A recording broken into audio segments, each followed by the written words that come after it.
I want you so bad, Alpha Cracker. I want you.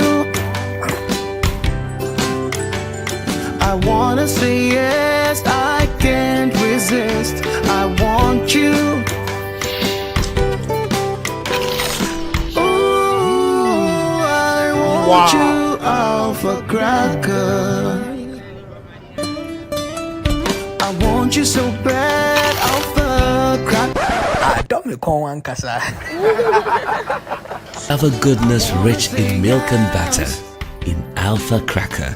Yummy and deliciously crunchy. But I can't resist you. Alpha Crackers, simply irresistible. This advert is FDA approved.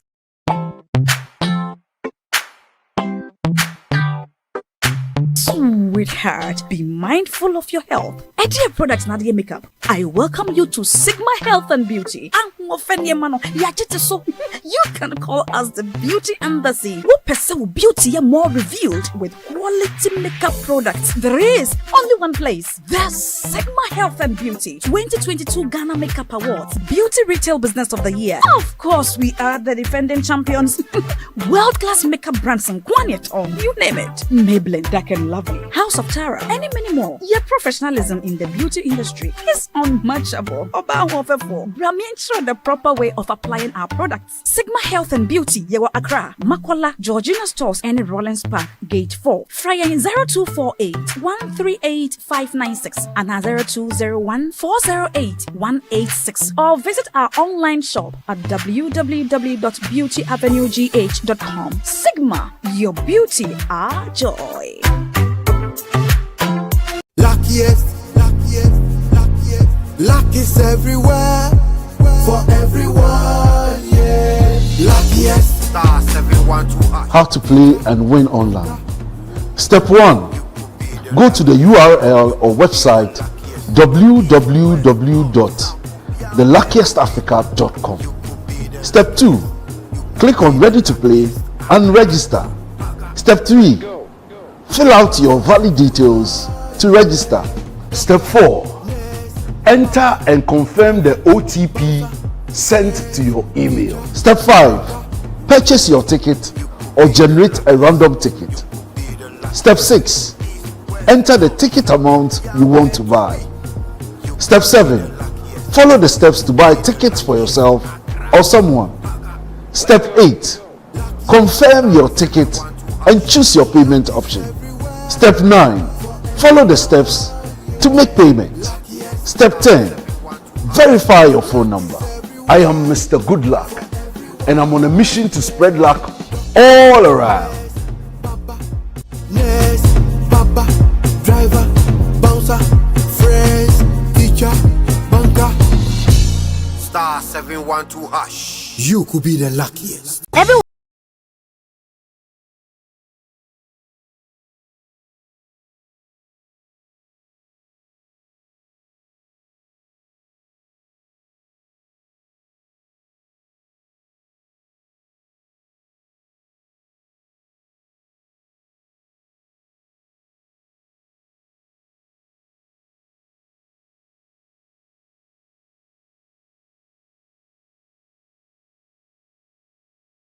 This advert is FDA approved.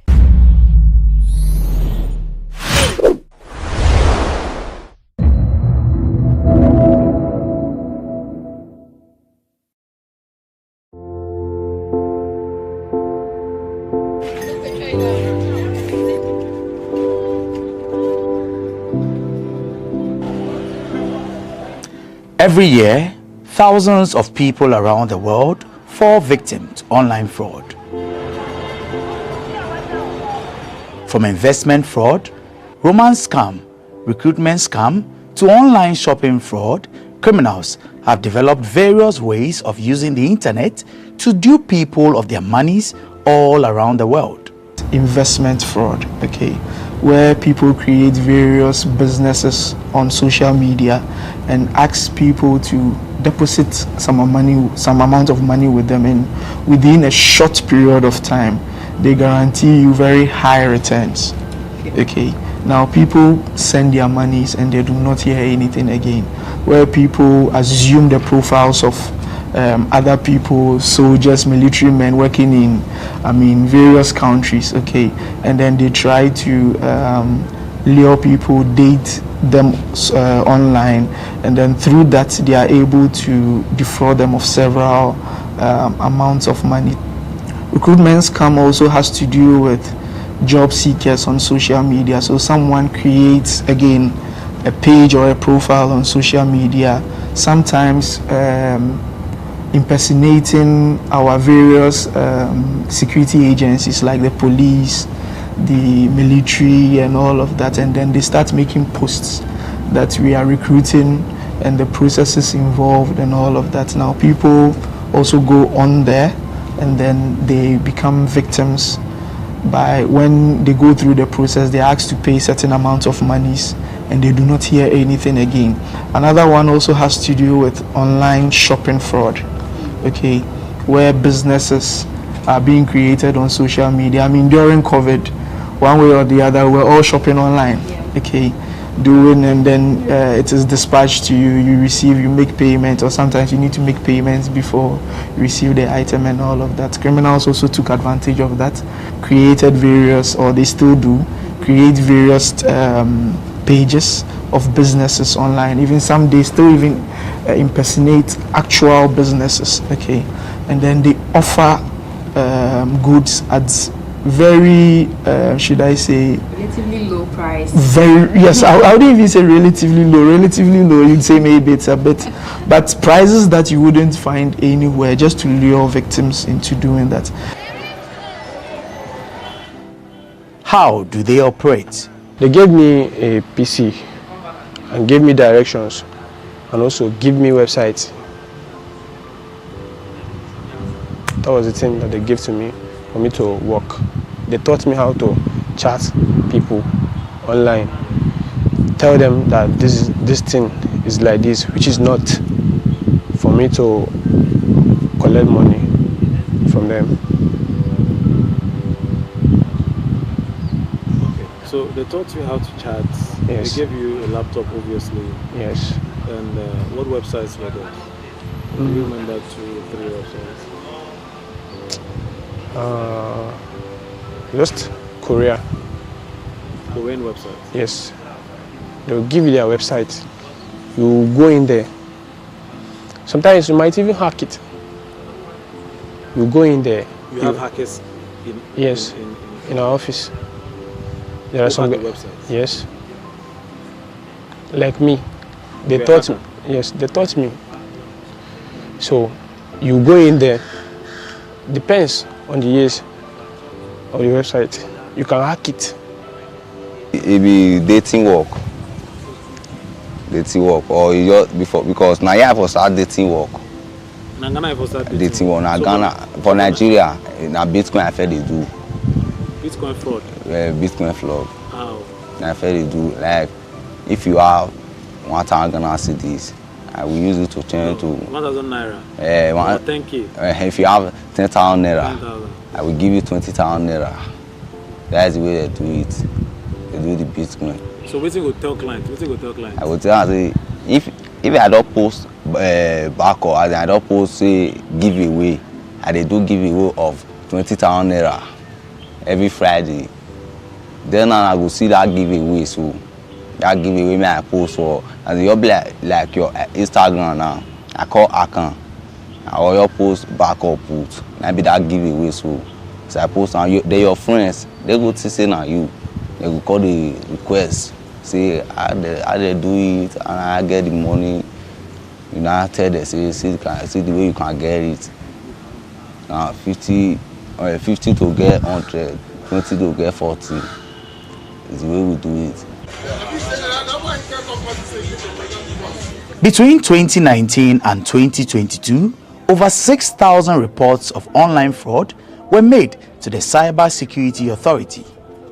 Through investigations, the authority confirmed about 3,000 of these reports to be truly cases of online fraud. According to the authority, perpetrators thrive on the weakness of their victims, which is trust. The criminals are using what we call social engineering. Okay, Ghanaians naturally we are gullible. Okay, so we tend to trust easily. That is what they use. So social media is more of playing on our minds, okay, to do or to commit crime. So we are seeing cybersecurity as more of a technical problem, but it is equally a very social problem. So our trusting nature is what is being used. The next thing that is being used is greed. So when you look at the various investment scams that are happening, okay, give me 500, I'll give you 5,000 in a week time. These are some of the things. And also we are very trusting. So social engineering has been the main form of modus, okay, through which these criminals are using. For instance, there is a new observed type of cybercrime that we are seeing, okay, or fraud that we are seeing, in which the victims or the criminals, right, are calling in the names of financial institutions, okay, telling the victims that you need to link your Ghana card with your bank account. So I'm calling from this financial institution. We realized that you had not linked your Ghana card, right, with your bank account, and I would want to help you go through the process to do that. In that process, they inquire certain information from you, and if you do not know or you are not aware how to protect yourself, they go even as much as getting your ATM card. They will take the numbers on it, the CVV number behind it. They take very detailed information that they can even use your card to purchase things online. In dating, we have stages that we chat before you put someone on consignment. First, you chat that person. You chat the person friend. Once you people are friends, you chat that person care. After you have chatted the person care, you chat them love. If you chat them love, you chat them trust. Then after trust, because that's the final place, that's the final thing that you chat the person, then you place the person on consignment. In Ghana, hundreds are arrested for engaging in online fraud annually. Most of them young people under age 30. Areas like Kaswa, Tafo, and East Legon have been identified as hubs for such crimes, with many perpetrators often being arrested in Kaswa. Residents say though they agree the area is a crime zone, the perpetrators are mostly foreigners.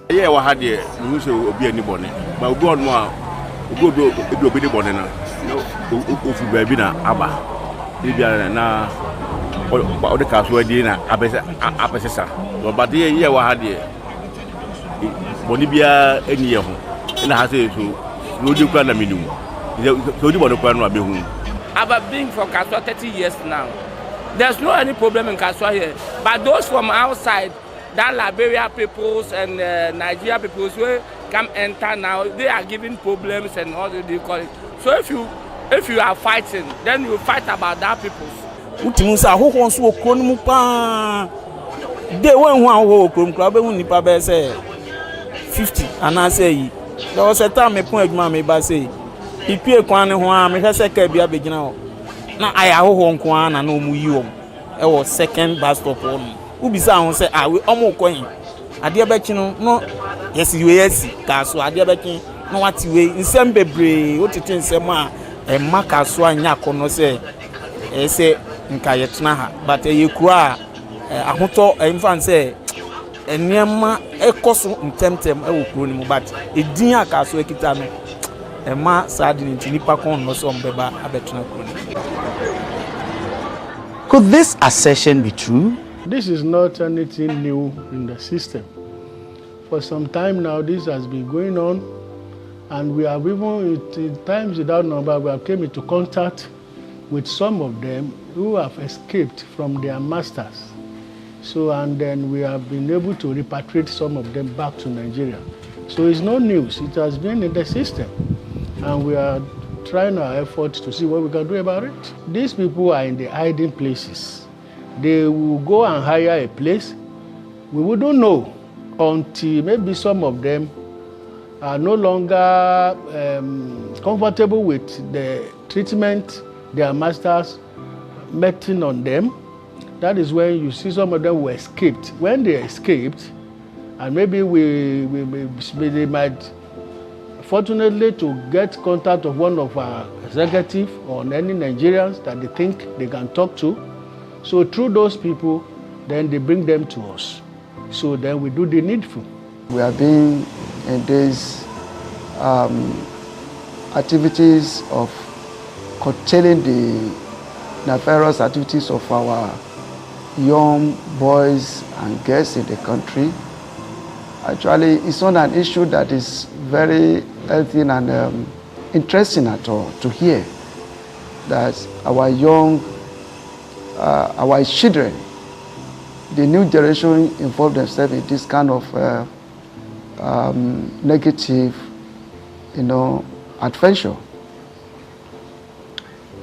A good father or parents will not be happy seeing young children, involving themselves in cyber crime or cyber crime and every other, bad activities.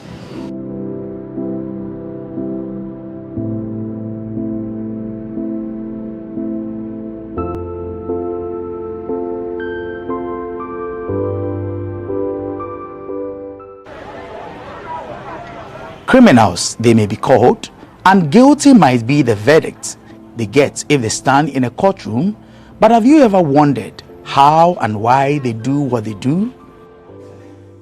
Imagine being locked in a room with phones or computers 24 hours in a day, but these gadgets are not to be used for your pleasure, instead for work. This is the story of many young Nigerians who come to Ghana to make money through any means possible. Victory, Austin, and Victor are three of these young men. I met a friend in the company where I work. So his brother is in this Ghana. He was the one, that my friend, that introduced me to that his brother. But before I come to this Ghana, I was not aware that it was fraud I'm coming here to do. He just told me that this kind of job that I'm doing in Nigeria, there is a place in Ghana where I will do it. If I do it, they will pay me higher than what I'm earning here. So I was very happy when I heard the news. He was asked to pay 50,000 naira for the job, which he did, and he was given a date to move to Ghana. Little did he know that the job he was coming for was different from what he had been told. I wasn't happy because at first it was not what they told me that I started saying. What did you say? At first, they told me that it was a company. It was a company that I'm going to be working under. Then when I came to this Ghana, they first took me inside the house, just in a building, in the house. It was fenced. I wasn't happy at first. I felt one kind. I couldn't talk. I couldn't talk because there is no one there for me to talk to. I waited till night. I called that his brother, that my friend that gave me the job, that he claims so. I called him. He told me that, bro, this is how it is so. And anything that I'm seeing there is my job. His story is quite different from Victory and Victor, who both knew what they were getting themselves into before they moved to Ghana. I work not call the go where. No, I call the see they give me work. First maybe say me I learn the work self. You know we call they give me work again. I don't call they see anything. Me and my friend, me get a learn the work now. Me ever see the way the out bless. He called it tell me say me enter. Your friend enter Yahoo? Yes. Went here everywhere. May bless. May bless. May Yahoo bless. He called say me see try it if I feel see it. Nah theater. After struggling to make it in Nigeria without any success, he decided to relocate to Ghana. I called it do the Bitcoin. The Bitcoin, he called it pay me. Very soon we call cast. You know, call it pay again.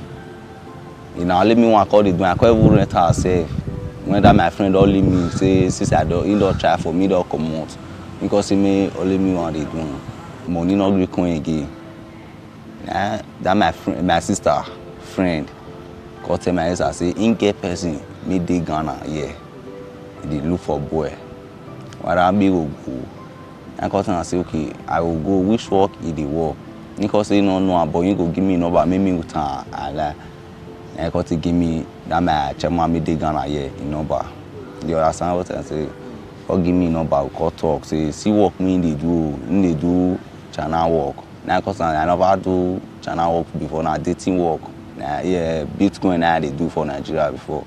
Then cause say, okay, man, no worry. Say this one soon I just new update. Whether I know what to be QQ, WeChat. That's why I don't know that before.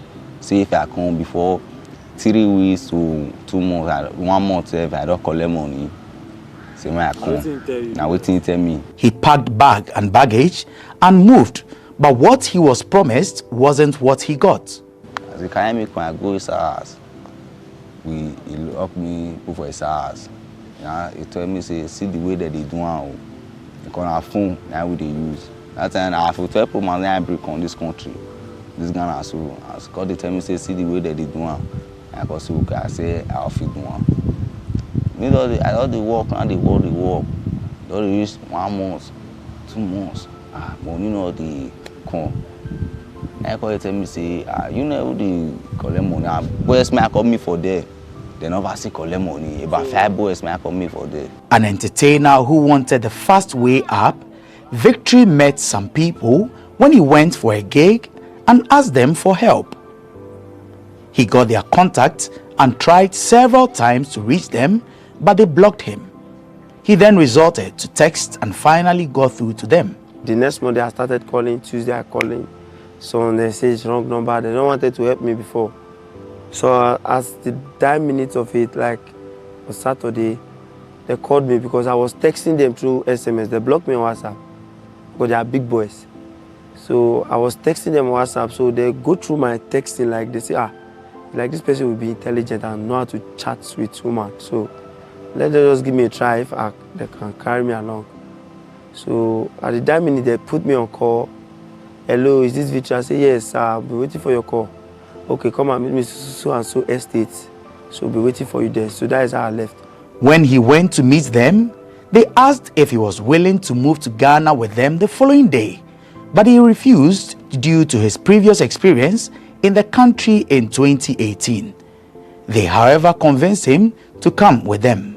They were like convincing me, like, no, don't worry, you are safe. And I'm not like that. I'll give you everything you want to work, this. So I'm not coming to stay for months or a year or so. But according to them, they say they want to rent apartments for like 2 months to look for money so that December time we'll be going home smiling. So when I saw the settings, I said, okay, let me go for the 2 months. I said, okay, well, as far as you have given me your words, let your words be your words. But according to my phone, it's not good. They said they will change it for me. So I concluded in going with them the next day. On getting to Ghana, he met 5 other boys and they were sent to another person while the men looked for an apartment for them to stay in. Get to Ghana 8. So we stopped at Accra Mall. So when we got to Accra Mall, they booked a taxi and took us to the first office. They have not found the apartment. So when we found the apartment, it was night. We can't go daytime so that we don't know that multiple of boys want to enter that place. So we go at night so that they will not know. So we'll get there at night. But the place was like a police station at the junction. They will enter a little bit before the place is East Legan. It's Legan. It's an estate where big people stay. So when we get there, so we start running the office work. Many unsuspecting house owners give their homes out to these criminals without proper checks. The Department of Rent Control has this word of advice for all landlords in the country.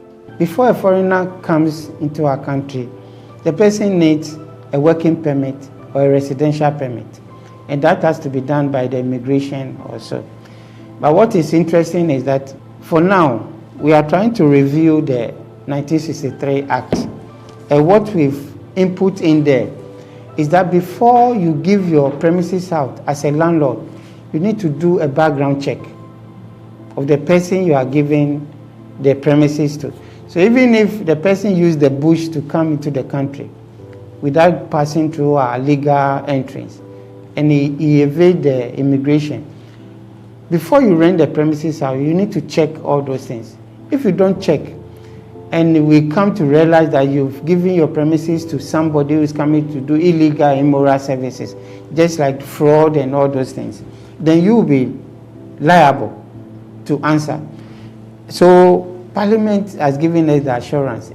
The bill is part of the bill that they promised to pass before they rise for this sitting. So the new law, just as I've mentioned, is going to make sure the landlord do due diligence, make sure he do a clear checks on the person, whether local person like Ghanaian or a foreigner. You need to know what the person is doing, the kind of business activities the person is doing, so that you know about somebody who is coming to do illegal things in our country. So let me rest assured everybody that when that bill is passed, we will make sure that it's implemented to the full. The sweet words they receive before agreeing to relocate disappear once they arrive in Ghana. The next day, he called one boy to come and pick us up from the office to the apartment where he rented, where we can work for the 2 months. So one day I was like happy, this is a very beautiful place. I never know I came to kill myself by my hands. So when we get into the house, so we bath, like started talking about how the work will be. Say we will not come down, we'll be upstairs there. So those who their phone is not good, they will be replacing it tomorrow. I was okay, fine. So the next day, I wanted to swap my phone. My phone was having an issue. So they said we swap it. So I wanted to transfer some important things inside the phone that will be useful for me later. I wanted to pass it to another person's phone so that when they will bring my phone, the new one, I will transfer it back. I never know they have booked a cab outside. Oh no, where is the other person? He said, I have not brought his phone. I said, I wanted to explain. So I wanted to transfer. I have not even completed the statement. All I can see is a punch on my nose, blood started coming out. Like, give me a slap, hit me to the wall. I was like, drag the phone out of my hand, then they left. This is the same cloth I was putting on, like blood stain all over. I went to the bedroom to clean the blood, to spit it out. I was not happy when I saw. This was the same person talking to me kindly, like, so this is what they brought me to Ghana to come and do. I get discouraged. The bosses of these online fraud rings have very strict rules to follow, and anyone who goes against them has to endure severe punishment. For those who are not fortunate, death could be their end. I don't know what happened. He ran into one boy, like he beat him mercilessly, even injured the boy hands and the faces. I was like, God, what kind of place have I come now? I was like, it's not me beat another person, so it's not my concern. What I'm concerned is about the work. I got one client, local, Senegal, and also this Ghana. They paid me some money. Total as in what they paid me in Naira is 800,000 Naira, close to $1 million. Yeah, that's what they paid me. So my chairman, he was not aware that I got that kind of money. It was a friend of him that was aware, but we shared it 50-50. So due to some kind of things that are happening in office, the secret leak. My chairman, he had to punish me because of that. They will lie you down, flog you very well.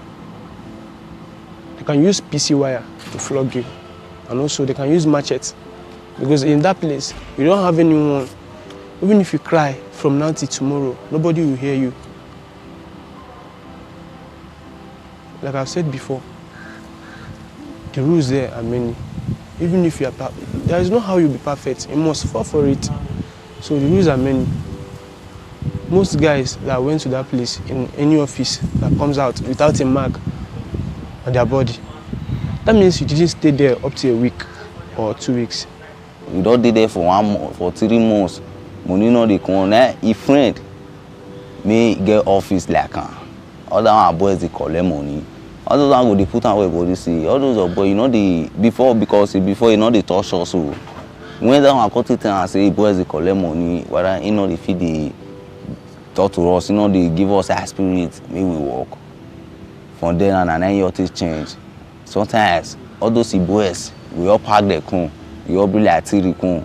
We also use all of them. We also say aspirin. We also finish us. Like be aspirin, like finishing. You also finish us. They all finish us. Finish. Also maybe because they work. I because me. Aspirin na the beating. Na the beating. The okay, so the term high spirit. Yeah. Na beating. You come, you give us all of us aspirin. You all beat to we all do. Reason I take beating now? Also. Like wire, this boy wire, that strong wire, this TV wire, so and say repeat us. Even chairman have that small bottle, that one there, but when we in Nigeria, we call it bottle ass. Bottle ass, that small axe. You have it say. That's very bad.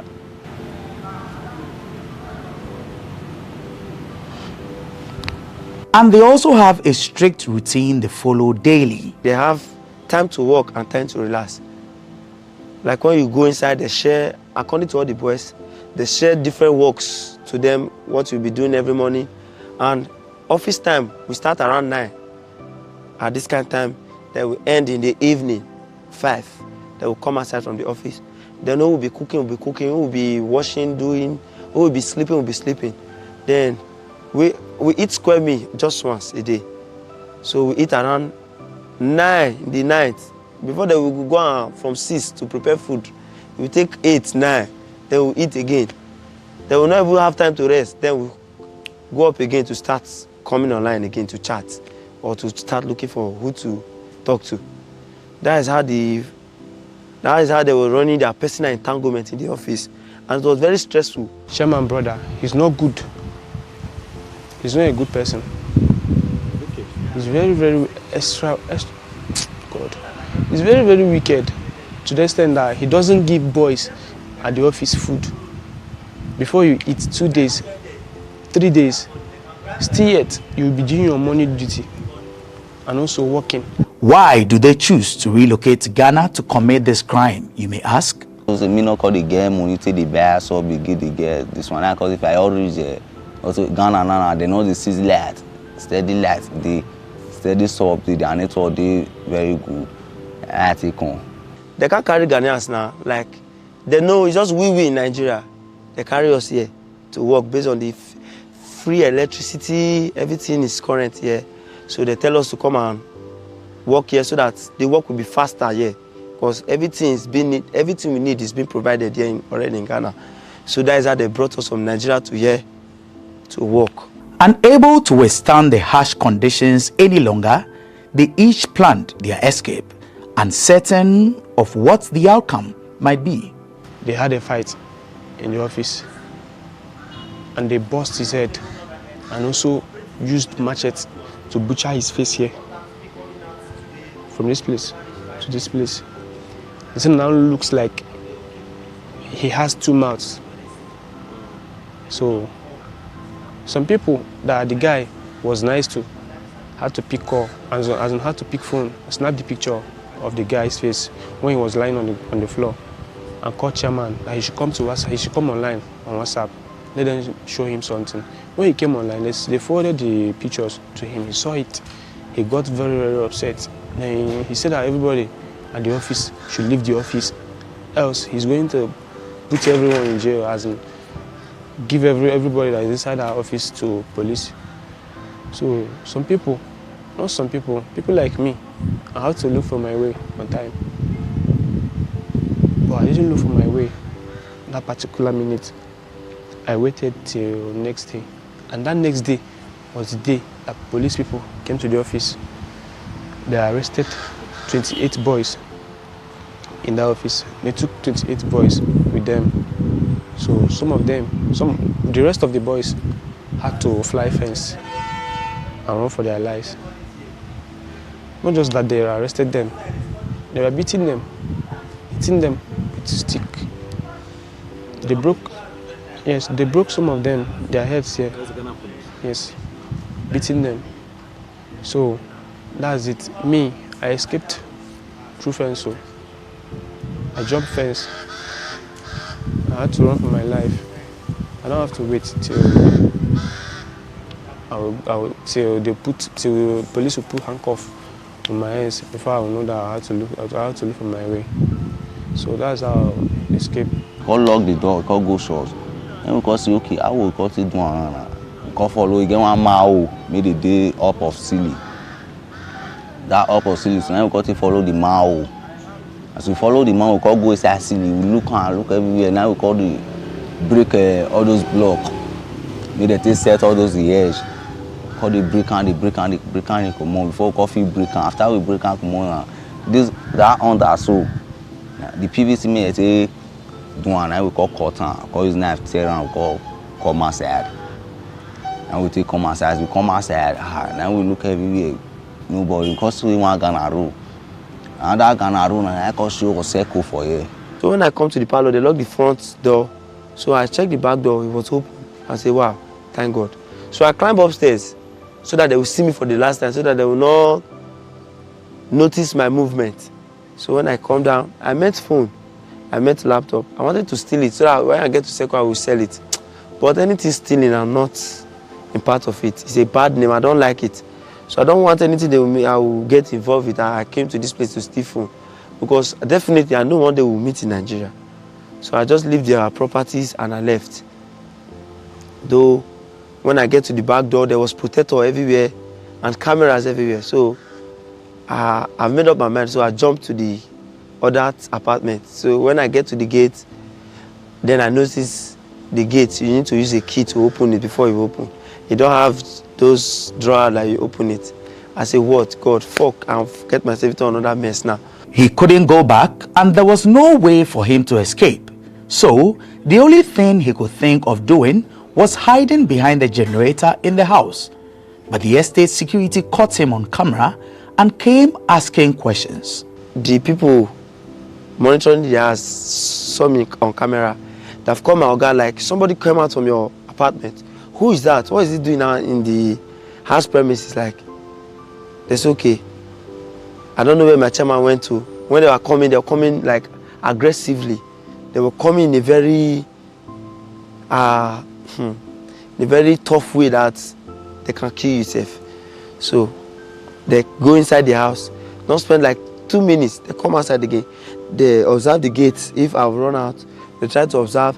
Then the security called again. This person is in the back. What is he doing? So they traced me to the back and they saw me. I was very scared because I know there was camera. I said, God, I don't come out. I never know this is how it will be. There was security everywhere outside the house. I said, God, help me. I don't want to go back to the house. So when they saw me, like they wanted to play kindness to me so that the cameras looking at us will notice that they want to throw aggression on me, like make good friendship with me. I noticed what they were up to. So I was like playing with them also to the tricks. Like, why do you come outside? Go inside now. Like I said, bros, I don't want to go inside again. They say, why? Don't worry, we'll sort it out inside. Not knowing that I've set the way they will finish me inside.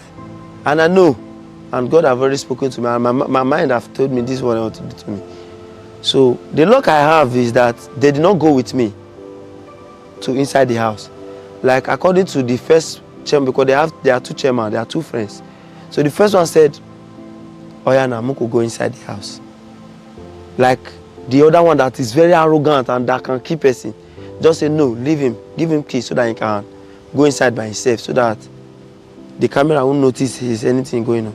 That is where God answered my prayer. And in that case, in the process, the gate was still open. I say, thank God. So when I was going, they left me so that they just leave me so I will go first. They were like looking at me. So the luck I have is that when I get to the doorstep of our apartment, I drop the key and I turn back. I say, "Chairman, I've gone. No, I don't want to get myself engaged in this your nonsense work, and this is not how you tell me. This is not how I came to meet it." So he said, "No, wait." So I walk out. So I noticed they wanted to chase me. Then I pick a race. Then some Ghanaians were outside like, "Charlie, what's going on? What's going on?" I never even mind them, just to run inside the bush. Life after the escape hasn't been any better for all three, whose only wish was to go back home. Because they think if we reset Kuna, the tell us say person will call our sister, our brother, they'll call us, make the same money come. All those ones, because they don't first send me money before. That's why they don't feel send me money again. I don't feel come my sister made in Nigeria. He made the Jamie before me send me money. Now I don't first send me money. And my chairman I shop the money because they tell me say na lie, say not be my chairman shop, say na me. Me, go coffee contact my chairman, me we talk together. Say I take chop the money, I tell him, green. Now I call use my guy phone, man come meet for circle here, fill the shots, and he call you block me. And this my guy tell locate. Yes, she all block me. And this my guy call tell locate me go this our church. This So church. right now you sleep for circle. I sleep for circle How the for that experience part. take be since you escape? How the experience take be? You dey sleep. I How dey- you dey chop?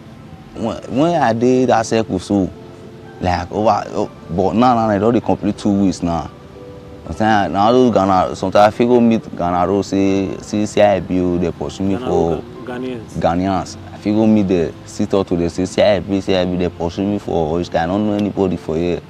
If you say okay, if you give me money to go Nigeria, see what I do it. If you give me 50 cedis, 20 cedis, 10 cedis, I go see give me. I see on the shop. That park man they sleep so. Now that park man go now I can't sleep. But now they don't say they know they give me the sleep inside again. Now inside we be they sleep before. They know they give me the sleep and outside we can't sleep now. Right now you want to go back to Nigeria? Yes, now I go back to Nigeria. Many believe that these online fraud rings, as well as other criminals, use black magic, or what you may refer to as juju. This assertion was confirmed by these young men who said their leaders use juju for different purposes. These things we are doing is not, sometimes there's something we call grace. You can just jam a helper, he will come just help you. And some that they are forming stubborn and you see they have money. You can't just let go of them like that. You can just go and tie them. That's where they are in juju part is being involved. Not the juju to rescue us. Anything juju, we are not doing it for our own self. We are using it to lock those people there to favor us. I don't know if you are getting what I'm saying. So that is where the juju aspect is being involved. Maybe chairmen are not protecting themselves that, like not juju, they are not doing the juju to protect themselves. To achieve the clients they are talking to themselves, so that they will not run, they will not block, they will not go. When I ask you money, you will give me. When I ask, say, only this, you will provide it for me. That is when I know you have the money. Because you are not stupid. I will just come be in with my ordinary eyes, just be asking for money, just be giving always. That is where grace speak. Maybe they will just be giving you. But it's get where you go reach, you know, go give you again. Your update will become complicated to him. Like, these people they don't fraud me. So before you get that idea, our chairman, if he's the one auto is juju, because some believe on grace. Hey, they work, depends. And what thing will make them work? Now, based on your chairman. Your chairman, if you go that juju, then that baba will give him condition. And generally, as in the general condition they mostly give to all the chairman in this Ghana is that they should stay away from sex. So the chairman stay away from sex? Yes. Yes. So that's how they. It means that if your chairman have sex, the juju the thing will spoil. And they used to renew that juju. I think like I don't know. It's them that knows. But all I know is that they used to renew that juju. So once they tell them to stay away from sex, it's them that knows whether if they can do it or not. But most of the chairmen, they won't. And that is the reason why boys are not collecting money from the office. Like my chairman, he trains women like boxer. I never ever use juju. And only my chairman they bring something, they commando juju things. Now we all be like soap, so I see water, soap. We bring and come out to the bath. I don't know whether you know this thing. Baby, you're black. That charcoal me that they cook. All those abokite they warm. Yes. Yeah, this thing. All those small, they go pack up inside. Go put fire, smoke, they come out, cover all of us for inside. No, cover all of them. Yes, same old they tell us, say what we need. Tell the this what we need, say we need money, make clients. As we they born, make clients they accept us. As we they use the juju now, you know they work. Leadership of the Nigerian community in Ghana are hopeful this menace will soon become a thing of the past. We are planning to set up a tripartite task force to clamp on those their masters, because it is these their masters that we think by the time we can be able to get some of them and we let the Lord deal with them, I think maybe that will reduce. Nigerians are doing more good than harm in Ghana. But one thing about life is that the negative news travel far, travel more than whatever good you are doing. If you see Ghana today, Nigeria has contributed to the GDP of Ghana. You cannot be overemphasized that in Ghana today, if you want to talk about foreigners who are doing great to the economy of Ghana, Nigeria will be number one. Count the industries, the corporate institutions, the banking sector, all of this, Nigerians are taking lead in those areas. But there is a saying in Ghana that in every house there will be a Mensa.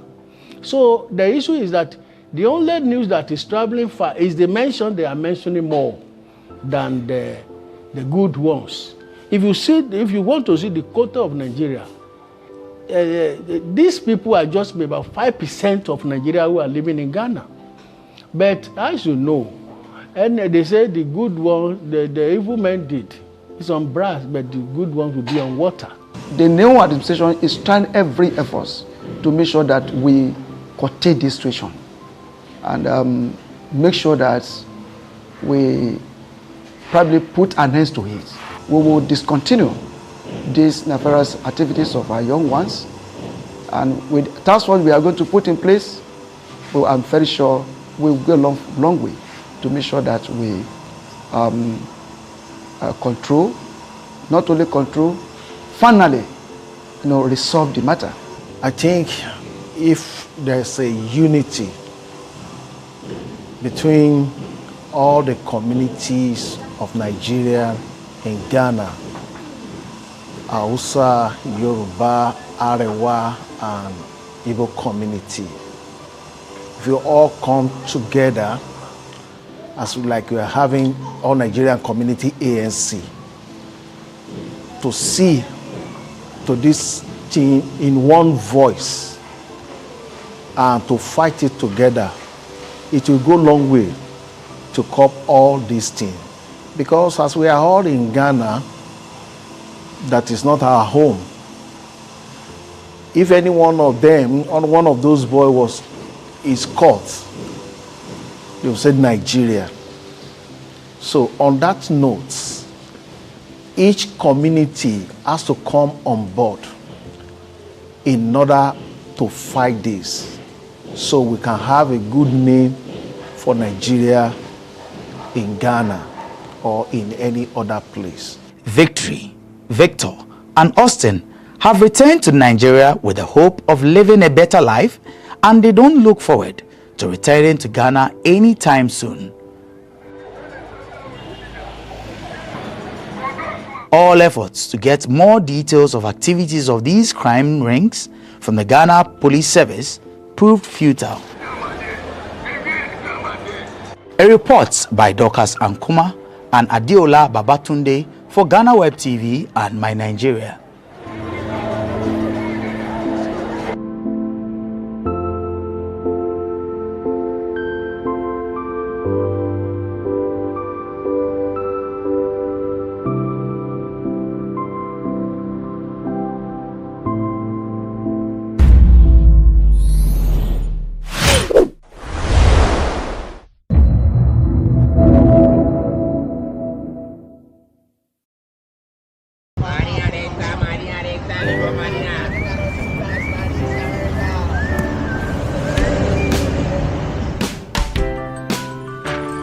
I want you so bad, Alpha Cracker.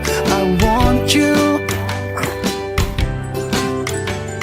I wanna say yes, I can't resist. I want you. Ooh, I want you, Alpha Cracker. I want you so bad, Alpha Cracker. Alpha goodness rich in milk and butter, in Alpha Cracker, yummy and deliciously crunchy. But I can't resist you. Alpha Crackers, simply irresistible. This advert is FDA approved.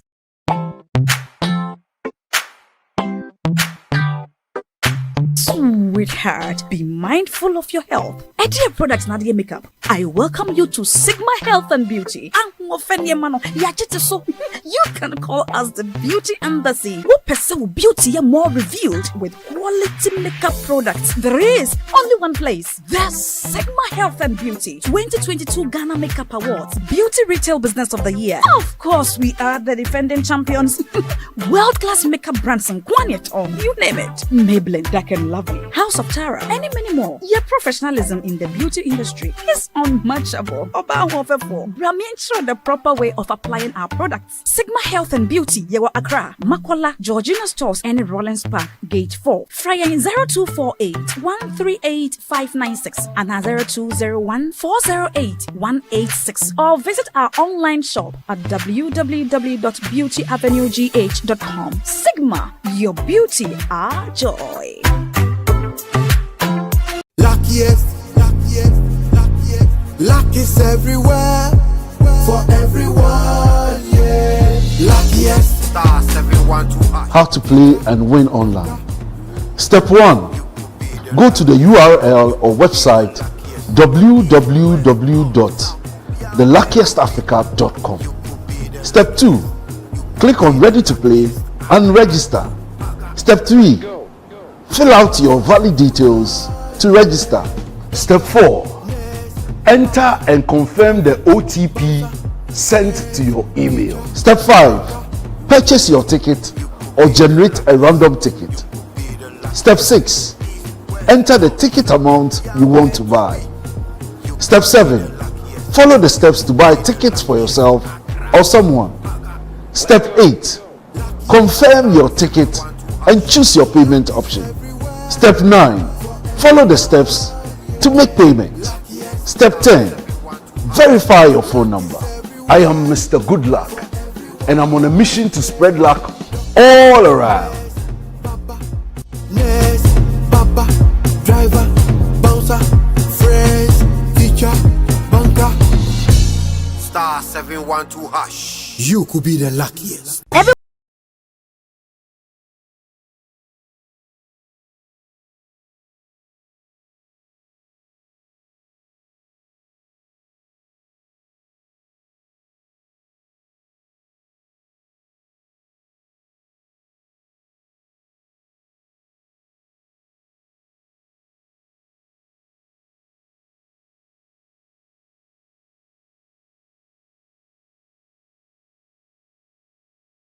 This advert is FDA approved.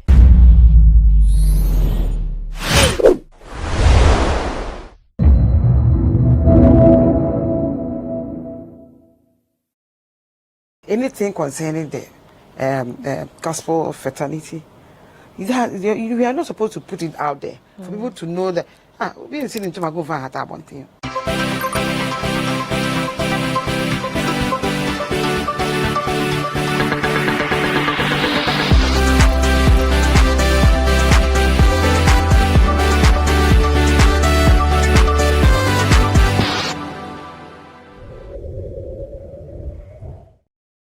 Today I have here with me two legendary veteran Ghanaian gospel singers.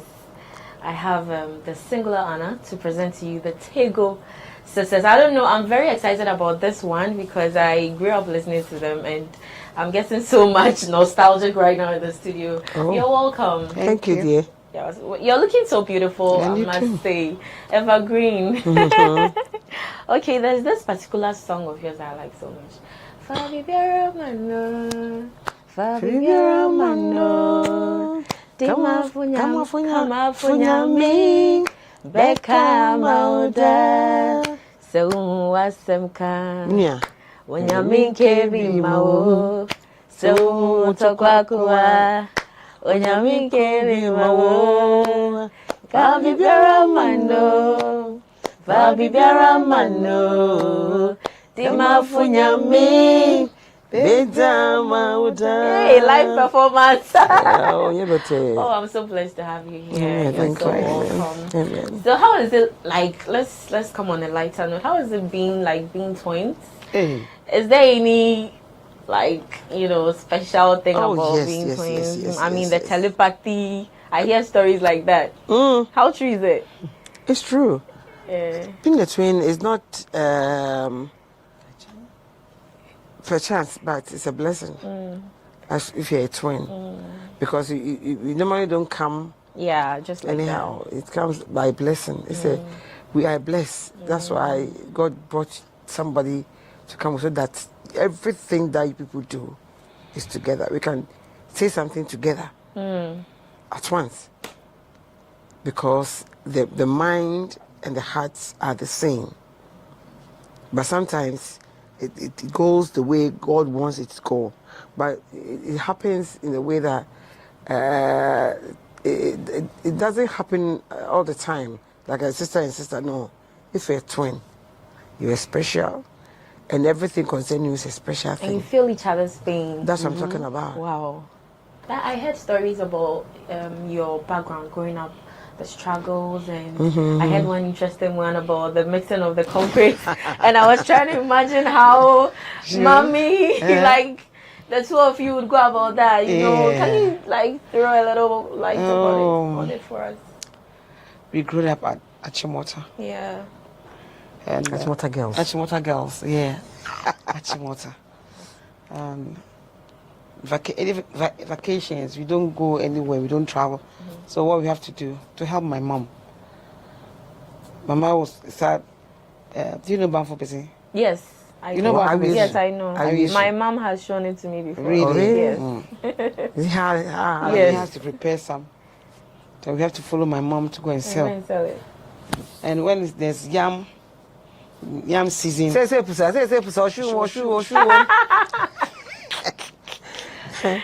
besides that, we have to go to Achimota news station. That place was a stone quarry. So we have to go to Domi. We walk from Achimota to Domi to go and buy sugar cane and then the oranges. We'll come and put it down as we are carrying some of the stones. After 12, we come and sit at the back of my sugar cane and start selling. What's Anka war? I didn't know.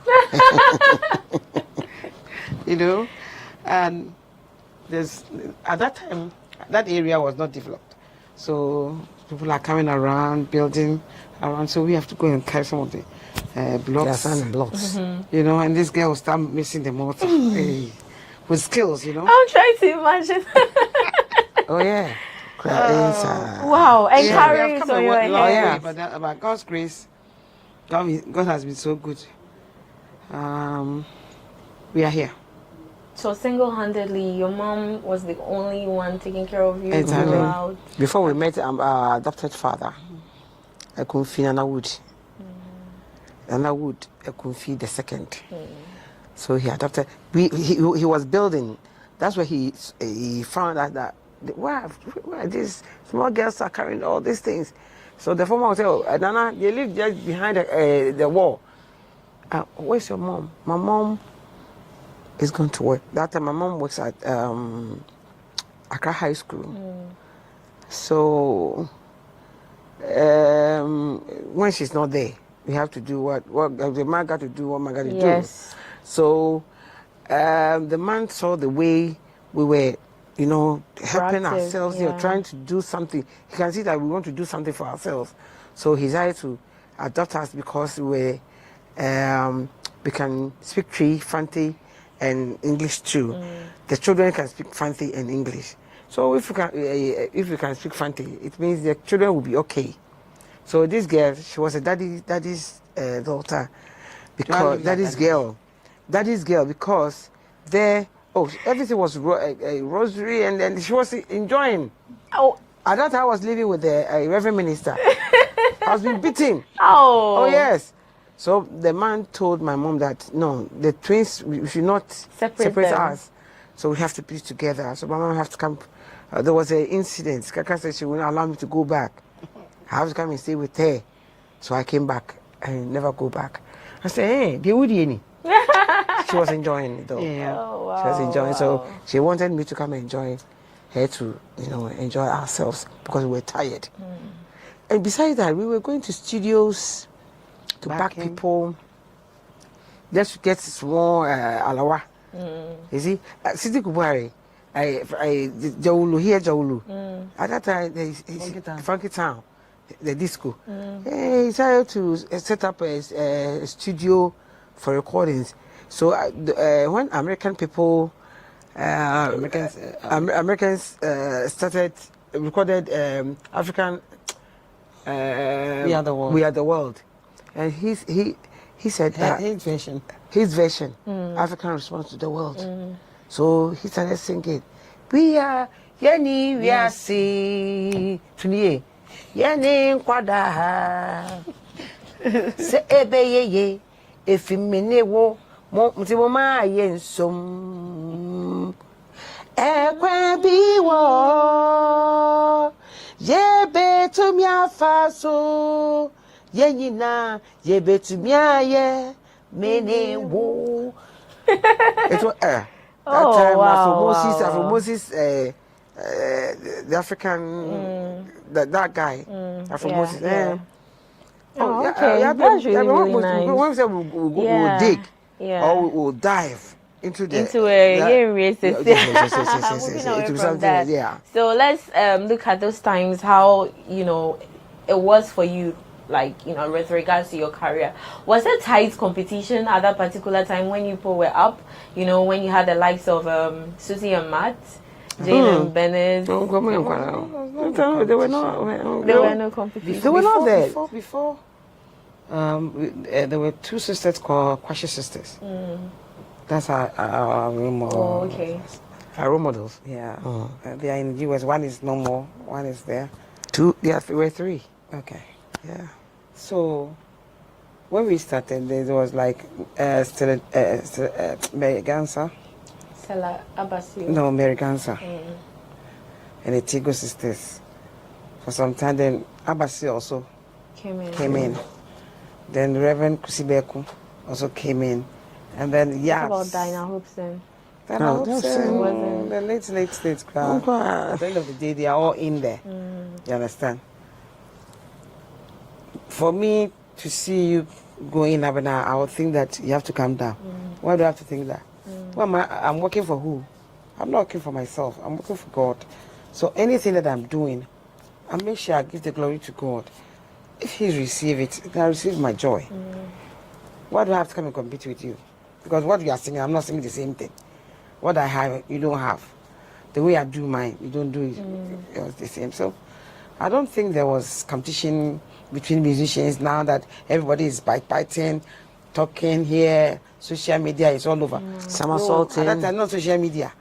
If you want to receive call, you have to go to Circle. You want to receive call, you have to go to Circle. Now you can sit at home, you can go anywhere, you can just type and you are there. No. Talk of backbiting and all those things that you just spoke about. It brings me to raising concerns in recent times that there's an alleged or there are rumors that the gospel fraternity somehow there's no unity amongst It's you alleged. guys. So we'll take it as alleged. Because all these almost things, a secular acts the crowd more unified same. you know what?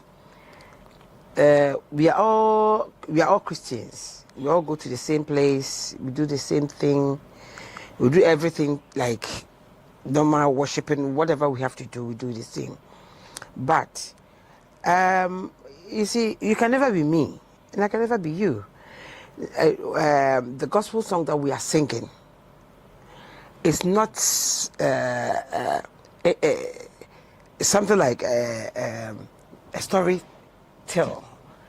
It's a message, and whatever a message you are carrying across, I don't think if you understand what you are carrying across will determine for you to do things that is not supposed to be. It has to attach to the work that you are doing. Did you call yourself as a musician? How did you decide to sing? It's a gift God gives us. We know that what we are doing is a gift God has given us. Because we were catering before, we were seamstress before, but we chose the one is in us. It's not for anybody. And what I'm doing, you can never be me. Somebody was telling me, why are you talking like your voice has changed? It's like just the night. I was just talking to somebody, say, your voice changed. It's like P.C. Esther. No. My voice is different from P.C. Esther. You understand? I have a very deep voice. Sometimes in the morning, I don't even pick calls. When I pick, hello? Hello, sir. Please, can I talk to my P? Hey. Talk whatever you have to talk and stop what you are doing. But sometimes, if you know the one who have called you, like a company, and we have called all of us. I can do IT. You can do IT. You can do different things. And this is what we are talking about. So why am I competing with you? What you can do, I can do. But I have to do. So you agree that there's competition? Oh, I don't want you to say competition. So what is really going on? If you understand what you are doing, you don't have to compete with anybody. You understand? Wow. For me, I'm not competing with anybody. I'm not competing with anybody. If you're a professor, you understand? I'm also a professor in myself. What I hate is anything concerning the gospel of fraternity. You are not supposed to put it out there for people to know that we are sitting to my go for one thing. What can I say? So you have to put it out there so people to put your nose in there. People are commenting and they are talking about you. I mean, what is it? With regards to what you're saying, I think CNS made a statement yesterday about secular arts being paid less than gospel artists being paid less as compared to secular artists. Where are they paying less? When they go for events, organizers pay secular artists, let's say 5,000, and they pay gospel artists 5,000, and they pay secular artists like 100,000 Ghana cedis. You're talking about 1 billion? Yeah. Some of them take as much as that. You see,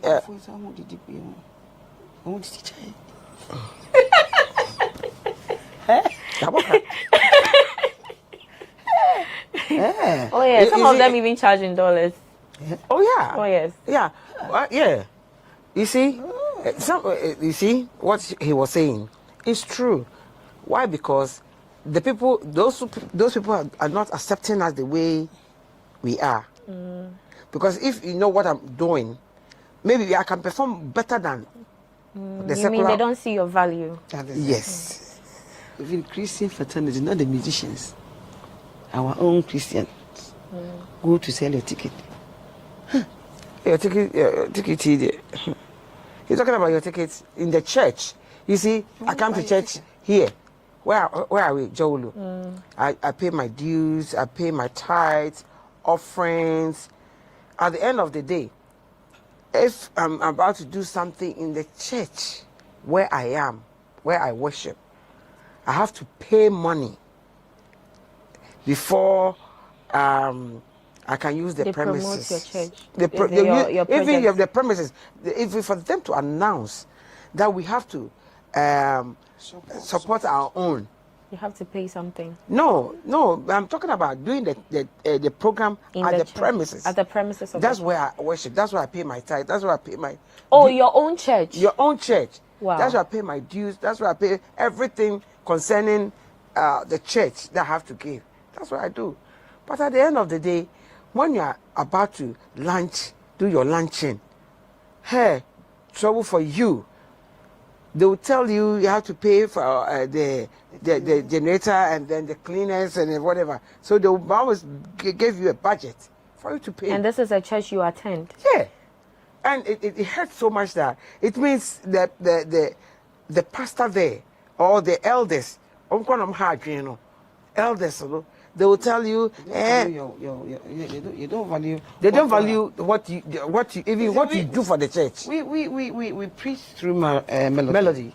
So if pastor is preaching, you invite pastor to come and preach, and you invite you to come and sing. Even if you don't go hand in hand. You see, we don't Christian before we don't like to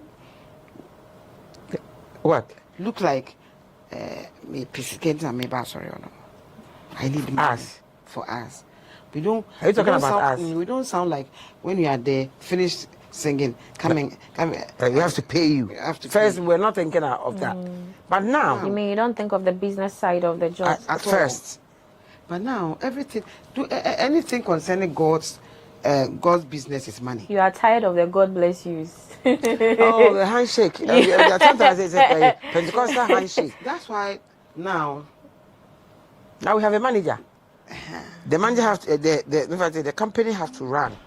Because it says ministry, it has to run. It runs with money. We have people that we work with. We buy fuel. Even coming here, we have to buy fuel. And then phone calls, we have to buy top up. All these things go with money. Anything you do now goes with money. First, there was not a lot of things that we do with it doesn't matter. First, they gave when we go to Kumasi, coming back, suitcase. So you have your clothes, your scarves, everything, you have it. You are not going. So the only thing you need is your transportation. Let's take a breather. We'll be right back to continue with the interview. Don't go away. Everyone needs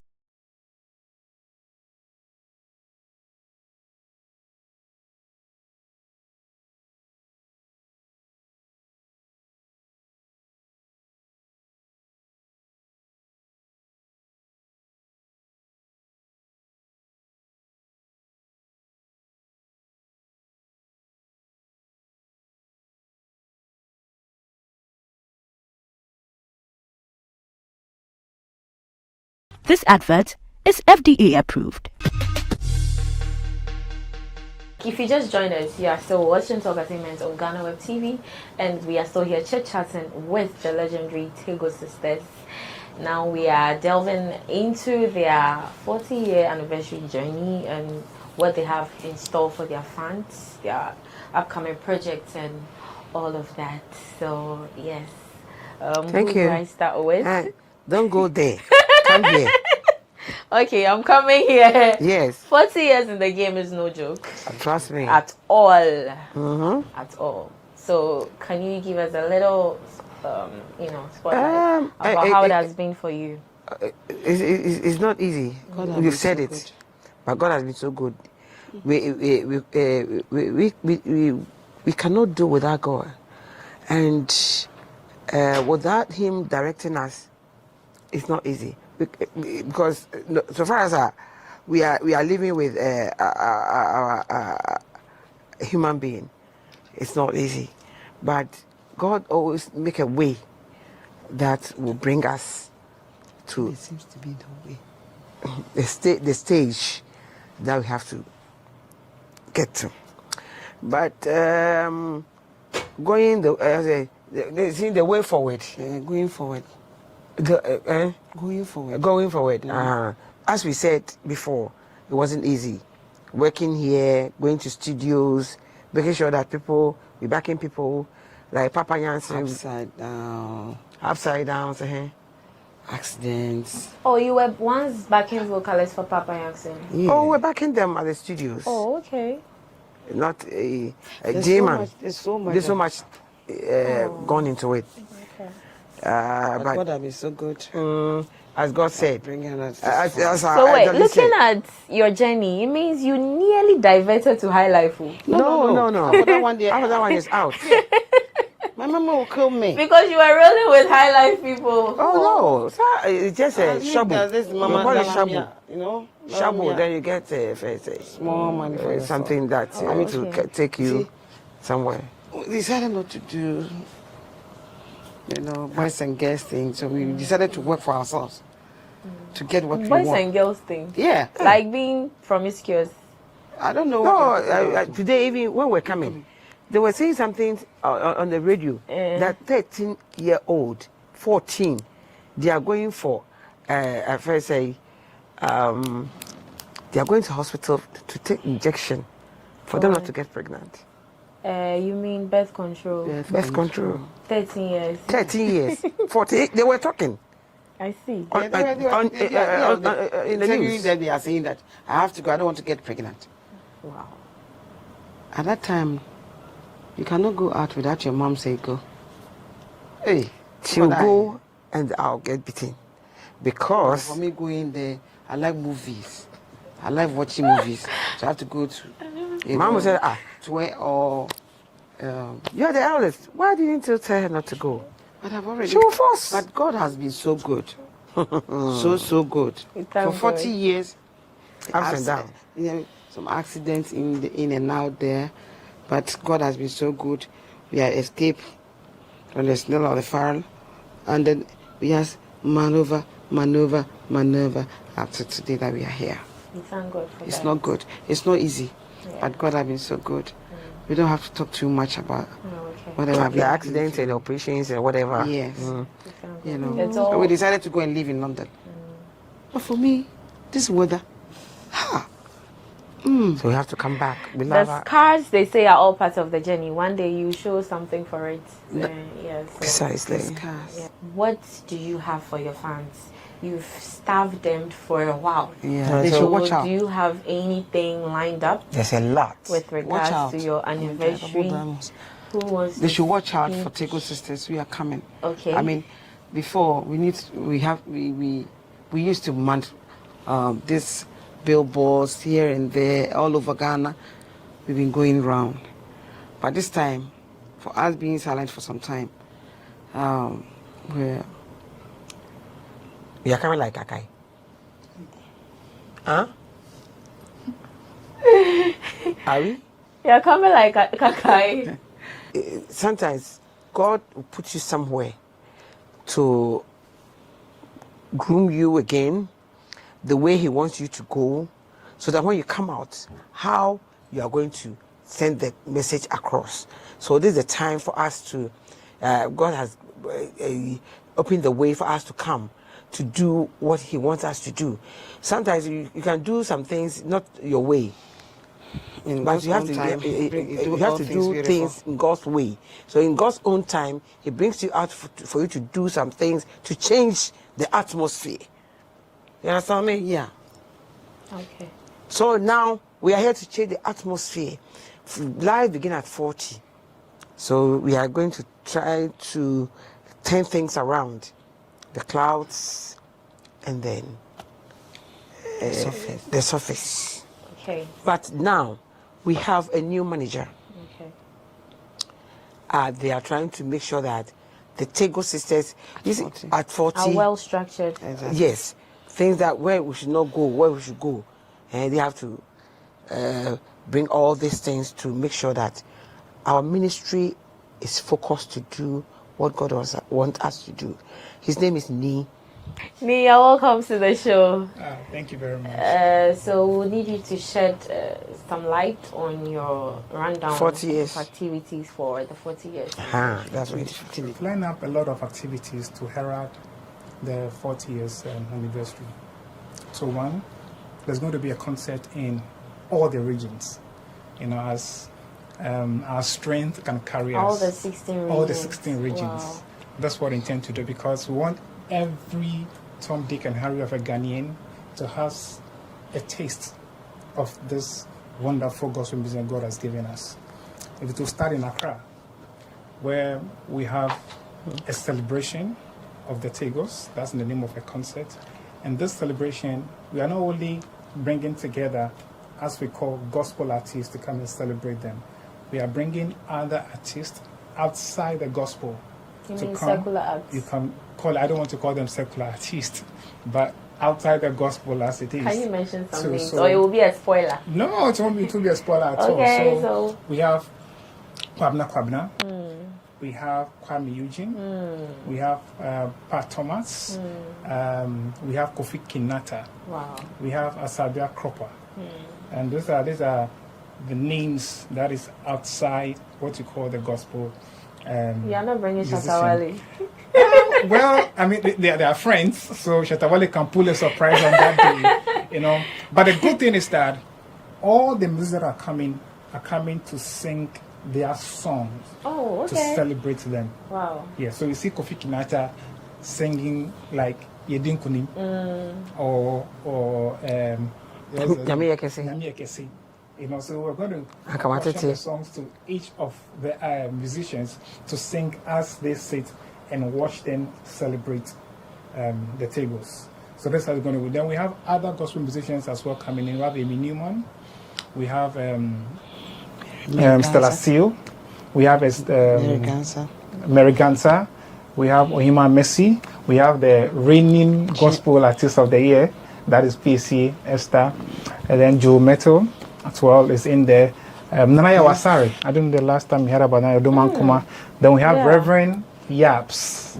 I mean, these are people that we are trying to bring together because they started with them. Reverend Yoss and the Indefatigable Man, of course, he's been writing most of their songs to them. He's also going to be there as part of the musicians to celebrate this wonderful twins. Then the next week we're going to have a foundation dinner. And then, because they have a foundation, as they told you, which has been there for the past 10 years, which, I mean, that's one thing that really strikes my heart anytime I want to talk about it, because it's a foundation for twins and children. And they are twins. So it's only twins who knows the needs and wants of twins. So they have this foundation, and for the past 10 years that it's been in existence, they have been bankrolling this foundation from their own pockets. And every year, they go to places, donate. They go to maternity ward to pay hospital bills of twins, of mothers who have given birth to twins that they cannot afford. They do that. They go to orphanage homes to donate, and every year they do this thing out of their pocket. So we're going to do a dinner, a fundraising dinner. We're going to raise 10 million Ghana cedis as a seed capital to invest into the foundation, so that going forward, if they need a riser for them to go and do any donation, any philanthropic gestures, they can dwell into or go into the coffers and then help the needy. So this is what we intend to do. And this too, which is the concert and then the dinner, will be replicated in Ashanti region, in the western region, in the northern region, in all the regions. That's huge. Yes, Thank you. That's a big one. Wow. That's really huge. Very huge. Okay, that's nice. So we need him. We need people to partner us, come on board with us to make sure that these children also will grow up. As we said, we had an adopted father. So if we cannot adopt them, we can help them to do something for them. Maybe we have doctors, lawyers, teachers, presidents, first ladies are in there. So that's it's our joy that we see that these girls are okay. Some of them are universities. Some of them are out from the university now. They are working, and the rest also are there. So we need hands. The corporates should come on board to help us. If also you partner us and you look for them, and then we all come, all hands on deck. We do that. Okay. Okay. One thing that is very vital to this celebration is sponsorship, which she has made mention of, and I pray and hope that corporate organizations will come on board to not only to sponsor this, but to partner us to do this. There's one last line. A song? Order for Ben, cry, Nettie, so when me, Oji for Ben, cry, you didn't be to would ya when you young, why ain't was through, but I see so, the way did you cry.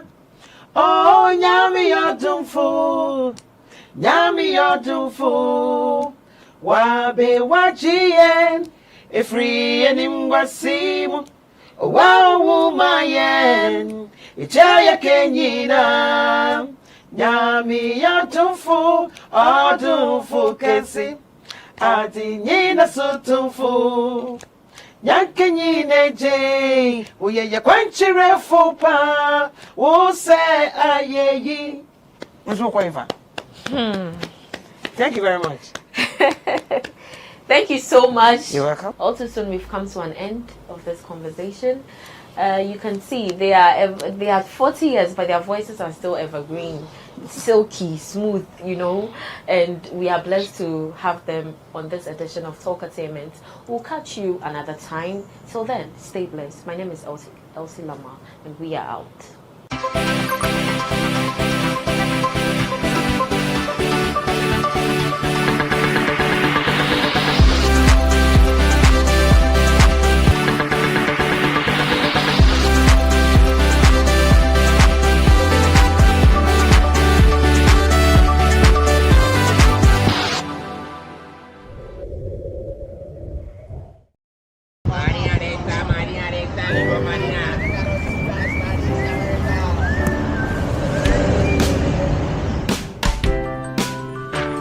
I want you so bad, Alpha Cracker. I want you. I wanna say yes, I can't resist. I want you. Ooh, I want you, Alpha Cracker. I want you so bad, Alpha Cracker.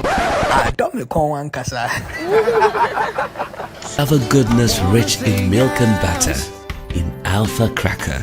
Yummy and deliciously crunchy. But I can't resist you. Alpha Crackers, simply irresistible. This advert is FDA approved.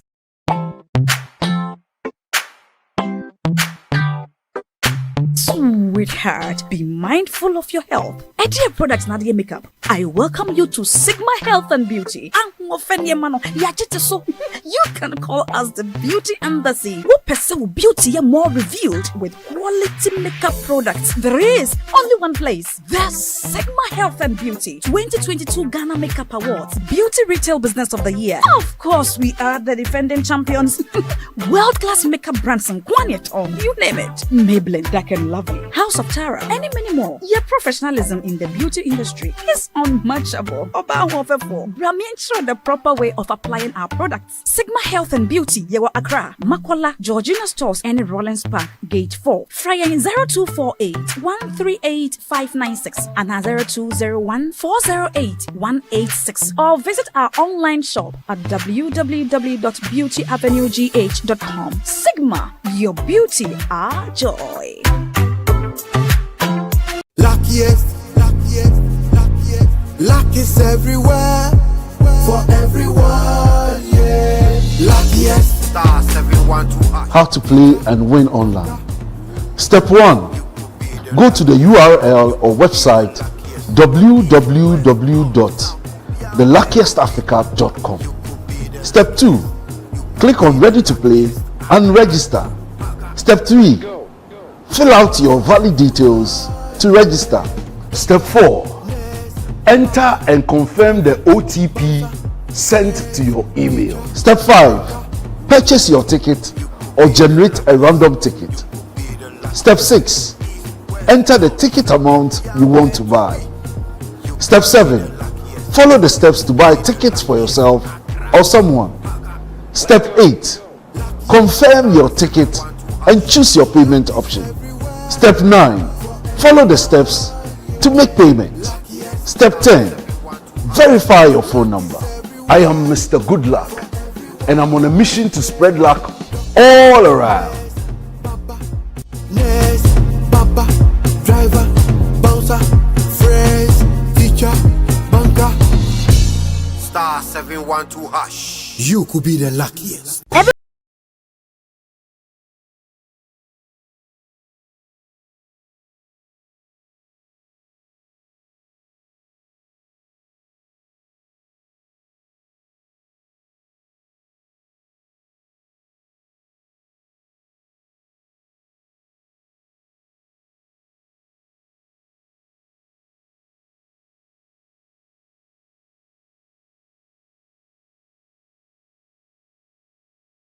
Advert is FDA approved.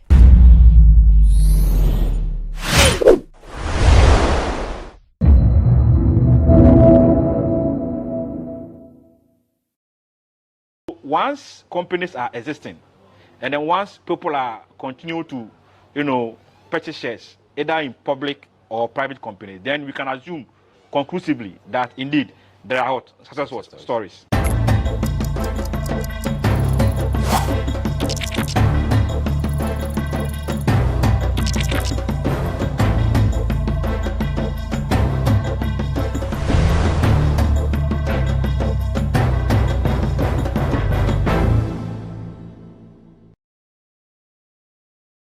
Hi, good day and welcome to another edition of The Lowdown here on GhanaWeb TV. My name is Daniel Ojo.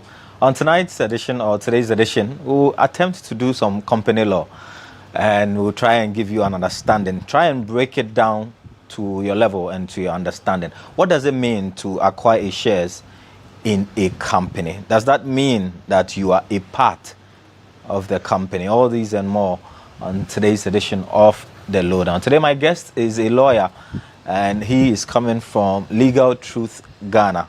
Evans Arthur is a lawyer and also, I believe, a lecturer at that. Lawyer, thank you very much for your time. It's a pleasure. Today's conversation will be a bit more technical, but we'll try to break it down and bring it to the common person's understanding. First of all, just our prelims. The Supreme Court's only last week strike out a section of the Companies Act. I'm sure you've heard about it. Do you agree with them?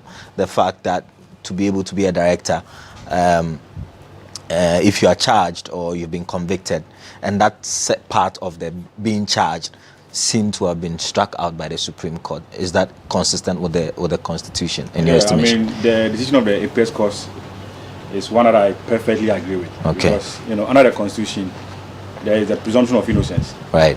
So looking at the Constitution and then just opposing.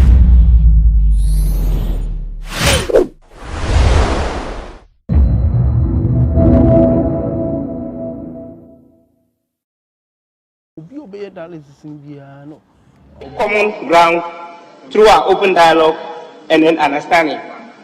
I am strongly of the view that, and also propose that we establish a mediation committee comprised of respective individuals from both traditional areas to foster communication and work towards a resolution. Mr. Speaker, by engaging in respective conversations and acknowledging the others' perspectives, we can pave way to reconciliation and unity of our people.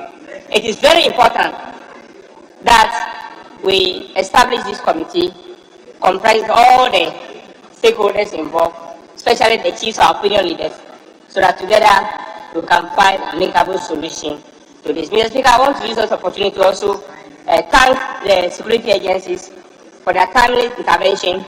I Had it not because of that, we wouldn't have known where we'll be by this time. With these few words, I thank you for the opportunity. Thank you, Mr. Chair. Let me now come to Reverend Toso. Honorable Minister, just hold on. You give us the last blessings. So, Honorable Toso. Thank you, Mr. Speaker, for the opportunity. Mr. Speaker, Nkwanta South, especially in Nkwanta Township, is a very busy community, business-wise, as well as farming activities. Mr. Speaker, with this conflict, I'll be very much surprised if the people will be able to continue to go to their farms. When the paramount chief, the late Nana Obekwaje, was the paramount chief for the area, Mr. Speaker, there was understanding among the chiefs. Festivals were celebrated, and nothing of this sort happened. Mr. Speaker, it will interest you to know that I know the terrain very well because I was a border patrol officer for 9 good years in the area. So I know the various tribes that they were coexisting very well. But Mr. Speaker, I just want to draw your attention to the fact that there were 2 clear early warning signals. Because 2 years ago, it happened, but not, this magnitude. It happened last year, it happened, and somebody died. 1 person died. So this year, when it started, even a football match, there was a conflict. So what I want to draw the attention of this house is that we have a regional security coordinator. We have a regional NIB, formerly BNI coordinator. We have them also in the municipality. So I'm so much surprised that these early warning signals, that was clear signs that something was going to happen. The security agencies, it was the responsibility of the district chief executive to organize a dissect meeting or MISEC meeting, to be able to meet with the security heads to address this situation. The regional minister lives in Nkwanta. There were signals. So he should have also organized a RESEC meeting to stop what happened in Nkwanta. Because when you telling them that there are signals that this is going to happen, all you need to do is to stop them from going ahead to have the celebration. But it didn't happen. And I'm not surprised because the regional minister didn't want to offend maybe the functions because he was preparing for his primaries, to contest the primaries there. Because if he has stood on his, to say that, look, there are clear signals that this is what is going to happen, therefore do not go ahead with the celebration. Mr. Speaker, what happened in Nkwanta South wouldn't have happened. Since we have security heads and there was the need for MISEC meeting, there was the need for RESEC meeting, but all this did not happen. Notwithstanding, Mr. Speaker, people have lost their lives. People have lost their lives. There are families who are suffering. There are people who have passed on, who are people who are friends for the families. Now they are no more. So if we're talking about, bringing peace back to Nkwanta South, so that the people can go on their normal farming activities, Mr. Speaker, there is the need for the minister, he's here, my good friend is here. There is the need for him to talk to the regional minister, to talk to the municipal chief executive, that they should not side with any of the factions. Mr. Speaker, in this conflict and in any other conflict, we have people that we call shadow actors. There are too many shadow actors in this conflict. Mr. Speaker, I know what I'm talking about. The minister can do something about it. They have to call them, the National Peace Council, they'll have to call them and talk to them so that the chiefs will continue, the chiefs will come together, bring peace, because it is the responsibility of the chiefs also to bring peace. It's their responsibility to bring peace in the area. But if we are people hiding under, some other people, bishops, and doing what they are doing, Mr. Speaker, it is not fair. It is not good. So, the minister is here. If he wants to consult with some of us, we can give him a clue as to what should be done in Nkwanta South. So that what has been happening is, it looks like now it's become a perennial, conflict. What it happens for the past 3 years, it's been happening. Something can be done about it for peace to retain in Nkwanta South. Mr. Speaker, on this note, I thank you for the opportunity, and we say our condolences to the bereaved families. Thank you, Mr. Speaker, for this opportunity. Yes, Honorable Oti Bress. Thank you, Mr. Speaker, for giving me the opportunity to add my voice to this important call. Mr. Speaker, the issue of in Nkwanta is a long-standing issue.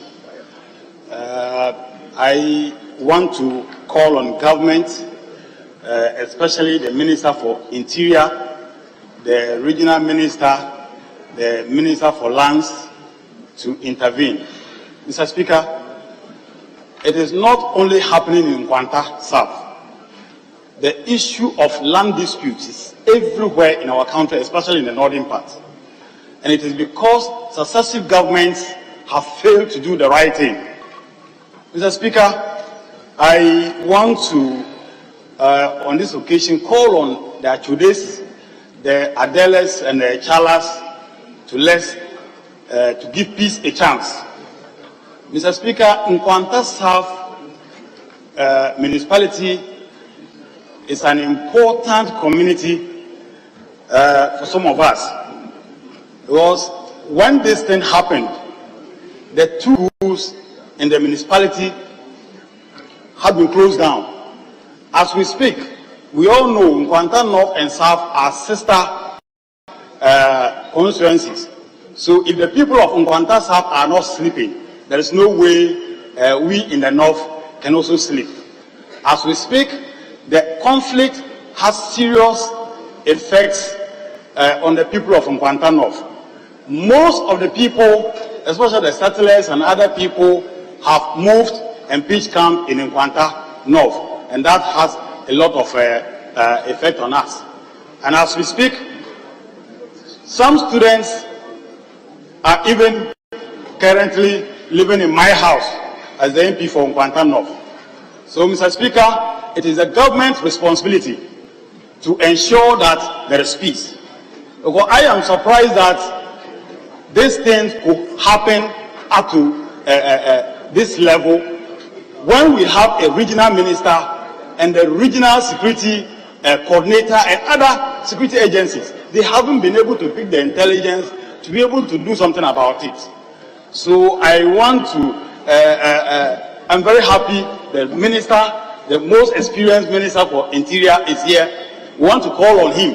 Oti region is a very young region and a promising region. So we don't want conflict and misunderstanding.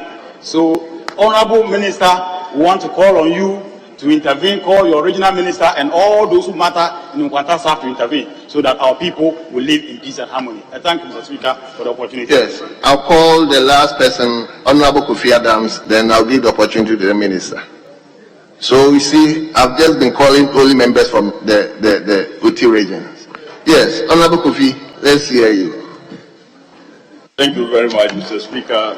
You will live long for considering the Oti people to make a statement on a matter that affects us so dearly. But, Mr. Speaker, of conflict in Nkwanta would not affect only the people of Nkwanta and Oti. Indeed, the Eastern Corridor Road has become the shortest road to the northern part of the country. And Mr. Speaker, if you want to avoid the use of a ferry, you would have to go through Nkwanta. Otherwise, you do Dambai and use the ferry. But if you go through Nkwanta, you are able to sail through freely through Pasada Manko into Bimbila and continue your journey without curtailing it because the ferry is not functioning. A conflict in such a critical area affects movement of vehicles. Mr. Speaker, as we speak now, because of the curfew, vehicles conveying food products from the northern part or even from Nkwanta itself to the southern part of the country cannot move at the time they would have preferred to move because of the curfew that has been imposed on them. Schools, as indicated by my colleague, have had to close. Not only have the schools closed, recently when the SHS went on vacation, students from Nkwanta South who are coming from other schools have to be assembled in Bwemain Senior High and led by security personnel to Nkwanta and various communities. All this is added cost to already suffering municipality and a region. Mr. Speaker, Nkwanta indeed is an area within OT that is so buoyant. There are bank services, financial services that you cannot get even in the regional capital. If you need services of some banks, you have to travel all the way to Nkwanta. You cannot find this in the regional capital, which is Dambai. So it tells you how significant the role Nkwanta plays in the lives of the people in OT region. Again, Mr. Speaker, farming is the mainstay of the people of Nkwanta. And we are just in the harvesting period. But now you dare not step on your farm. Because the possibility of being attacked so high. And so the rice farms have been abandoned. So they are not harvesting. The maize farms have been abandoned. They are not harvesting. And so the investments that they've put in there, some of which is loans from these banks, cannot be recovered. Mr. Speaker, 11 lives have been lost. Not one, not two, not three. Even one is even big. Then talk of 11. The security agencies, yes, have done their bit, Mr. Speaker, but the Interior Minister is here. Just yesterday, he was telling us how experienced he is in dealing with chieftaincy-related issues, and that his colleague lawyers here can testify to that. I want him to bring that experience as Minister for Interior to help in resolving the issues in Nkwanta. Mr. Speaker, the presence of the security in Nkwanta is fine, but many homes have been touched. Stores have been touched. And so food is equally also a challenge for some of the persons, Mr. Speaker. So even as they deal with issues of security, the NADMO and other institutions under the Minister for Interior should begin to look at some other interventions, Mr. Speaker, that will provide some relief to the suffering persons. With these short words, Mr. Speaker, I want to thank the maker of the statement for bringing this issue up, and we pray that some action will be taken to resolve the issue once and for all. Thank you very much. Thank you. Honourable members, we are speaking on the same tone. Let me give the opportunity to the Minister for Interior.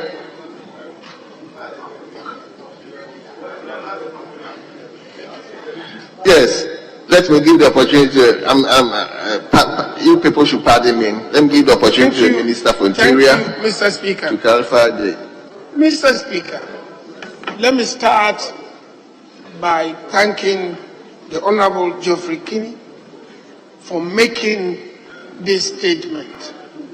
And Mr. Speaker, I have listened keenly to the statement and listened to contributions of fellow MPs. I find this positive convergence of views by members of Parliament to ensure or to work with us to ensure that there's peace and security in Nkwanta. Mr. Speaker, I want to place on record my appreciation for the positive contributions that have been made. And to start by saying that there have been loss of lives, Mr. Speaker, and up to 11 and beyond. Mr. Speaker, even one loss of life is one too many. And Mr. Speaker, I would like to extend on behalf of the government our condolences to all the bereaved families who have lost loved ones. But in all these contributions, I think the Nkwanta North MP does bring up a very important point, that this is a perennial problem and is a land problem. And Mr. Speaker, whilst what we can do together to maintain this peace, this time I would appeal that stakeholders, we attempt to deal with that fundamental issue of the land matter. 3 tribes claiming land, conflict about boundaries. If we continue to play ostrich, from time to time there would be these eruptions. But Mr. Speaker, I'm convinced by the statements that were made by my colleague MPs that we can work together. Mr. Speaker, the Honorable Geoffrey Kinney talks about 21st November. But Mr. Speaker, it was on 20th November that the police had reported that there was exchange of gunfire in the market. So the police went there and already we had lost some lives. Mr. Speaker, on 21st, I had to impose a curfew. The very day that the Honourable Member of Parliament was concerned about the conflicts, I was compelled, went through the processes and imposed a curfew. Yes, as Honourable Adams is saying, the curfew has its own negative impact, namely free movement of goods and services, and therefore foodstuff and what have you. Mr. Speaker, while we are at it, let me inform the House that the curfew is being imposed and enforced, and the number of people who have breached the curfew have been sent to court, fined and convicted, fined. So there is some calm. But we are the first to admit that because the matter is a land matter, we cannot take this calm for granted. I want to assure the House that it's not just the police who are working on it, but also National Peace Council has come in. We intend to increase their intervention. I've taken note of the intervention of Honourable Adams, and therefore we'll be sending NADMO to go to the area to find out what we can do to ameliorate the situation. But Mr. Speaker, I want to work with my colleagues so that with the RESEC, let us set up a committee.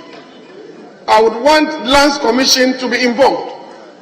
Let us set up a committee that would do something about the underlying land conflict. And Mr. Speaker, on 29th and 30th of November, the police command had separate consultations with stakeholders. It included the 3 groups, Chief of Atwede, Adele Tribe, Chala, and Steve Obosu, both opinion leaders. The Achala tribe were represented by Nana Kunewu Ado Kedri II, the Dojahino of Chala, Idrusu Achenaki, a regent and Alaji Danso, an opinion leader. The Zongo community represented by Isaka Labram Kayaba, Sarichi Zongo Nkwanta, Musa Suraj Nabin, Nasirichi Samari Nkwanta, Chief Imam Amara Tube Nkwanta. Currently, there are still ongoing consultations between the police and these groupings. But some corpses have already been released after autopsy, but we have 2 corpses now that have been preserved for us to work on. So, Mr. Speaker, these consultations are going on, but we'll be discussing with the Regional Security Council about the involvement of the MPs of the area. If we can have the MPs nominate 1 or 2 persons that will be part of this peace building approach, I would be happy. But Mr. Speaker, I would want them to have me. They know the local situation. We have to at least start dealing with the land matter. I would have said as a lawyer that why didn't they go to court to solve it? But once they haven't gone, let's see if we can have a committee, representatives from all these, with some MPs and some other experts, including Lands Commission, and let's see how we can begin to talk about these things. Mr. Speaker, the situation of the school children I've taken note of. I'll discuss with the Education Minister and of course the police to see how we can increase the police presence in these areas to encourage the children to go to school. I mean, we owe them that duty, and I would see what we can do.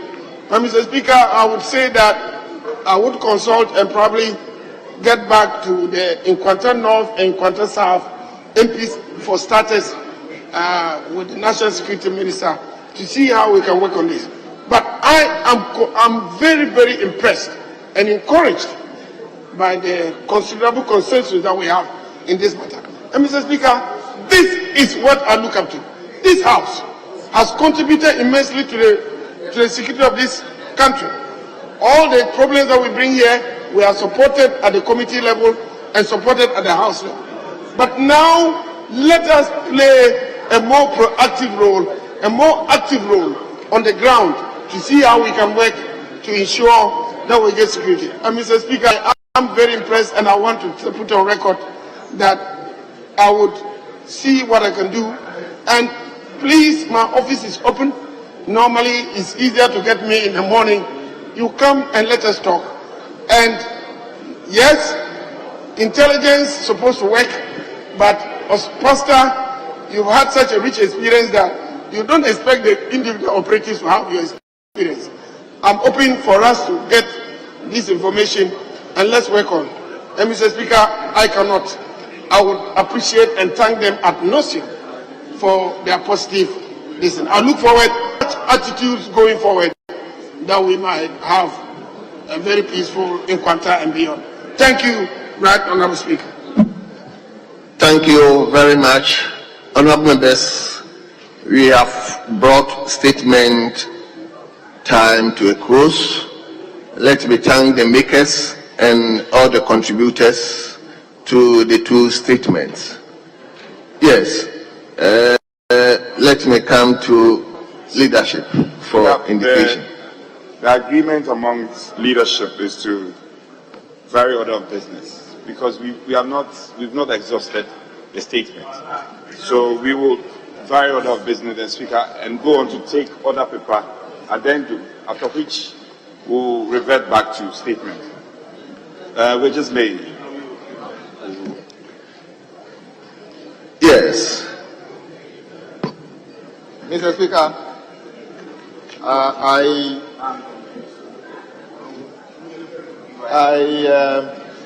can hear what the majority chief whip is saying, but I don't see the agency in breaking the flow of the statement and doing anything and coming back. It's not as if what you want to lay as is time bound. So I would have wished we continue with the statements and then take the other business later. But we will come back. Don't worry. We will come back. So, honourable members, let me invite you to other paper addendum. Other paper addendum.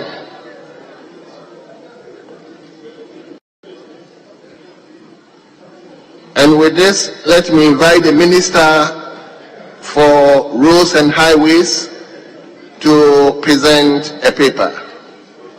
Yes, Minister. Concessionary contract agreement under a public-private partnership arrangement between the Government of the Republic of Ghana, represented by the Ministry of Roads and Highways, acting through the Ghana Highways Authority and ATEP Limited, a wholly owned subsidiary of the Ghana Infrastructure Investment Fund, as the employer, acting through Maripoma Enterprise Limited as the contractor, for an amount of $338,897,543 United States dollars and 56 cents for the redevelopment and expansion of the Accra-Tema Motorway Extension Project. Honourable members, the paper is duly presented. It is referred to the Committee for Finance, and I will urge the leadership of Roads and Highways to join the Committee for Finance to consider the report and report back. Mr. Speaker, I was urging the Chief Whip for us to pause and maybe engage the road minister before you lay this. You see, you are referring, they said it's a concessionary agreement. We are not even sure whether it's not a financing agreement. We don't even know the content. So if we did a little bit of consultation, we would have known whether you referring it to finance committee with participation of leadership of the road committee was appropriate, Mr. Speaker. This is a major issue. The ministry had cause even to issue a statement against me in the past when I said what they were doing was illegal by awarding this project to Mutaenge. Today, they are here to, I thought we should take time to do the right thing, Mr. Speaker. I don't think this agreement should go to the finance committee. I would have wished still that we pause and consult with the minister and find out whether the referral is supposed to go to the road ministry, the road or finance committee, Mr. Speaker. It's a major issue.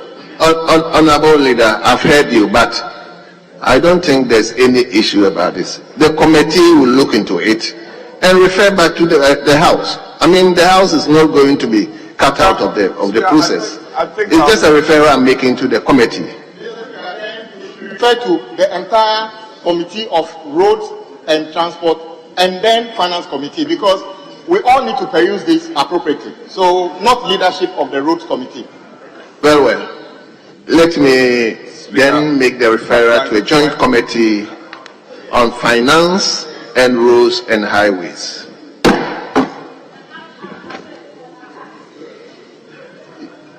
Speaker, yes. I think we can now revert to item 7. Item 7, Speaker. Yes. Honourable members, kindly indulge me to invite the first Deputy Speaker to take the chair whilst I proceed to go and host my school people.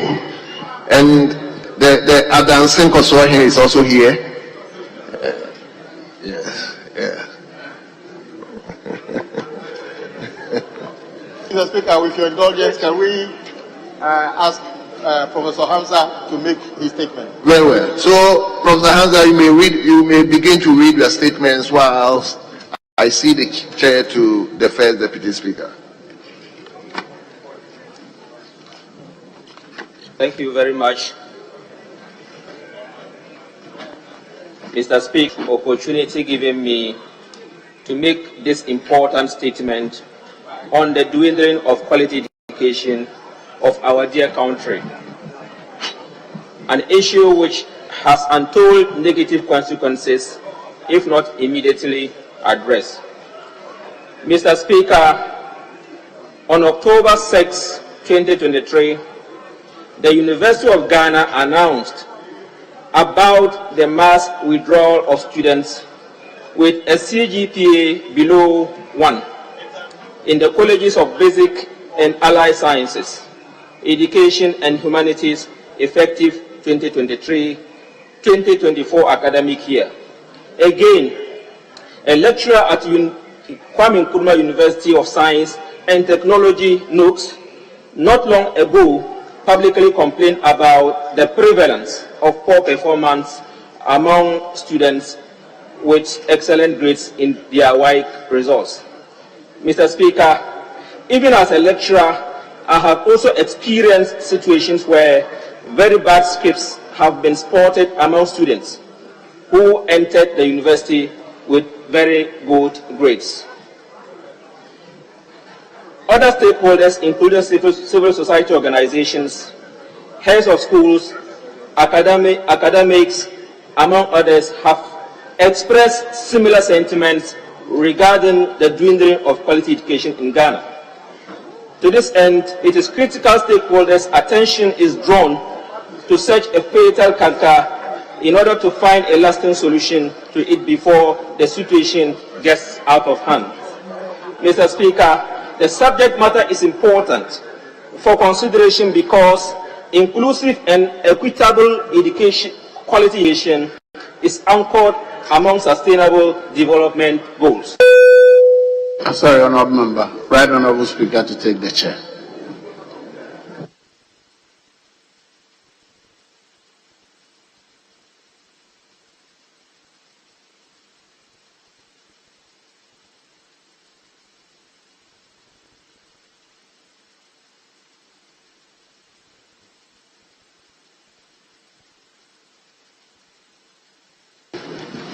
Yes, Honourable Member.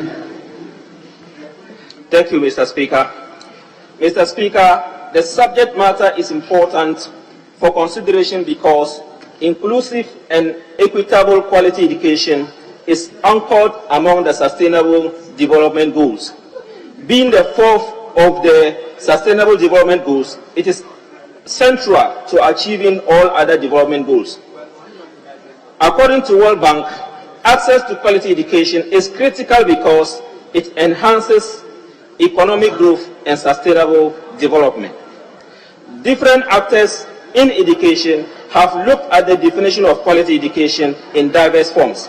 However, for the purpose of this statement, United Nations Educational, Scientific and Cultural Organization, UNESCO definition of quality education has been adopted. That's quality education is anchored in three broad principles: the need for relevance, for equity of access and outcome, and for proper observance of individual rights. Mr. Speaker, the decline in quality education can be attributed to several factors. One major cause is the mass promotion of all students at the various levels and the relaxation of the entry requirements from the junior high school into senior high school. This unpopular decision by government had laziness and laid-back attitude among students and parents towards taking their academic work seriously. Hitherto, examination times were critical moments to parents and students because of their fear of demotion. Today, that fear is gone because parents and students alike view promotion as an automatic issue and not a competitive process determined by performance or hard work. Mr. Speaker, Another pitfall of dwindling quality education is the focus on senior high at the detriment of basic level, which is the foundation of quality education.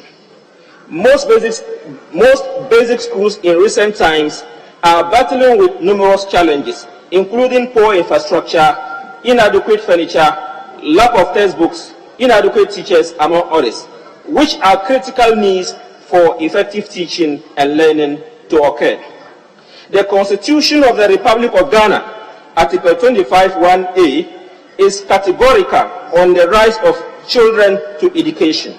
It is emphatic that basic education should be compulsory for every child of school-going age. However, the focus on the senior high level at the expense of the basic level in recent times, motivated by free senior high school policy, has further exacerbated the deterioration of quality education in the country. Mr. Speaker, the perceived prevailing climate of fear and intimidation has restricted the ability of school administrators to voice out their concerns regarding the declining quality education. Many head teachers and principals feel constrained and unable to make grievances openly for fear of losing their jobs. Consequently, the lack of constructive dialogue and effective problem solving within the educational system has untold negative repercussions on quality education in the country. Mr. Speaker, parents-teacher associations hitherto play a crucial role in supporting government in the running of schools. PTAs have been instrumental in providing school needs, including infrastructure, vehicles, motivation of staff, and other administrative needs of schools.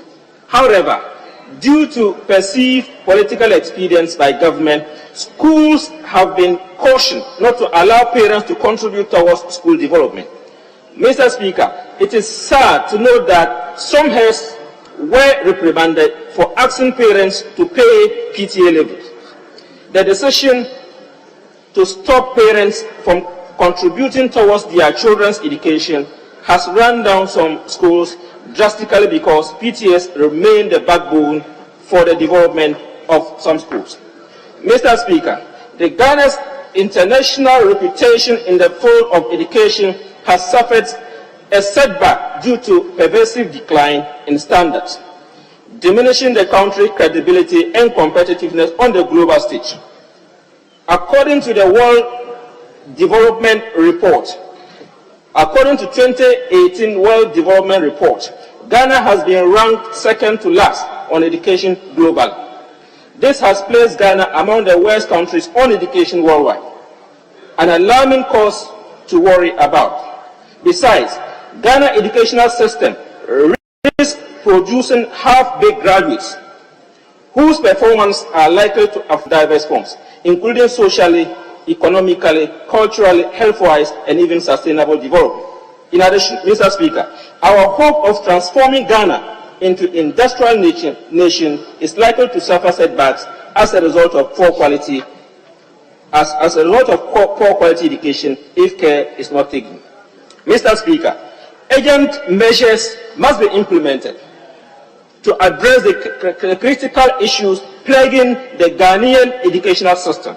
Immediate attention should be directed towards revitalizing the neglected basic school level, including the provision of essential resources and infrastructure, such as teachers, school building, furniture, teaching and learning materials, among others.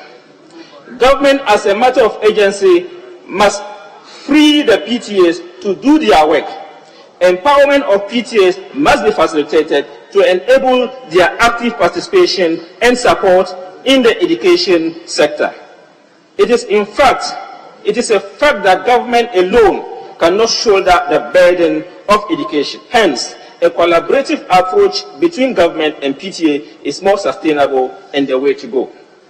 Mr. Speaker, it is imperative for government to prioritize the education sector by fulfilling its commitment and allocating sufficient resources to ensure effective functioning of educational institutions, revising the existing promotion and demotion policies within the educational system could foster a more productive environment for academic excellence.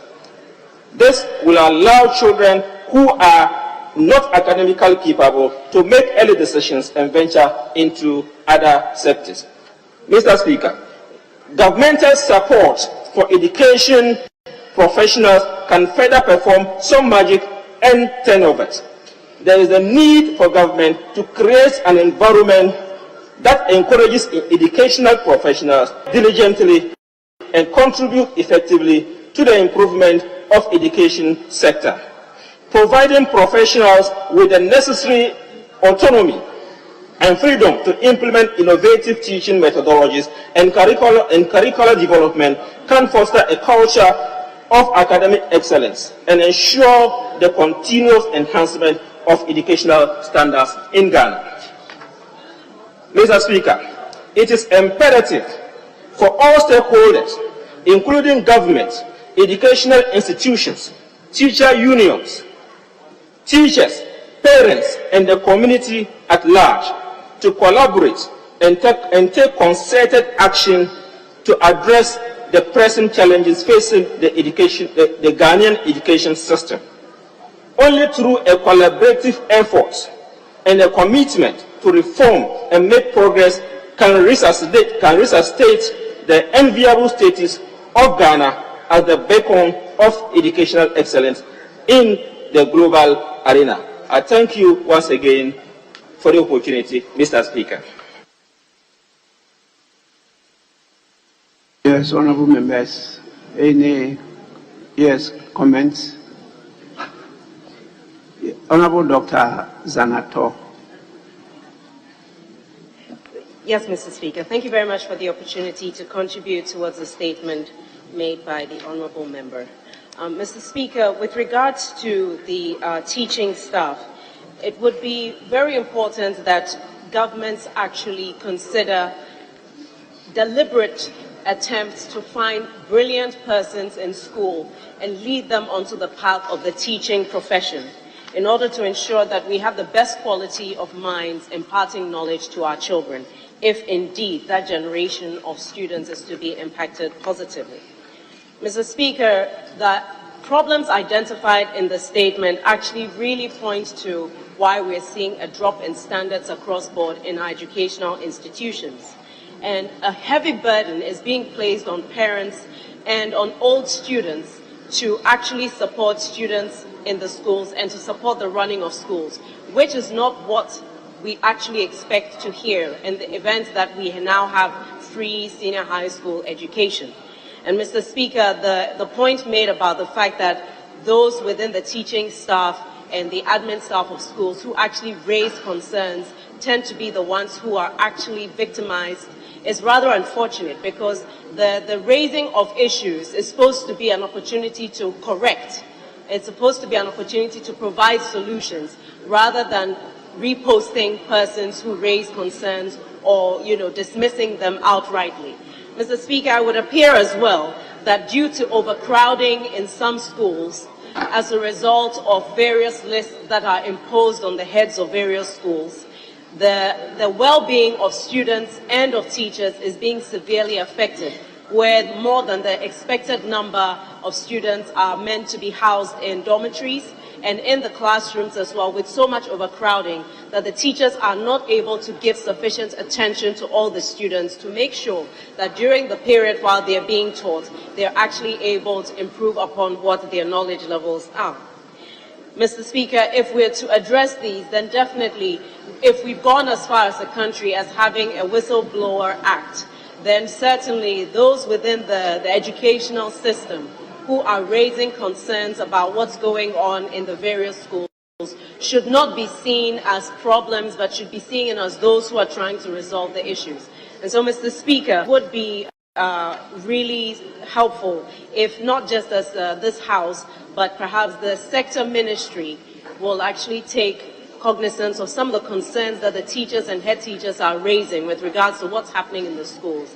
And hopefully as well, with ourselves as well, ensuring that we are not allowing too much political interference to affect the standards that schools have set for the entry of students, thereby depriving those who have actually gotten the grades to get into those schools, of not having those chances because they have no connections to actually get into the schools, so that we ensure that the schools that we're seeing as good schools in Ghana continue to be better. And in that case, more infrastructure needs to be put in place so that those schools can be replicated, as opposed to the standards of those schools being brought down because everyone is trying to push all the students into those schools, thereby lowering the standards. Because these children are the ones who will take over this country. And if we don't invest enough in their education now, we will see the after effects in 5 to 10 years' time when they take over the reins of leadership at the various levels. So, Mr. Speaker, this is actually a matter that is so urgent to the future of this country and to our well-being as a nation. So I thank you so much for the opportunity.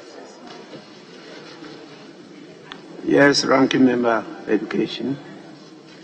Thank you, Mr. Speaker, for the opportunity to associate myself with the statement made by Professor Hamza Adam, MP for Kumbungu, on the declining quality of education in Ghana. Mr. Speaker, I am sure that some years ago, many of us were not taught by trained teachers. The first time I was taught by a trained teacher was in middle school, Form 1.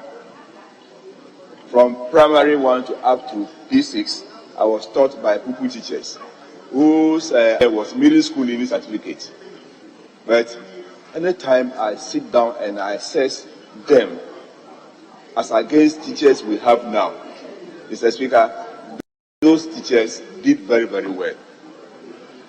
And they were so meticulous, so dedicated to work, that you even feared to absent yourself from school. They did all that they could to help us acquire education. Mr. Speaker, as the maker of the statement made, really quality of education is declining in the country. And if we don't do anything urgently, I don't know where we are heading towards to. Otherwise, in the next decade or two, we may be importing human resource from other countries to come and work for us in this country, even in the civil or public service. Mr. Speaker, if you look at our basic schools now, the situation is very bad. There is a declining commitment to basic education in the country. Budgetary allocation is declining year by year. And if we don't arrest that situation and make more commitment, more budgetary allocation to basic education, the situation will continue as it is now, and it will be worse. So there is a need for government to make sure that basic education is given the necessary attention. If the foundation is weak, I don't see what we can build on it. So we must, as a nation, redefine our basic education. What do we want to achieve after our children have gone through the basic education? Do we just want them to go through the system or prepare them for secondary education? We need to look at that critically.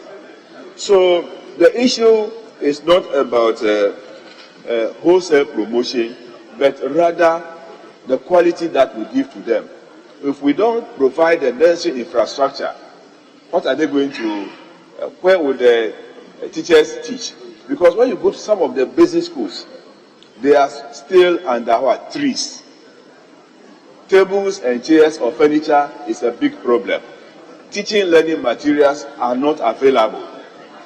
So we need to take a second look or a critical look at our basic education and make sure that we provide the necessary materials that are needed for the teachers to perform their task. Mr. Speaker, we are also in a situation where we have given much priority to secondary education, neglecting the basic education. Nobody is saying that we should not encourage everybody to go to senior high school, but the issue is that where we are now, there's a need for us to make sure that provision is made equally at all levels. Mr. Speaker, although we are practicing a free senior high school system, the challenge there is also contributing to the poor quality education that we are having. Mr. Speaker, the double-track system is affecting quality of education in the country. I am saying so because you realize that students who are under the double-track system are unable to make the number of weeks that they have to do in the senior high school. Especially the first year students who are now going to the second year. They did less than 25 weeks. A whole year, less than 25 weeks. What have they been able to cover the syllabus? The answer is no. So it has become the norm that many parents will have to employ teachers to teach their wards outside the school hours or when on holidays. So we need to look at that carefully and make sure that we provide the necessary materials, infrastructure-wise, at the senior high schools, so that all the trusts or all the year groups can go to school at the same time and break at the same time. Until we do that, we'll have a challenge with the quality of education we are having in the senior high schools. And Mr. Speaker, the role of the PTAs is very key in our educational system. But what we have now, especially at the secondary school, is parents' association. So parents hold meetings without the teachers. They don't want to, government doesn't want the teachers to be involved in the parents' issues. And that is not helping, because over the years, before this time, parents and teachers will meet and they have the opportunity to discuss matters that affected their wards. This time, you can only do it on individual basis, and that is not helping very much.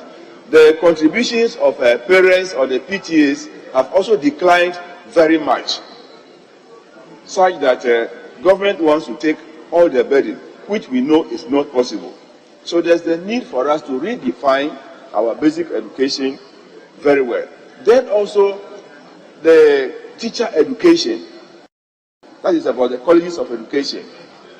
How do we make sure that the teachers who come out of colleges of education, who are now even degree holders, perform better?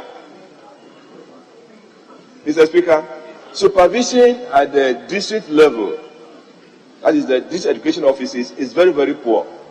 We need to resource the district education offices to make sure that supervision is done at all times that schools are in session.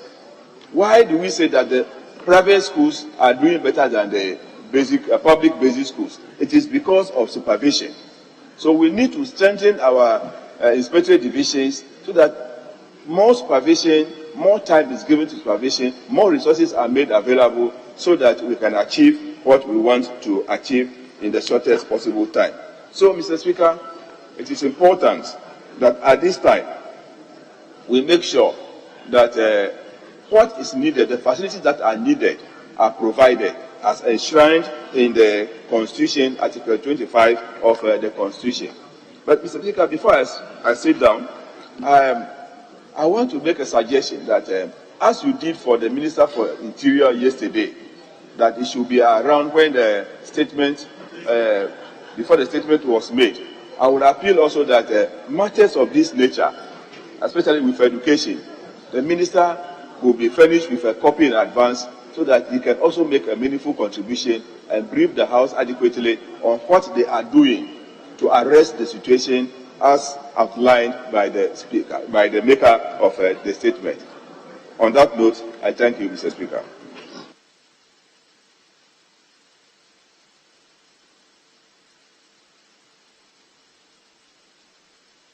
Yes, Honourable Member for Aswase. Thank you very much, Mr. Speaker. Mr. Speaker, let me start by commending the maker of the statement for bringing our attention to what we all know already. Mr. Speaker, without repeating some of the reasons for the poor quality of education, I just want to say that it's a failure on all of us. We are failing the future of our country by our actions and inactions over the years. Mr. Speaker, we've been toiling with the education in this country for a very long period of time, where we keep changing the system depending on which government comes and goes, without able to sit as people to agree to what we all want, so that we could all champion it, regardless of which government is in power and which government is in opposition. Mr. Speaker, if you look at the current trend, it's so worrying that very few people will want to take their children to public schools, especially at the basic level. You will see, even with the greatest of respect, people with very low income, like security people, drivers, and those who even do petty trading, because of their desire to get the right education for their wards, are forced to take their children to private schools, what we call in the South here as international schools. And Mr. Speaker, you go there to realize that those who are doing the teaching are people who have unfortunately not been able to make it after writing their WASI exams to go to university. And then they use that as temporary stopgap in trying to better their results. They are those who are teaching at the international school. And Mr. Speaker, the sad thing, which all of us are failing to talk about openly and proudly, or talk about boldly and openly, is that most of these private schools, Mr. Speaker, when it is time for exams, they invest in getting questions for their awards, so that people will say that their school is doing well. So because of that, you see these children, they get these excellent results from these schools. They get to SS, it's a problem. So, Mr. Speaker, it is something that we have to look at dispassionately as people. Then you get to SS, Mr. Speaker, the mass production. Mr. Speaker, I'm privileged to have attended the very secondary school that you attended, Tamale Secondary School. And Mr. Speaker, you remember that from Form 1, when you write exams, they will paste the exam results from the first person to the last person. And then when it gets to Z35, then they rule. These are the people who go to Form 2A. Then the next one, those who go to Form 2B. In that order, till those they will say, half of these people, they will have to repeat. And even with the repeating, they will still have a line, half of these people, they are not fit to be in Tamale Secondary School, they are dismissed. I remember that in Tamale Secondary School, in the 80s when we were there. And Mr. Speaker, even to do science or whichever subject, it's the same criteria. Because they will take you from Form 1 to Form 2 to Form 3. Then when you are going to Form 4, then even if you want to do science and the school sees that you don't have the capacity to do it, the school prevents you. Because they are not just going to allow you to just say, I want to do this, and therefore pick it and go. Today, we are saying that no JSS child will be left behind. It's beautiful. It's excellent. But must they all go to senior secondary school? Why are we not going to do the grading system? Looking at your results, yes, we cannot throw you into the open street. But for you, you must go and do technical education. Because your result shows you cannot proceed. So we do that categorization. Yes, we will not want you to fall out. Go and learn a skill. Those who may have excellent results and still want to learn a skill, let them learn a skill. Mr. Speaker, I'm wondering if we can follow what Germany and many other countries are doing. Why should a child complete senior secondary school in our country without any skill? We must make it mandatory that once you are in this, you must learn at least one skill.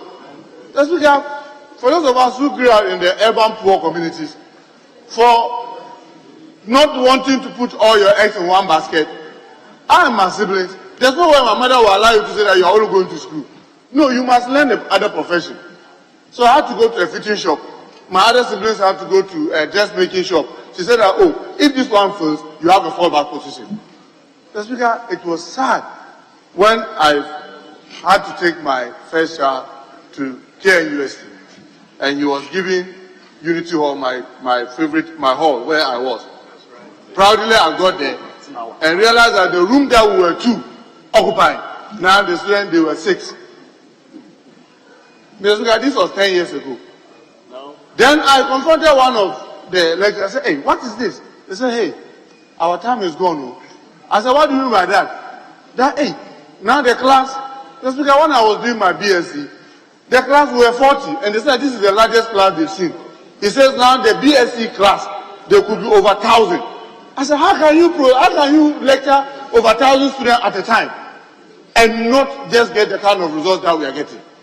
Mr. Speaker, I'm privileged to be assisting at UPSA, a master class, and they are 70-something, a master class. When I was doing my master's, the largest, they said that was the largest class, we were 18. Today, a master's class, and they are over 500. Why are we deceiving ourselves? That we are educating people? We are just joking. We are just playing with the future of our country. And Mr. Speaker, there's no doubt we are having this kind of poor performance that we are seeing. The earlier we all wake up to the realization that, yes, it is good to educate everybody, but it doesn't mean that everybody must go and do only reading subjects. We can categorize ourselves to those who have to learn skills, those who have to do the reading subjects, those who want to do other things. We cannot just be doing this mass production and expect a different result. Because, Mr. Speaker, now the biggest danger that confronts us in this country is graduate unemployment. Because the number of graduates that we are churning out, as against the vacancies that are there, they just don't match. And Mr. Speaker, for those of us who have great opportunity to employ people, it's shocking, Mr. Speaker, when you are in an interview, we are trying to interview people to pick them for a job. Mr. Speaker, you wonder, say, did you say you finished university? Say yes. And you look at the results, second class upper, some of them even first class, and you are wondering the kind of communication that you are having with that person. And you just see that the person, the job you want to give him or her, he or she can just not do it. Now, go to most of the big shops, Mr. Speaker. People are importing Indians and Lebanese to take care of their debts and other things. Because apart from this lack of proper education, we are so dishonest. Nobody wants to talk about that. Anybody who is involved in business here who can attest to the fact that our children that we are churning out, they cheat during exams. They've been doing all this cheating, so by the time they finish, they are good at cheating. So you employ them, their first thing is how will they steal from the business. They are thinking of killing the business. They just think that you the one who has established the business, oh, you there, they have a balance in Kumasi, oh, you there, you are finished. God has already blessed you. So they can collapse the business for you. Many of us here have this life experience. Why? It is coming from our educational system. So, Mr. Speaker, this is a very serious matter. I really wish the Minister for Education, even though he's not here, would take the clip and begin to ask, what do we do? And I want to plead with all of us, Mr. Speaker, the excessive partisanship is not helping us, because we are not able to sit around the table and agree on what we want to do as people. We've divided ourselves so much so that if I'm in government today, I say this is the way we should go right. Tomorrow you are in government, you say we should go left. And we are tossing our kids left, right, center. And we expect a different result. We are just deceiving ourselves. So, Mr. Speaker, I want once again thank the maker of the statement and urge that we as people should take this very serious. Other than that, the future of our country will definitely be jeopardized. With the kind of system that we are running, we cannot expect a better Ghana with this kind of results. Let's call spade a spade. Our country is in real danger, and the earlier we wake up, the better. I thank you, Mr. Speaker, for the opportunity to have contributed. Yes, first Deputy Speaker. I thank you, Mr. Speaker, for the opportunity to make a comment on just two things. One, my friend, the honourable member of Serwaa has raised a very critical issue about something that is lacking in our educational system, and that is an education that builds values. What value do we teach our children who go through our educational system? By the time we leave school, we are not loyal to our country. We are dishonest. and often we are careless about public property. I don't know how we can inculcate that in our educational system, but if you ask me, Mr. Speaker, it is something that is lacking, is missing. In a properly organized educational system, every product of the school must demonstrate that you can trust him or her with public property. You can expect him or her to take care of public property, public funds, and you can expect him or her to account properly for anything given in care of that person. Unfortunately, I don't see any such thing in our educational system from nursery through to the university.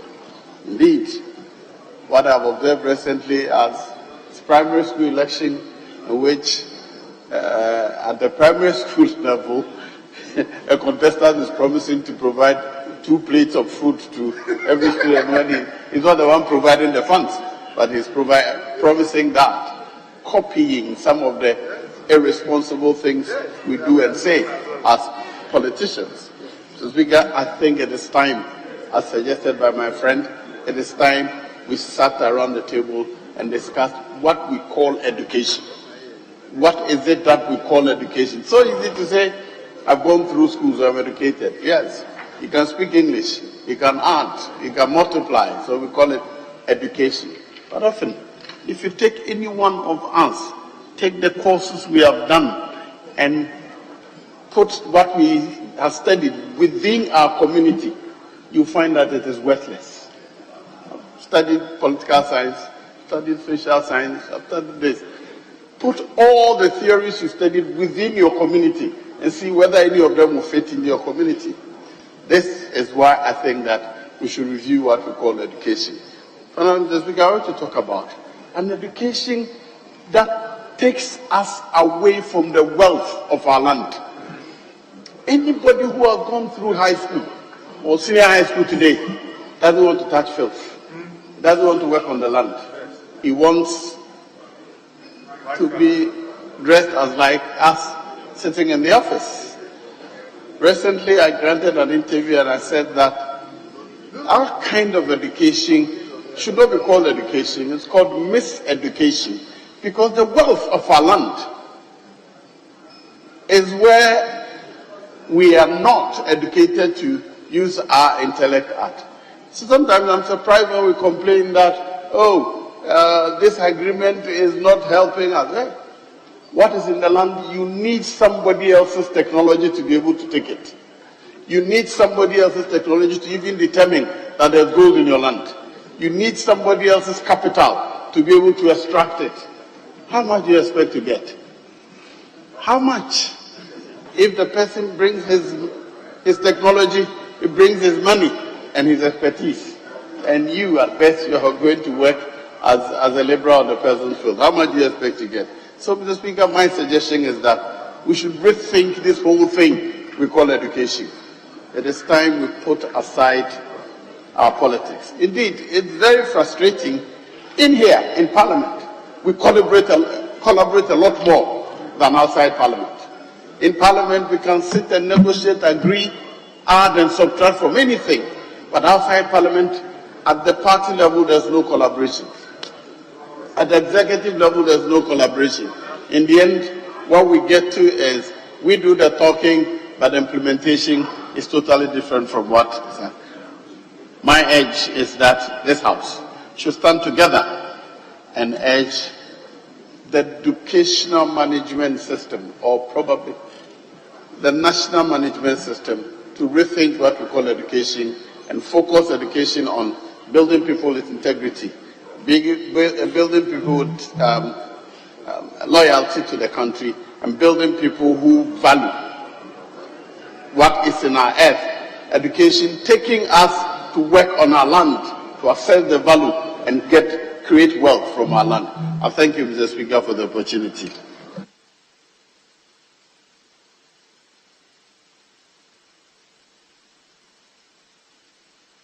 Thank you, Mr. Speaker.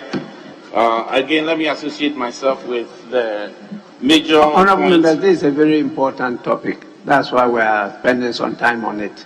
So after him, I'll take 2 more, and then we can move on.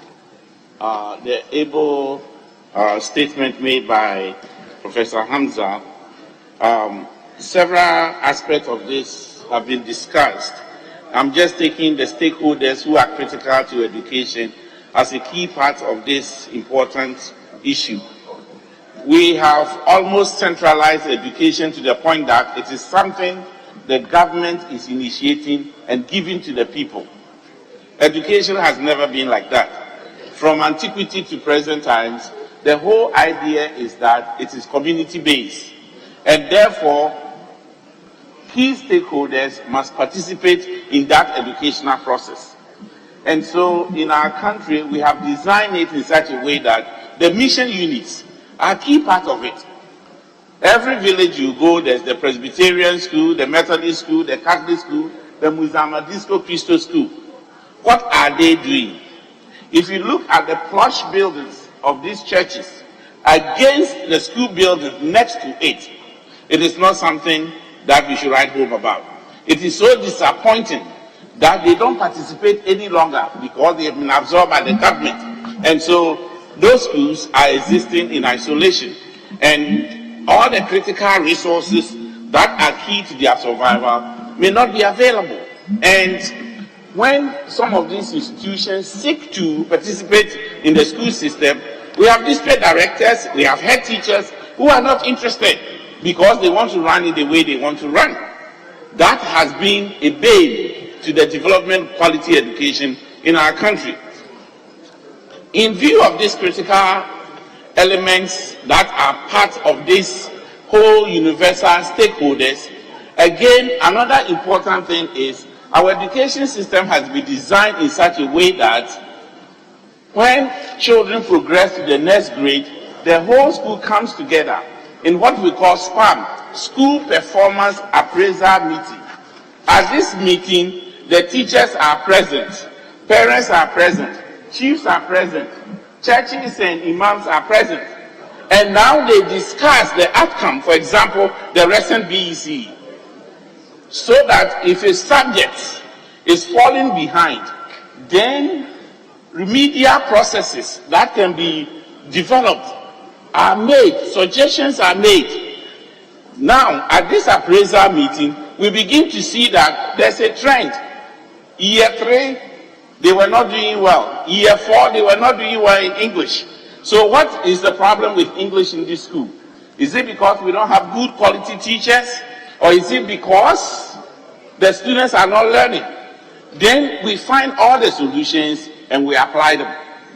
When you leave Accra on the coast stretch, all the way from Accra through Kasua, Cape Coast, Takoradi to Agbona Kwanta, we have the highest concentration of highly educated teachers who should be teaching the children there.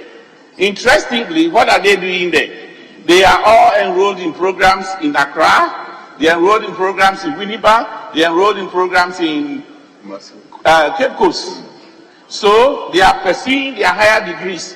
When they write a thing on the blackboard, they jump on the next trot to go to University of Cape Coast. They are MPhil students, PhD students.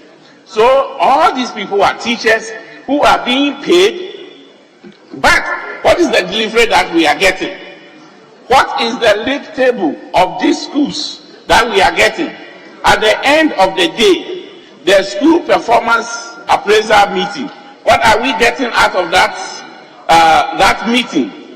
The results that we have received, is it adequate to really help us to determine that English was good this year, next year English was not good? We have even suggested that the process of grading the BECE is fraudulent, is false, the standard system, because the children are already programmed. You have 4% getting the highest, the next 7%, the next 12%, the next 20%, then it comes down that way. So essentially, every child is predetermined where they will fall when they write the BECE. So when it happens, we cannot compare this year's BECE to last year's BECE, because it may be 85% was what was for the first 4%. This year, it may be 35%. They will still fall within the same category. Our education system, it needs a resurgence where we are community participation of parents, of mission units, of people who are dedicated to transform the system must be involved. Is it the system that is not allowing them, or is just everybody is apathetic to the situation? Mr. Speaker, if we don't step up and we continue to hear more practice at the basic level, in several places during this BEC, just results released 2 weeks ago, children in certain school communities were required to pay 2 cedis before their exam script will be picked up. We have had situations where directors collected monies to give it to vigilators. If we don't step up, this country, we will go to the hospital and we have nurses who cannot read your lab results. We have doctors who are going to operate your leg for your head. We need to do something. This is the time. If we fail in education, we have failed in everything because the basic transformation has not taken place. If we still continue to teach agriculture in our universities, and the predominant number of people who are farmers in this country continue to use cutlass and bend and slash, how are we going to feed ourselves in this country? Something must happen. Our education system must be transformed. Thank you, Mr. Speaker. Honorable Katie Hammond. Thank you very much, Mr. Speaker.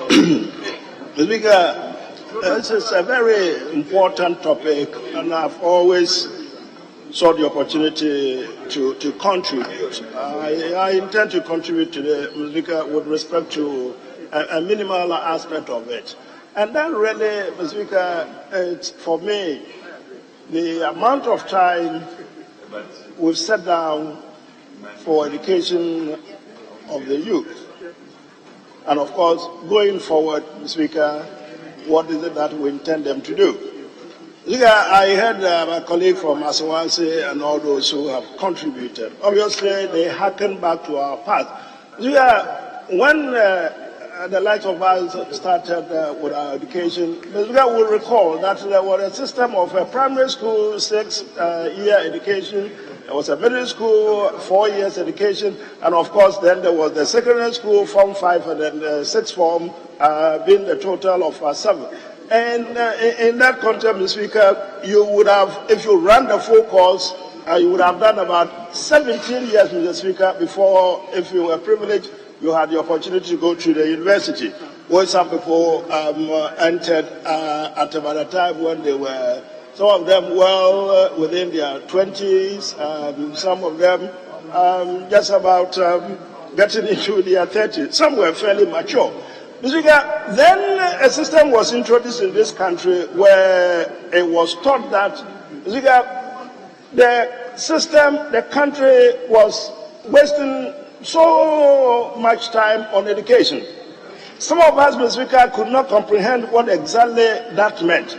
But Mr. Speaker, so the bottom line it became was this, that you have a 6-year primary education, Mr. Speaker, a 3-year JSS, and then a 3-year SSS. So, Mr. Speaker, from a period of about 17 years of pre-university education, we now have a period of basically 12 years pre-university education.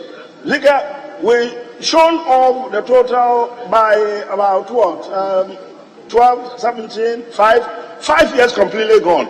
But if we were understudying the developed countries, I take Britain always as my starting point. Mr. Speaker, Britain introduced all this into us, all education and all that we do in this country. We're also part of Commonwealth now. We're part of their colonial past.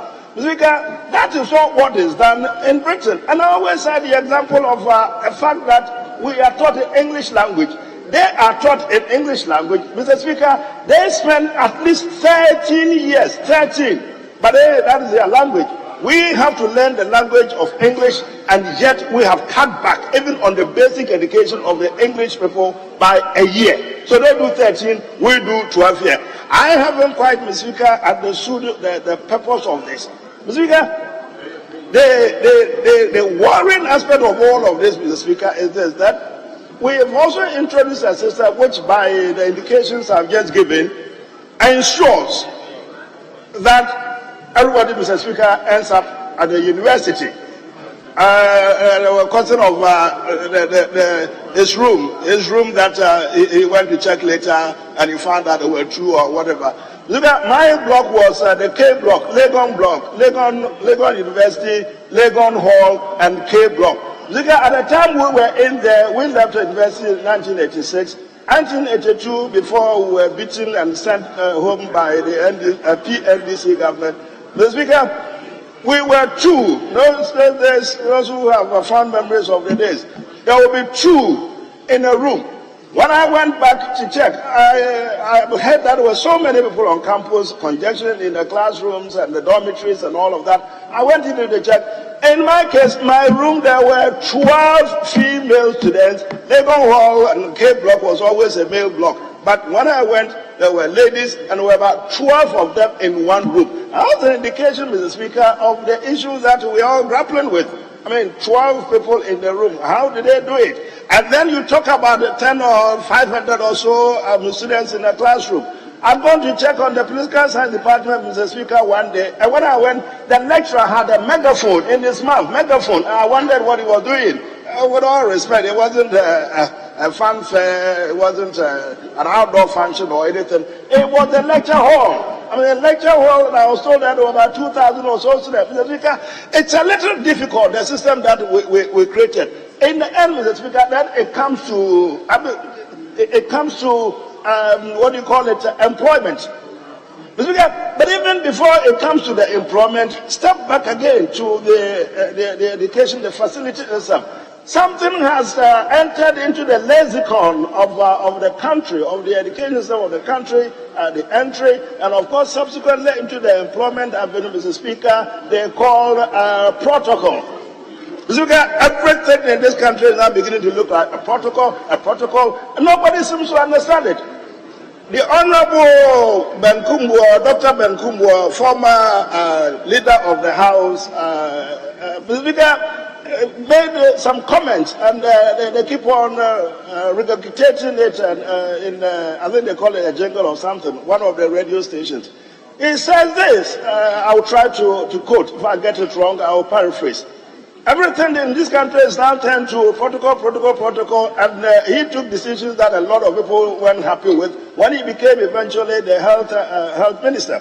And he said this, well, if it is protocol, just wait when you get involved in the road accidents, and the only person who is at the emergency to look after you is a nurse who had to enter the nursing training school on the back of protocol, and who is going to decide on whether you live or you die.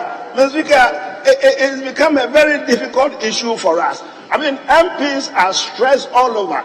It is protocol, use your protocol. Which protocol? Where do we have the protocol? And then, Mr. Speaker, it now permeates the question of employment. There is no way the government of the country, Mr. Speaker, I see the young lady member from Clote Collet, honorable member, is on her feet. I think she wants a point of order. I'm prepared to give way. Actually, I don't think you are out of order, but I don't know whether she wants to share information with you or something. Yes, Honorable Dr. Zaneto. Thank you, Right Honorable Speaker. I was just hoping to make a bit of a correction to the fact that the current system, which is the SHS and the JHS, is not the original system that was instituted in the 90s.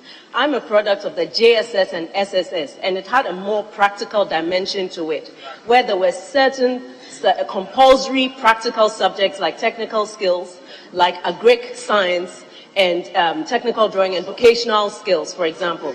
So just for the information of the House, that the current system that we are looking at, there was no appraisal done of the JSS and SSS system to say it was not working, and that was the reason why it was changed to the current system, which we see is as a less practical and more theory with fewer subjects at the point in time. So it was just to add that bit of information. Thank you.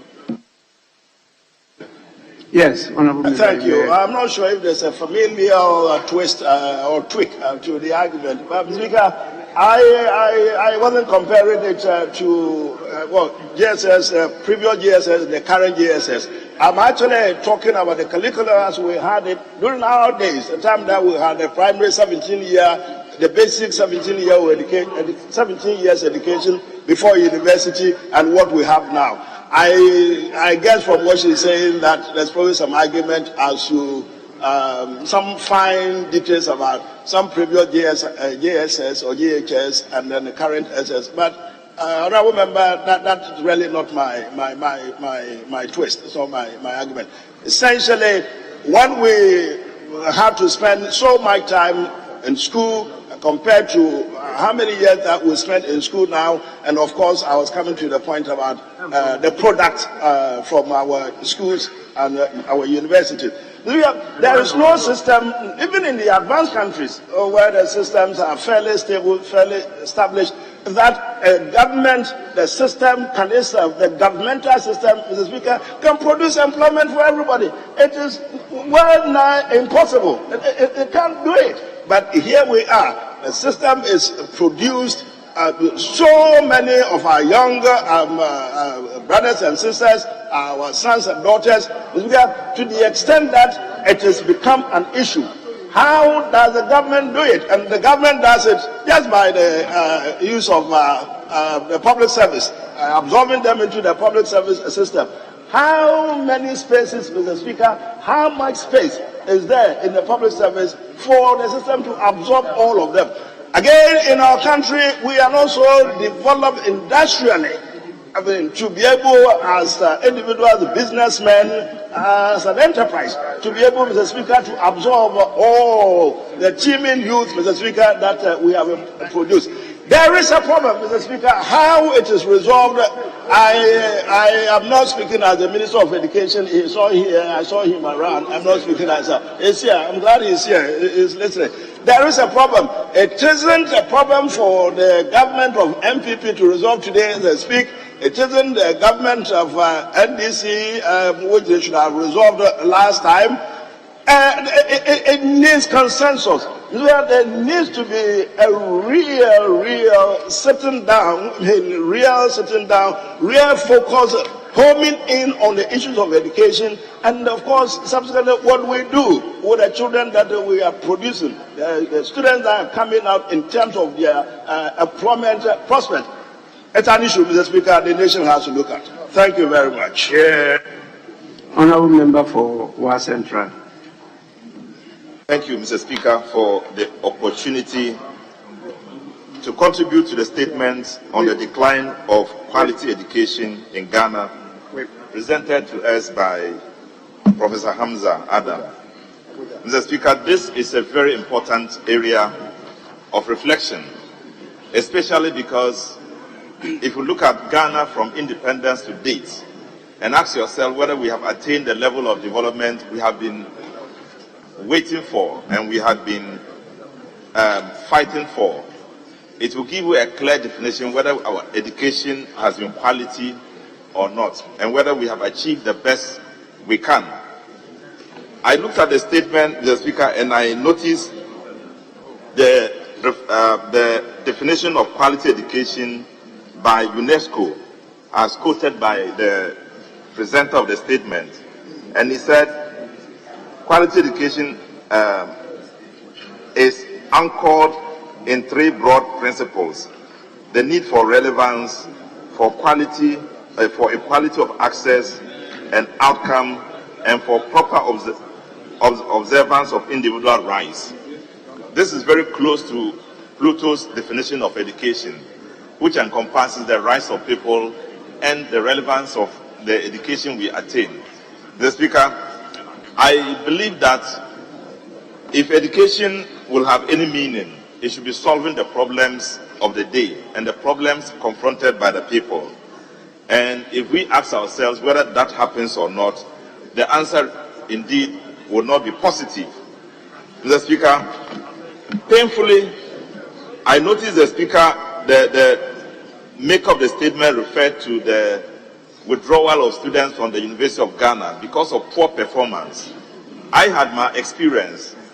I was in Wa 2 months ago, and a few students came to me, a number of students came to me, and they wanted me to speak to their headmistress for one reason, for a major reason for me, was that they said that they had been withdrawn from school. And I asked them why they were withdrawn. And they said that it was because they didn't perform up to the scratch. It means their grade point average was below the expected. And that if they give them the chance for another 1 year, they will make it up. So I told them, well, there are certain things we go into to help young people, but not when you are not performing. Like Honorable Ketiamo has made reference to protocol. These things cannot help you when you come for protocol arrangements. How can I call a headmistress and say, oh, this person is my constituent, he didn't perform up to scratch, but you take care, still take care on. And indeed, that is a nurse. That is in the nursing school. So it is one thing that we have to reflect on deeply to see whether where we are going is where we want to go. Whether the curriculum we are running is the curriculum we want to go. I have seen several young people who finish school. Their major aim is not to work on their own or to think about how they can be of use to society by the education they receive, but how somebody can use them, either by giving them a job or government to employ them. So we don't teach our young people to go beyond the levels where they can be used as laborers, as workers in some organizations, as white-collar job people, and just that. I mean, so the whole understanding is that you have been trained to be used by somebody. If nobody uses you, then you are unemployed. The Speaker is not good. Whatever the situation is, whether the performance is good or not, the mindset of our young people, the levels of the curriculum we have defined have limits that we can't rely on into the future. So, Mr. Speaker, I'm very happy the Minister of Education is here. This is something we have to reflect on. Is this curriculum what we want to run with? Are the students, the people we teach and who come out to law look for white-collar jobs, is the reason for education? But, Mr. Speaker, if you permit me, I'll pay tribute to a school in my constituency, Fongo GHS. The EA means English Arabic. Mr. Speaker, this is a school located in Wa and has, in the last 2 years, shown difference in the performance in the GHS exams. This year, Mr. Speaker, this year, they got 8 ones. The worst performance out of 62 is aggregate 13. And the 8 people got 8 ones. It's so impressive. The performance is so impressive that, Mr. Speaker, if given the opportunity, I would like to make a statement on them and appreciate what the teachers are doing. Mr. Speaker, so for the statement we are looking at, I think that Ghana needs to resit and revisit what we call quality education. The quality education we are looking at in the generic form, which is quoted by the United Nations, should not be our quality education. Our quality education should tackle how we are using the lands that we have, how we are using the resources available to us, how we can get people to go and be able to extract the resources that we are handing over as if it's a gift to companies who are coming into Ghana. Whether we can get our young people grow into believing in themselves and believing in Ghana. Whether we can arrange an educational system which will bring up graduates who will temper with their own potential and who will move into other countries and exploit, come back to Ghana and invest. Mr. Speaker, not the one that is a beggar, not the one who is looking for employment somewhere, not the one who is in a queue trying to go to the United States or to Europe. Mr. Speaker, we want those who can believe in themselves, who can believe in their competence, who can look forward and say, this is what I want to be, without waiting for somebody else to employ them. Mr. Speaker, we can do that, and we can do it, and it is possible. And I will end up here and thank you very much, Mr. Speaker, for the opportunity and to request our minister to begin thinking about changing the curriculum we have now, which is basically speaking English. If you fail in English, if you fail in English after getting all A's and fail in English, Mr. Speaker, or B or C in English, you can't enter medical school. It's not good enough, Mr. Speaker. That shouldn't be the level and quality of education we are looking for. Thank you, Mr. Speaker. Honorable members,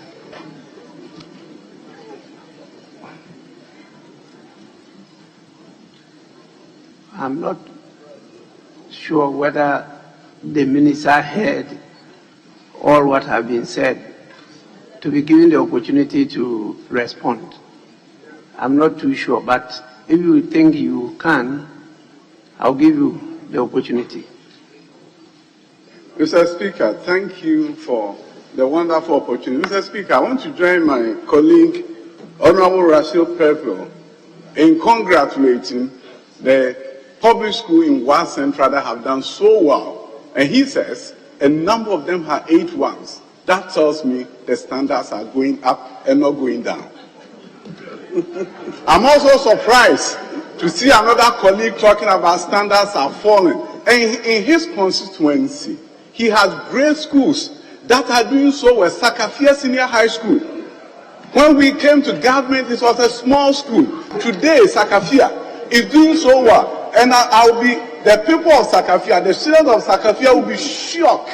They will be shocked to hear their member of parliament saying standards are falling. Sakafia is rising. Kumasi Academy, another school. Honorable Minister, I'm surprised. You are introducing something different from the import of the statement. You are introducing something different. There are spots of sparkles. Nobody doubts that one, and that has not been questioned. It's a generality that is being brought up, and the relevance of the type of education we are pursuing. Both sides of the political divide agree on this, and they are looking like for a change to make it more relevant, more practicable, what we really need as a country. So please, some of these things you are referring to, some in their submissions have referred to them. It is not this government, and nobody has said this government is what is causing the decadence of education. No, no, no, no, no. They've traced it, even mentioning from the time of PNDC. So don't be like you are on the defensive. That's why I said I'm not sure you heard sufficiently enough to be able to respond. Can I give you opportunity to come back with a statement later on education, because I'm very much interested in this matter. Mr. Speaker, when the statement said the quality, there's a decline, Ghanaians are watching us. Mr. Speaker, my colleague asked the question of changing curriculum. Curriculum has been changed. So many different things are happening now. There has been a change in curriculum. And it's the implementation of that curriculum that is leading to improvements that we are seeing in a number of schools across the country. Mr. Speaker, the literacy rate that we have in this country, that was at a point in time 2% for primary 2 students in terms of proficiency, has risen to 38%. We are not where we need proficiency in what? Reading, primary 2. Reading what? Reading, literacy, reading. English or Twi? English. Is that our language? English. 2%. That is one of the challenges they have pointed out. You don't develop any society using another society's language. It is something we have to look at.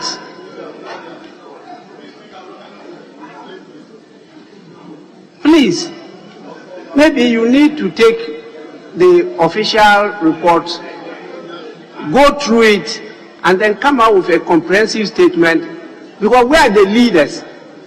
The political leaders are here. We are those who work on the manifestos of the various political parties. If we see there is a problem with our educational system, we have to lead and make sure that it's changed. We all agree in this country that corruption is systemic. And so the best way of solving corruption is to change the system. But we are not prepared to change that system. But we keep on blaming each other. We talk about education, and we know the problem. It's a joint effort. Nation building is a joint effort. We have formal and we have informal. Most of the contribution is based on formal. What about the informal sector? At our family levels, at our societal levels, what do we do to assist in education? Please.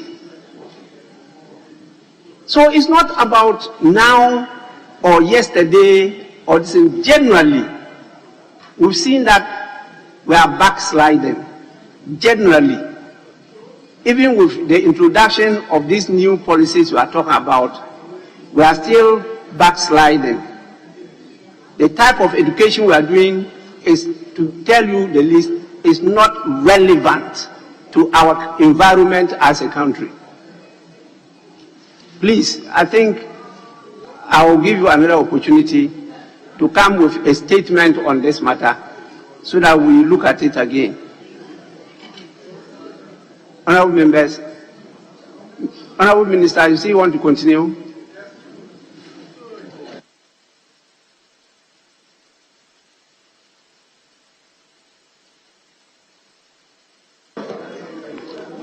Mr. Speaker, the statement that I was responding to said, statement on the decline of quality education.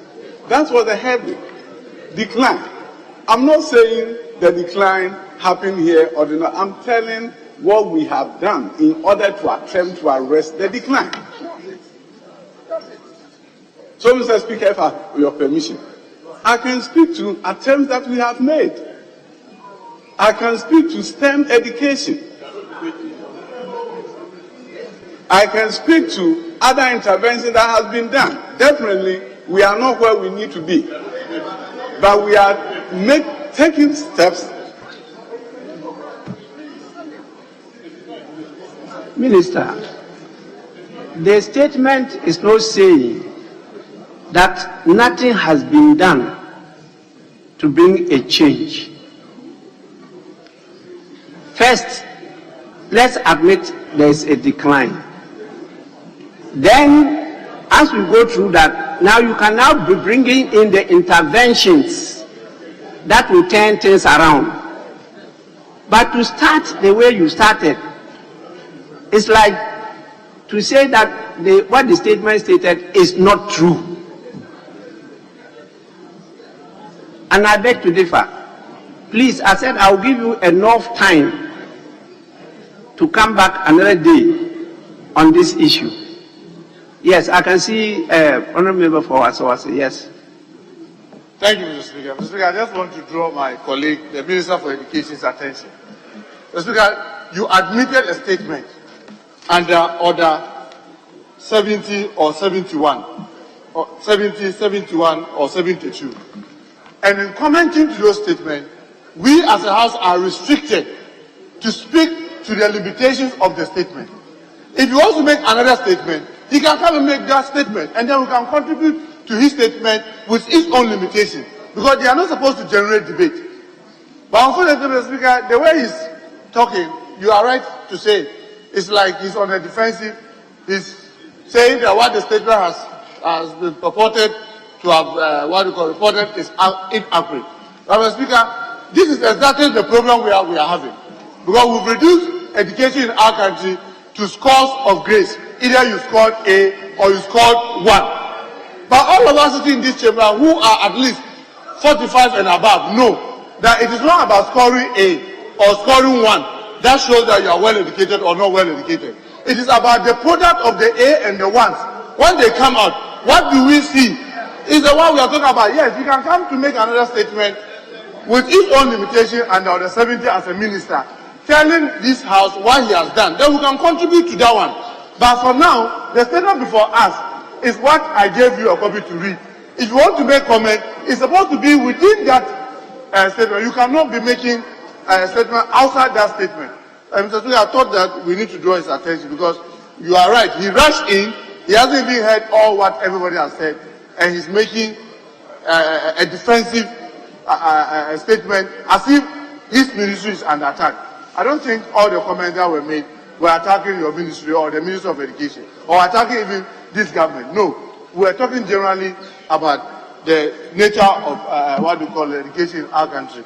Thank you, Mr. Speaker. I hope the minister's attention will be drawn to that. No, I will allow the minister to come with a statement on this matter.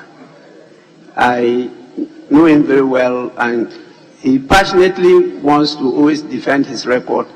I've listened to him on TV, radio, and the rest. But the import of this statement is different from what you're saying. And that is why I want to encourage you to rather come with a statement differently focused for us to look at as a house. Majority Chief, you were on your feet. Oh, you are now. With respect, I think that this house will help you to manage and guide the house. I thought that a number of things were raised during the contribution to the statement.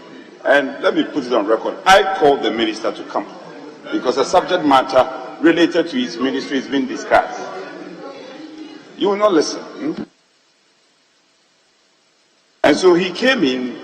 Honorable Mutaka, it is not correct that he rushed in. No, you made that statement. I don't think it's fair. I called him to come and listen because the subject matter related to his ministry is being discussed. And Speaker, I don't want to overly litigate and drag this matter, but you have given a direction, and I thought that was what I was also entertaining. That for us to have an absolute assessment of the subject matter, probably we can't deal with it, the nuance of this subject matter. And I heard the first Deputy Speaker when he spoke.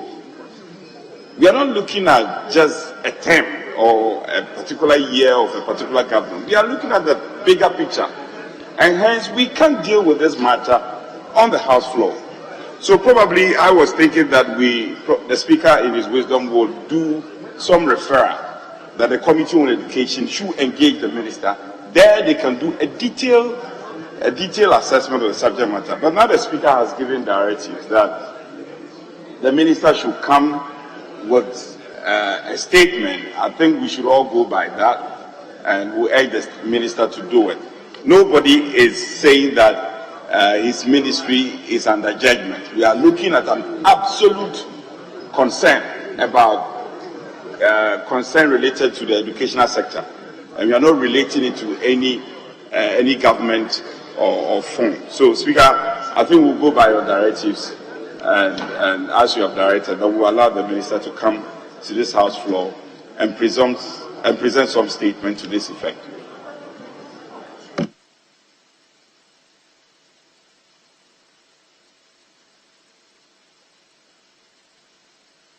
Honorable members, I will allow the Minister to come with a statement on this matter and put before the House his perspectives for us to look at. Based on that, if there's a need for us to refer the matter to the subject matter committee to sit with other stakeholders for us to review the whole educational sector, then we'll do so. I think that's the proper thing to do. Because as you know, statements should not be reduced to debate. They are just comments to be made. And so we want that to be done. And as you come, Minister, please, as you come, it will be very good if you have some data that will assist the House. Because you are in charge of the sector.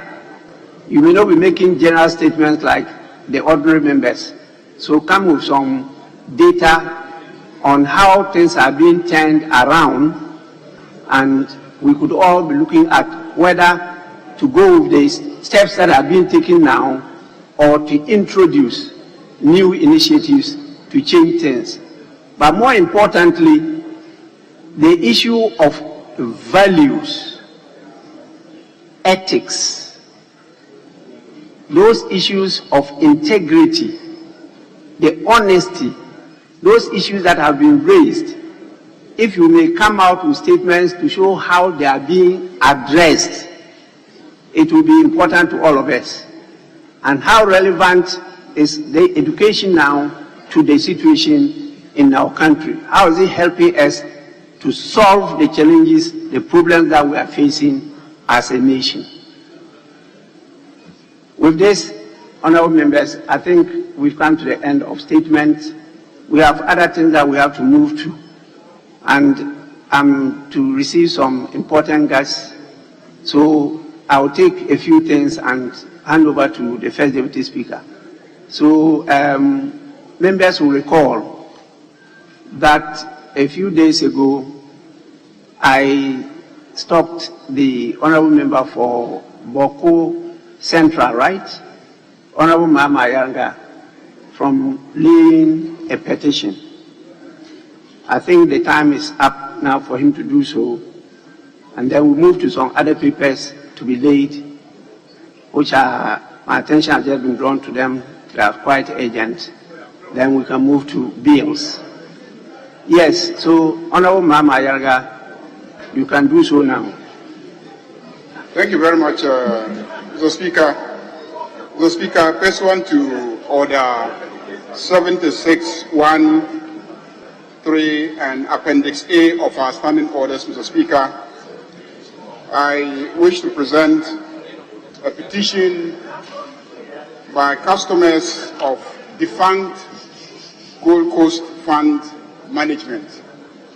Mr. Speaker, pursuant to Order 76(3), I move that the petition be read, and I also move pursuant to Order 76(3) that the petition be referred to a committee pursuant to Order 191 of our standing orders, which deals with the constitution of special or ad hoc committees to look into matters referred to it by Mr. Speaker. So, Mr. Speaker, if you so indulge, the clerk may be directed pursuant to Order 76(3)(5) of our standing orders, 76(5) of our standing orders, to read the petition. Thank you, Mr. Speaker. Honorable members, I will direct the clerk to read the petition. In a summary, we have received so many petitions on this subject matter. Government has responded in a number of ways, and in some of our official documents, including budget statements, government has indicated action taken in some of these things. But we are still receiving more petitions. And so it's important that we delve into the matter. So the clerk should read the salient points of the petition, which is just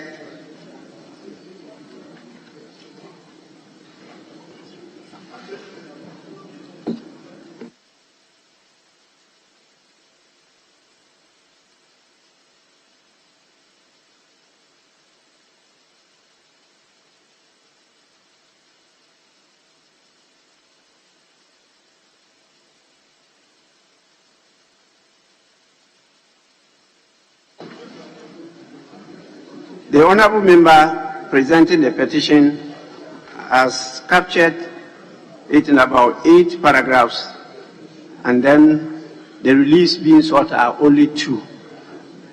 Then from there, I can proceed to make the necessary directives.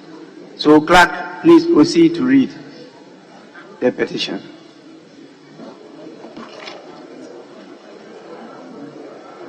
Wherefore, your petitioner prays that this honorable parliament should investigate and establish what has accounted for the government failure to pay the customers of the defunct Gold Coast Fund Management 2.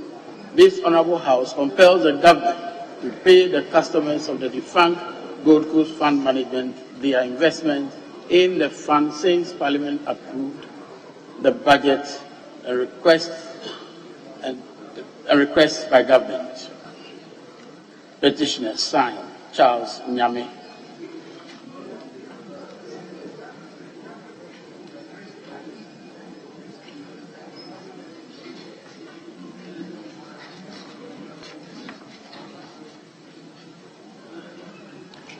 Honorable Clerk, you haven't finished.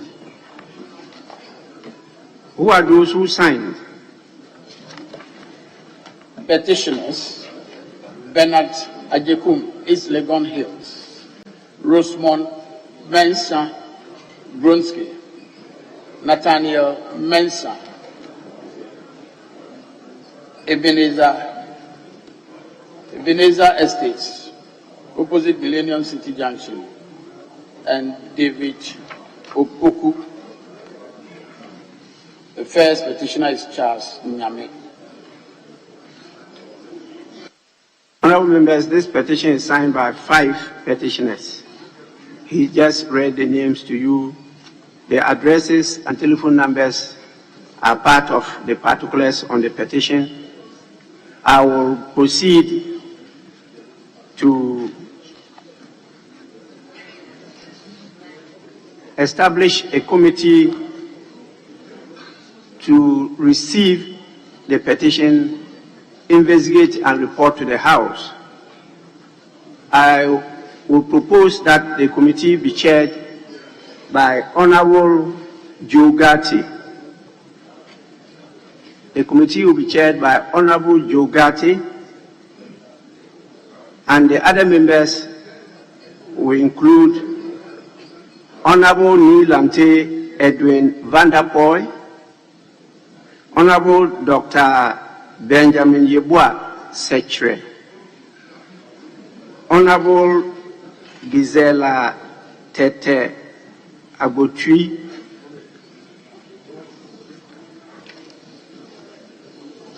Honorable Kwasi Amiyao Shreme, and 2 technical experts, Dr. Theophilus Achampon and Mr. Antonio Kese. This committee, under the chairmanship of Honorable Joe Gatti, will go into the petition and report to the House. I propose we give them 3 months. 3 months. 1 month will be too short. 3 months. If there is any challenge, the committee is meeting, the committee could kindly get in touch with me and we see how we facilitate the investigations of the committee. I thank you so much.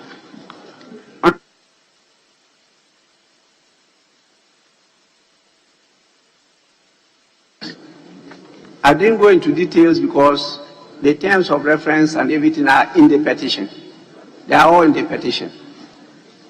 And I'm sure, as I said, if there are any other challenges, please kindly let me know. Majority Chief Whip. Speaker, with respect, drawing your attention, if I guess we are ready to take item 6. But before then, Let me then finish. Honorable members, I so direct. Now, my attention is drawn to some urgent matter which I wanted the minister to deal with. It is in connection with the laying of a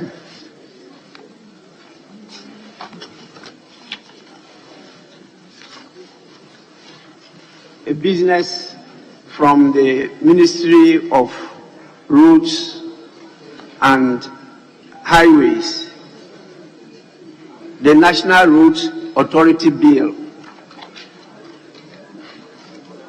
is something that has just been brought to my notice as an urgent matter. I want the minister to present it so we can refer to a committee to report first on the urgency or otherwise of the bill, and then from there we can proceed. So please, with your kind indulgence, I want to go to the public business, and so at the commencement of public business, order paper addendum 2, presentation and first reading of bills. Minister for Roads and Highways. An act to establish the National Roads Authority to plan, develop, maintain and manage the road network in the country and to provide for related matters. Honorable members, the said bill is referred to the Committee on Roads and Transport for consideration first as to the agency or otherwise of the bill, and then after that we can make the consequential orders or directives. Yes. Speaker, I guess we can now take item 5. Item 5.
Honorable members, my attention has been drawn to the fact that there were some outstanding matters concerning statements.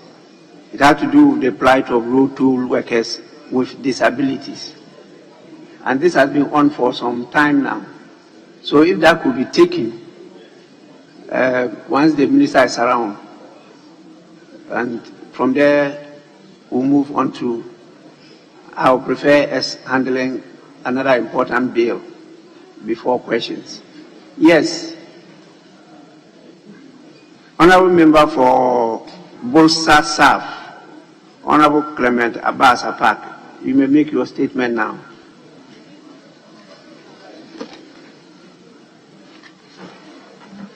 Thank you, Right Honorable Speaker.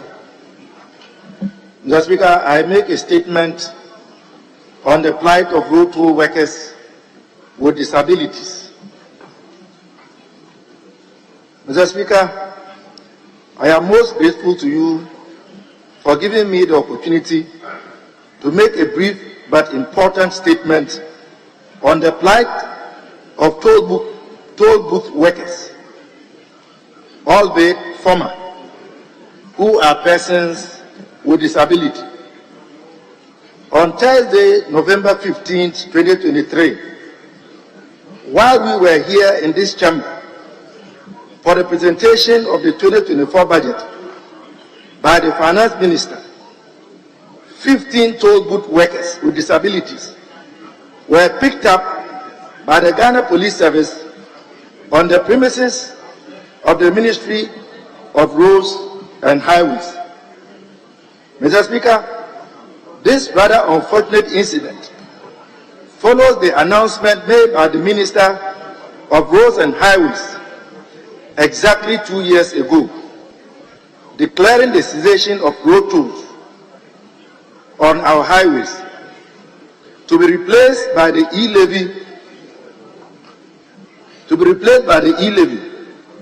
Regrettably, the toll workers, including those with disabilities, were immediately instructed to go home without any proper arrangements for their welfare, despite assurances of reinstatement and continued salary payments. For the past 2 years, these toll booth workers with disabilities have been grappling with unemployment, leading to severe consequences such as homelessness and the inability to afford basic necessities. Their plight has been exacerbated by the lack of concrete plans to address the challenges posed by the sudden cessation of toll collection. On Thursday, November 14, 2023, the leadership of the toll booth workers with disabilities went to the Ministry of Roads and Highways to demand unpaid salaries and reinstatement, but spent the whole working day without being granted audience. They were informed that the minister was engaged in a conference and would be available to meet them the next day. With insufficient funds to travel back home, they slept overnight outside the gates of the ministry in order to make a second attempt the following day. On Wednesday, November 15, 2023, they gained entry into the ministry's premises to find cover from the mid-morning scorching sun after a minor scuffle with security men at the gates.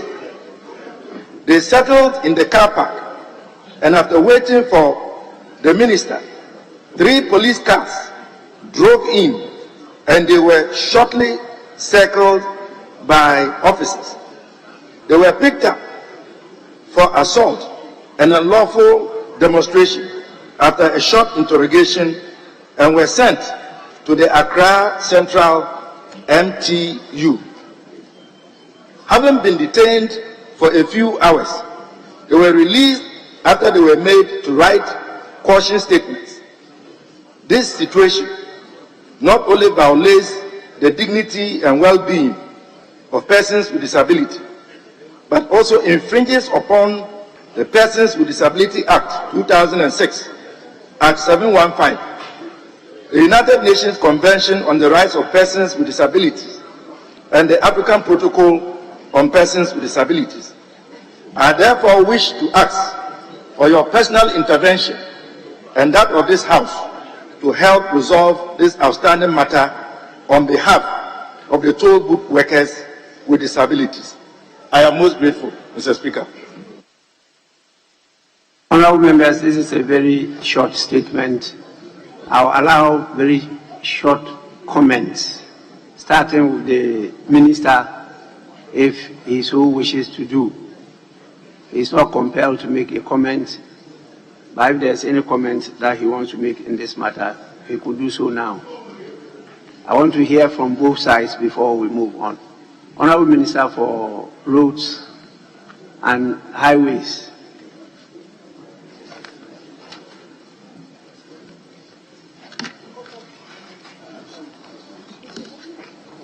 I thank you, Right Honourable Speaker, and I thank my colleague, Honourable Apart, for important statements.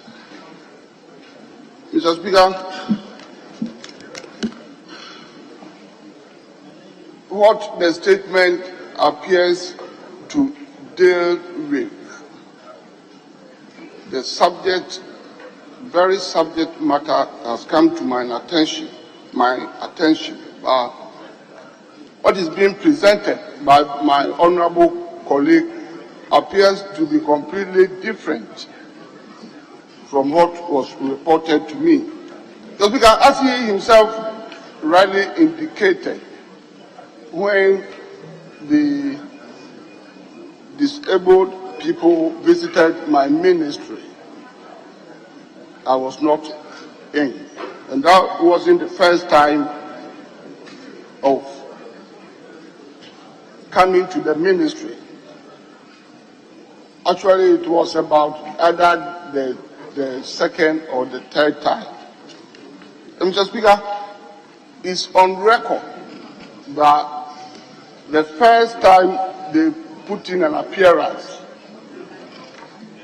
without notice though and met me, I warmly received them, and I received all of them in the ministry's conference room. And I listened to their concern, and I explained the situation to them. I even went further, even to refresh them, and we had good interaction. That day, they were again warmly received by one of my deputy ministers and those who were there. I wouldn't want to go to the extent of reporting of the behavior of some of them. Despite that attitude, the people and the officials in my office did not manhandle any one of them. Mr. Speaker, I have had the opportunity, the privilege to talk about the issues of toll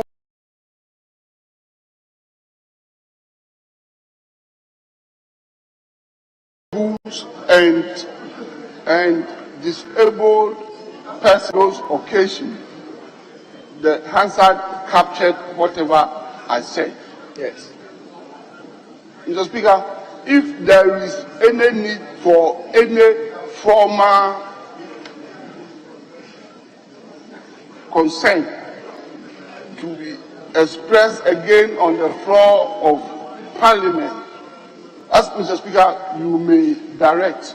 I am ever ready and prepared if anybody should file a question or whatever, and I will apprise this August Honorable House with response. But I want to put it on record that my ministry has done nothing wrong. I want to put it on record that the government of President Akufo-Addo continues to deal with all disabled persons in this country with great concern and great touch. It may even not be long from now. There will be a clear statement on how disabled persons generally in this country are going to be looked after. It will not be long at all from now, because I am privy to the discussions currently going on, and not even limited to those who had the privilege to work in our toll booths. But I must also put it on record that all those who had privilege to work in the toll booths were well treated in accordance with the dictates of the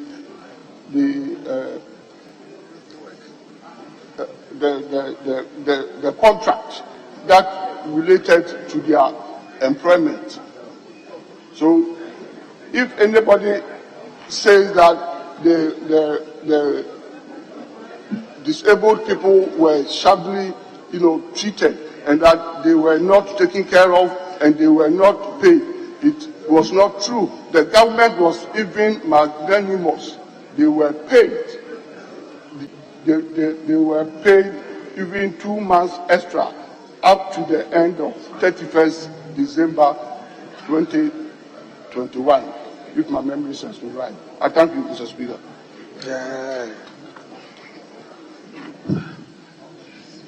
Honorable members, I thought this was going to end it, but I can see 2 members. I'll give 2 minutes each. 2 minutes each. Yes, Honorable Zaneto. Thank you very much, Right Honourable Speaker. It's quite interesting that Minister for Roads is adorned with headgear that reminds us of Mobutu Sese Seko. But anyway, Mr. Speaker, it's rather unfortunate that we should be hearing such a statement today, given that the 3rd of December was the International Day on Persons Living with Disabilities. And I don't think it speaks well of us as a country that at this point in time we're having issues with some kinds of assaults on persons with disability. Mr. Speaker, the reality is that persons living with disability are not looking for charity. They're simply looking for an equal opportunity to be able to be empowered just like every other citizen in this country. And I believe that at this point in time, we should not be seeing them as charity cases and think we're doing them a favor. They are very much a part of us. And if we are to go by the theme of this year's Persons with Disability Day, which is United in Action to Rescue and Achieve the SDGs with and by persons with disability, I think it's long overdue that we actually made sure that persons living with a disability are allowed to the decision-making table rather than being given out the tokenism at the end of decisions being made, because they can help guide policy that will be inclusive in order to make sure that this theme is actually seen through to conclusion. And so, Mr. Speaker, I do commend the maker of the statement, and I do align with his sentiments on the fact that these persons are citizens with the same rights as the rest of us and are entitled to be treated with fairness and with equality before the law. Thank you, Mr. Speaker. Yes, Honourable Member. Thank you, Mr. Speaker, for the opportunity to add my voice for this short comment.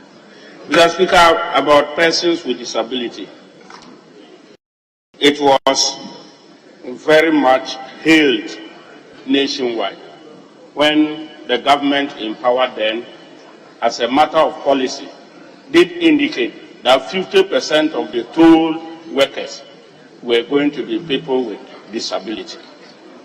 And indeed, they did help employ them at the toll booths. Kintampo North, for me to get to Kintampo, I passed through about 5 before I get there. And I did see them as such. Thumbs up for government then.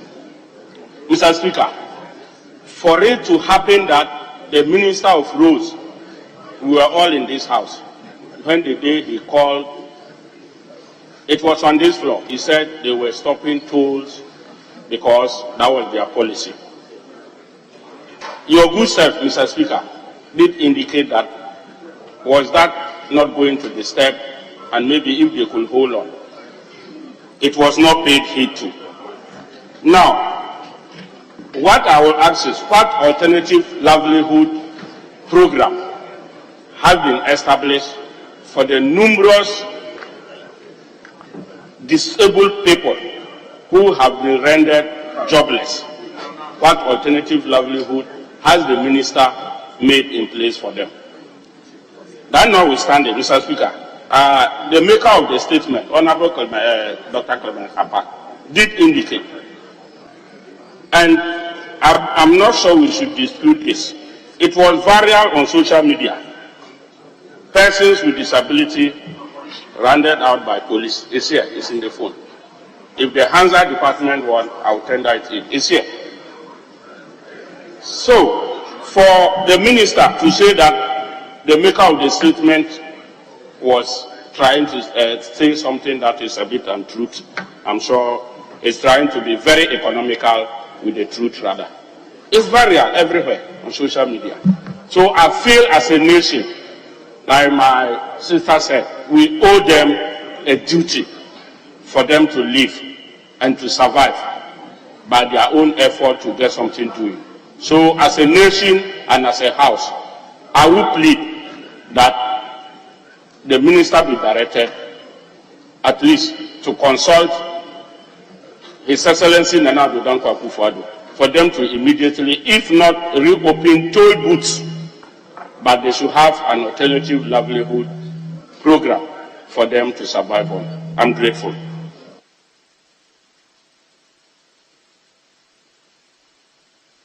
Yes. Mr. Speaker, I thank you for the opportunity to make a few comments about a statement ably made by Honorable Dr. Apak. I also want to thank the Minister for taking time to explain part of the circumstances surrounding the unfortunate situation. Mr. Speaker, I have no doubt that our colleague, the Minister, as a person, would not take a decision to cause what happened to our unfortunate compatriot at his ministry. But in an attempt to explain his point, he sought to give an impression that what our colleague said in his statement is different from what he had. What our colleague said was as simple as that some unfortunate citizens who were promised in this house during the 2020 budget session that the government have decided to cease the collection of road tolls, which, Mr. Speaker, was a policy in error from the beginning to the end. It was wrong according to the law because as of the time the minister took that decision to stop the collection of the tolls, he had no such power to do that. It is this house that causes tax to be collected, and a road minister cannot stop the collection of road tolls. And two, he has caused financial loss to the state because there was a gap between when the road toll was stopped. Mr. Speaker, I could see what you are saying. I see that you are going beyond the boundaries of the statement. Okay, let me move away from that. So, Mr. Speaker, indeed, the question to the minister is, who caused the arrest? It is not question time. Okay, for the minister to reflect on it. Find out who reported our compatriots to the police to be arrested. Is it somebody from your ministry? Because I don't see how somebody could cause arrest of somebody in my house if the house actually belongs to me. So maybe the minister should find out. Is this somebody from your ministry that caused the police to come to your ministry to arrest those people? And secondly, Mr. Speaker, the minister is saying that they have paid the toll workers. The promise made here by the finance minister was not about paying their severance pay. He said we will reassign them. So, as Honorable Senator said, fortunately, members of parliament, we are burdened every day with people coming to ask us for arms. Give me money for rent. Give me money for this. Fortunately, they are only asking government to fulfill the promise of reassigning them so they can earn a living and look after their families. So, Minister, you are running away from the question. When are you going to reassign these people that you promised, your government promised here? But, Mr. Speaker, let us be careful. If people who are less able or people with disability take up the responsibility to look for work, got a job, and you unilaterally decide to take away that job and say you give them alternative job, it is a moral duty to fulfill that. In fact, Mr. Speaker, I'm told the number of them that are disabled are less than 100.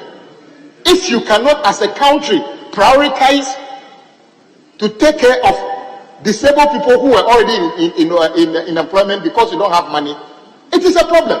Mr. Speaker, I don't believe the government does not have money or positions to reassign these people. You can retrain them and put them somewhere. And I think that is why when the Minister of Finance said they will reassign them, I thought it was a good thing. It's not too late, Minister. Find a way of reassigning these people. They don't, in fact, there's no toll booth. They don't have to go to toll booth. You can retrain them, those who are trainable, and send them somewhere else. So this disgrace to all of us that as a country we are incapable of looking after the less privileged in our society, Mr. Speaker, it doesn't speak well of us. They are less than 100. Let's see what we can do to make sure these people get their job back. And I will encourage the victims. I'll call them the victims. also find ways of addressing the issue without breaking the law. But Mr. Speaker, I feel that the genesis of this was the manner in which the road tolls were cancelled. If we did a better way of consultation, Mr. Speaker, you had a cost to remind government to do the right thing. Maybe if they listen to you, Mr. Speaker, we wouldn't have been here. So I sympathize with our colleagues. I hope they have all been released without charge. And Mr. Minister, the next time you see or you hear disabled people are in your ministry and they've been arrested, find out and actually punish anyone who actually caused their arrest, because they are no criminals. They are citizens you promised job and have failed. If anybody needs to be punished, it is those who actually took their job and promised them alternative job who have failed to give them their job. They ought to be punished, not those people who are victims. Punishing victims in this country is a moral thing that we must all reflect on. Mr. Speaker, with these few words, I sympathize with the disabled people who have been arrested at the road ministry. We believe they are just pursuing their rights, just as the right of those whose bonds have been seized and later released. They are just pursuing their rights under this constitution. And the minister, I believe, is a very kind-hearted person, would do well to protect the rights of the disabled people who had something to do with his ministry. Thank you very much, Mr. Speaker, for the opportunity. Honorable members, I think we finished with the statement on our compatriots, and this is a statement on those who are physically challenged. They are not disabled. They are not disabled. We will have to relook at the act we passed. They are challenged, and they are more abled in various areas than many seated here, including myself. Because I grew up with them, I worked with them, and I know how able they are. Honorable members, during the debate, I noted comments on many of these areas, and I've actually put pen and paper together and written to the minister in charge of finance and requested that more money be provided for the Ministry of Roads and Highways for good reason. There are a number of ministries, and one of them is Roads and Highways. For good reason, based on the debate of the House on the budget. And so we are expecting that the minister will take note of this. Roads and Highways, education, energy, and some other sectors, and up the provision so that they could take care of some of these things, particularly the concerns raised about their constituencies and their constituents. With this, I will call on the Speaker to come and take the chair. For him, I want to make this announcement, and I know that honorable members may recall that on 5th December 2023, a statement was made by both the majority leader and the majority chief whip to eulogize the late former majority leader, Honorable Felix Ajapong. Honorable members, I am informed that the remains of the late former leader will be brought to Parliament tomorrow, Thursday, 7th December 2023, for a short program to bid him farewell. The program will start at exactly 8 a.m. and will end 8:45 a.m. before the remains will be taken to the Christ the King Catholic Church, Accra. So I want to take this opportunity to kindly entreat all honorable members to come around and to file pass before the body is taken to Christ the King Catholic Church, Accra. There will be a detailed announcement using our usual channels in Parliament. So members, please listen to the announcement, you get the details of the funeral arrangements and try as much as possible to participate. That's the only way we can support each other as members of the same family. With this, I want us to take, according to the Majority Chief Whip, he wants us to take one urgent question, which is standing in the name of the Honorable Member for Offenso South, Honorable Dr. Isaac Yao Opoku. Honorable Member, if you are available, you may ask your question now. The Minister for Trade and Industry, kindly position yourself to answer the questions. With this, First Deputy to take the chair.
Wednesday.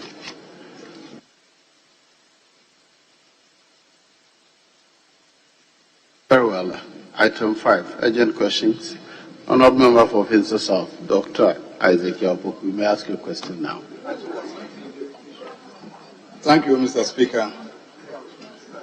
Speaker, I rise to ask the Minister for Trade and Industry what measures the ministry is putting in place to safeguard the integrity of cement products on the market following the recent closure of the 3 cement factories for using inferior materials.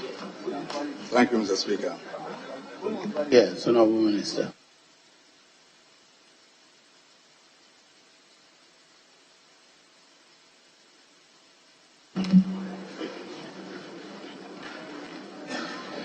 Thank you, Mr. Speaker.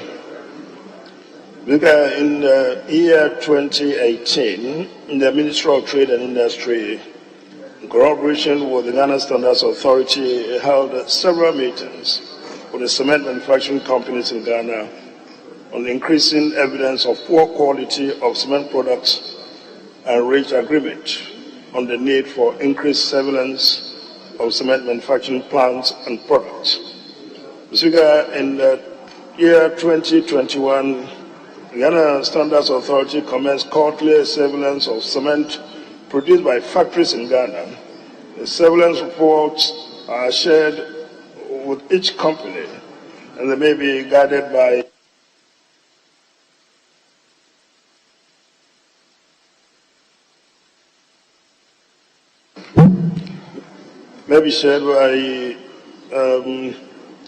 GSA with each company, and may be guided by GSA to undertake corrective actions or administrative penalties applied where necessary.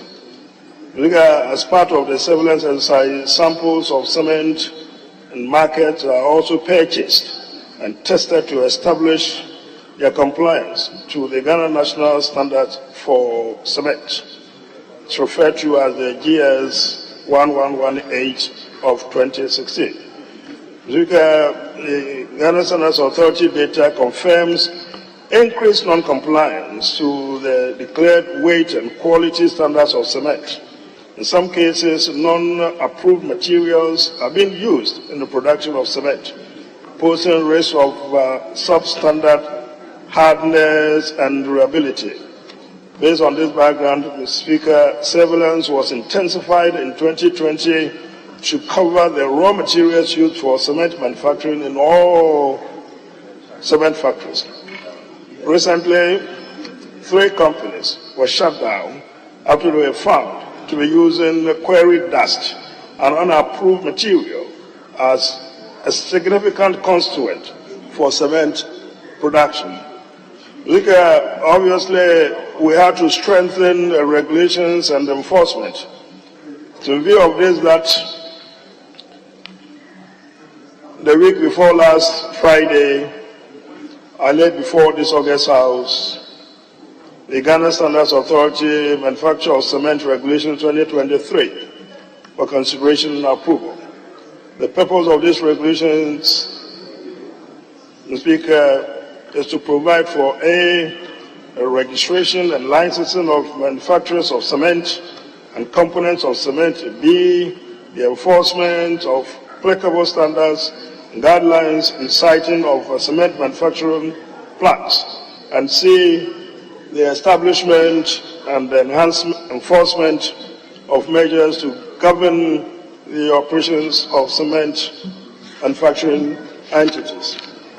The passage of the regulations, Speaker, will effectively strengthen the enforcement of standards in the cement industry.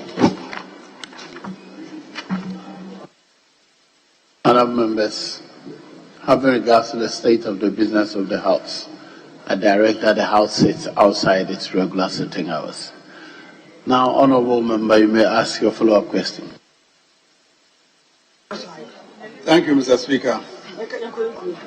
Speaker, following the first publication that the 3 cement factories have been closed down by Ghana Standards Authority, Daily Graphic again reported 10 days later that the same 3 cement factories have defied GS and were still operating. Speaker, I want to find out from the Honourable Minister whether indeed the 3 factories have closed down or they are still operating. Yes, Honourable Minister. Thank you very much, Mr. Speaker. Mr. Speaker, it was a rather disturbing incident. When I was informed of the development, I instructed the Director General to proceed with the efforts he was making to bring them into compliance. Mr. Speaker, I was subsequently informed that they had ordered the closure of those 3 companies. But unfortunately, his efforts notwithstanding, these companies had come back and were producing. Mr. Speaker, I further directed that relevant authorities be communicated to ensure that there was compliance with the Director General's directives. Ultimately, I was informed that there was compliance and the companies had stopped production. But it also came to my attention subsequently, Mr. Speaker, that efforts were made to reopen, this time with the concurrence of the LGA, the Ghana GSA, Ghana Standards Authority. But, Mr. Speaker, under very strict conditions, with the Ghana Standards Authority being involved in every step down the way to ensure that there is proper compliance and that the products of these companies, Mr. Speaker, complied with our standards. Mr. Speaker, I am yet to receive the final report on really what has transpired. Yes. Thank you, Speaker. Speaker, your committee, the Trade and Industry Committee, met with the Ghana Standards Authority and were made to understand that the quality has been so much compromised. Speaker, for example, we were told that the minimum requirement for limestone, for example, is supposed to be between 27 and 35%. But when they conducted the test on samples they collected, Speaker, only 6% was found in the samples they took, instead of between 27 and 35%. So, Speaker, I want to find out from the Honorable Minister, looking at the extent to which the quality has been compromised, I want to find out whether the Minister will consider instituting a committee to investigate the matter. Thank you, Mr. Speaker. Yes, Honorable Minister. Mr. Speaker, for the President, I haven't contemplated the constitution of a committee. I have thought that the Ghana Standards Authority was up to the job, was up to it. They made the regular surveillance, they made the checks, and then found out what was going on. I thought they were capable at this stage of handling it. So what I asked the Standards Authority to consider, I haven't given directives properly so-called to that effect. But what I had I suggested to them was whether they had considered asking for entire recall of all that had been put into the market. But that's what I'm actually waiting for reports to take further decision on. But I haven't at this stage considered a committee to investigate, because it's obvious what is happening, and the Standards Authority seems to be clear in their mind the way forward. If it becomes necessary going forward, I wouldn't hesitate, Mr. Speaker, to make this decision. Thank you. Now, Honorable Minister, on the recall, do we have the batch numbers of all those which were seen to have been compromised to make the recall complete? Mr. Speaker, it could be done. They got their serial number. It's 3 particular companies. They have their seals, they have their names and whatever. So if it was thought necessary, it would be a matter of simply putting out the announcement for those companies, retailers who are holding on to some of these particular items, to hold on to them and to cease selling them to the ordinary consumer. But we haven't taken that decision yet. I'm waiting for Ghana Standards Authority to come back to me and to consider the extent of the proliferation of these items into the market. If it is extensive, it will be, well, Mr. Speaker, end up calling for a recall. Yes, no. He has one more opportunity, unless you're done. Honorable Member for Offenso South. Speaker, I'm done. I'm okay. Thank you very much. Yes, thank you, Mr. Speaker. Mr. Speaker, I would want to find out from the Minister if, considering the extent of variation in terms of the quality, because the deviation is so much that I expect that withdrawal, after the closure, you didn't need to consult anybody for an order to withdraw the product, because it's dangerous to have such a poor quality cement on our market. So don't you think that an order, for withdrawal should have followed immediately the closure was ordered? Mr. Speaker, he's right, but I didn't get the impression that there has been a considerable proliferation into the market. That is why I held my horses. But I asked him to come back to me on that. I accept entirely. It is so deplorable that if it is to the extent that so much is already gone into the market, I almost immediately would have asked for a recall. I didn't get that impression. That's why I held up on such an order. Yes, Thomas West. Thank you, Mr. Speaker. Let me first and foremost, applaud the minister and his agency for taking such swift action to save Ghana. Mr. Speaker, I'd like to find out from the minister, because I hear that, I hear, I don't know why they like to interrupt him. Mr. Speaker, I hear these companies are still manufacturing, especially in the night. They are producing in the midst of this ban by the Ghana Standards Authority. And I want to find out from the minister. Number one, what is the extent to which the Ghana Standards Authority, or by extension his agency, how do they enforce this ban, or what methodology do you adopt to enforce the ban?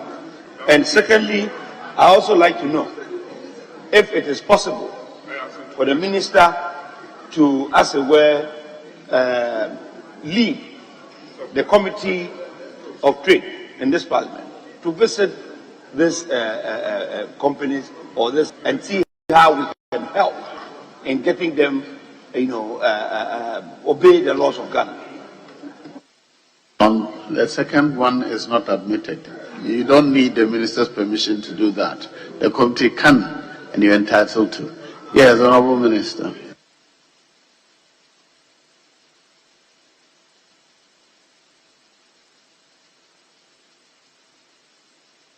Mr. Speaker, the Ghana Standards Authority has sufficient authority, and if their authority wasn't strong enough, I backed them. As soon as the information came to my attention, I gave them authority to act almost immediately.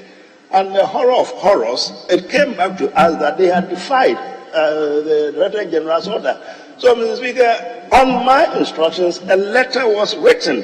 I authorized him to write to them to tell them that the companies had been closed down to further notice. Mr. Speaker, we also ensure that the regional police commands of the various regions were informed to ensure that there was compliance. I am told that following these actions, there was compliance. Yes, we heard that they had gone back to the offices, their factories at the night, the mid of the night, to continue to do what they were not supposed to do. But ultimately, when they realized the full extent of our preparedness to clamp them down, Mr. Speaker, I think they had no choice but to comply.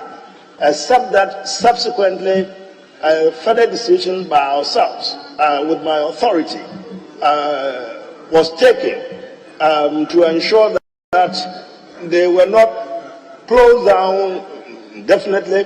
Standards Authority should put in place specific measures to ensure that if the companies, the factories were open, there were people there on the spot to ensure that every step of the way there was compliance. We had intended to give them a particular period of time within which to ensure that there was this compliance, and that whatever was produced was tested and certified to be in conformity with the Ghana standards. Thereafter would allow this product to go into the market. As it is, nothing produced by these companies, if they are producing any at all as we speak, is getting into the market. Nothing. Yes. Thank you, Mr. Speaker. Mr. Speaker, I was at the committee meeting when the Standard Authority, led by the Chief Executive, appeared before the committee. And the 6% of lime that my colleague mentioned, they told us that that was just even the smallest. There was clinker, who they said the quantity they used instead of the prescribed quantity was even extremely dangerous. Mr. Speaker, I think recall of what they produce is not only necessary, it's essential. Because at that meeting, can I ask you a question? I'm saying that, Mr. Speaker, it's important I put it in context because I was there. Somebody has asked a question. You're doing a follow-up. Just ask your question, please. Mr. Speaker, I think that if the minister, because I'm saying this because of the statement he made earlier, I think that as the minister, he should instruct that a recall and the prosecution The reason why I'm talking about the prosecution is that those 3 companies are all Chinese companies. We have witnessed where people have been executed publicly for structural damages. A classical example was a bridge which was done by a constructor. Honorable Minister, will you consider prosecution of Yes, it's important. directors of the companies involved?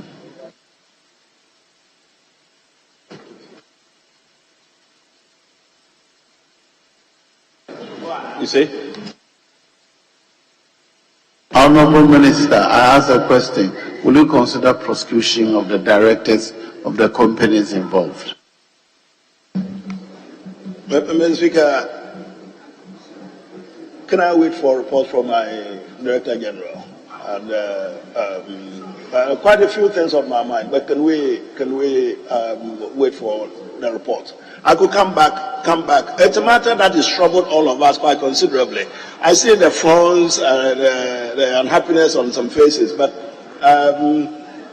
if the evidence suggests criminal, will you consider? That is why, Speaker, I would want to see the hard evidence myself. If I do, I do. These are not straightforward questions. I consider prosecution. I won't prosecute. I won't base. They are febrile. I've got to be conscious about what it is. I am happy, Mr. Speaker, to make an emphatic statement what I've seen, how concrete the evidence is, and the extent to which the system has been polluted. Then my mind, Mr. Speaker, will be made up. Thank you. Yes, thank you very much, Right Honourable Speaker. Right Honourable Speaker, in recent times, we've observed that a number of structures collapse, and unfortunately, we have not been able to get comprehensive reports determining the reasons why they keep collapsing. Recently, one collapsed in Medina, killing some people. And I'm quite surprised that the Minister is hesitant about prosecution. I want to reiterate that question. Honourable Minister, why are you hesitant about prosecution? He has explained. He says we look at the hard evidence. If you have another question, please ask it. Right, Honourable Speaker, the Minister in his answers also said that he had not by himself directed any the formation of any committee to investigate the matter. He had left them entirely in the hands of the Ghana Standards Board. Would you consider a ministerial committee that would give you an independent information in respect of, despite what the Standard Board should be doing? Yes, Honourable Minister. Mr. Speaker, let me just reiterate what I said earlier on. I think for now, Ghana Standard Authority is very capable of handling the issue as they have arisen. So I want to wait on them to give me a final report. But Mr. Speaker, I think the House is so interested, and the country is interested as well. Let me make this point. It's a matter of considerable concern to the ministry, and of course must be to the whole country, the extent of the proliferation of this cement manufacturing enterprise in the country. And quite frankly, Mr. Speaker, it's worrying. It's worrying the extent that we're talking about these three companies, but not just these three companies. Quite a few of them, Mr. Speaker, are not adhering to any measures at all. And then, Mr. Speaker, maybe it was because there was no legislative instrument, there were no exact regulations, Mr. Speaker, to regulate the market. Indeed, it's for that reason that we laid the LI that we have. I think going forward, the LI on maturity is going to help avert some of these problems, if not prevent all of them. Now we're going to have Honourable, can you address me, Honourable Minister? Yeah, Mr. Speaker. So I think the majority of this particular LI, we should be able to, Mr. Speaker, put in place concrete measures to prevent the atrocities committed by some of these companies. They build out anywhere, anyhow. They just, I don't want to be very specific, but they are all over the place. The next you hear, would you know this, Mr. Speaker?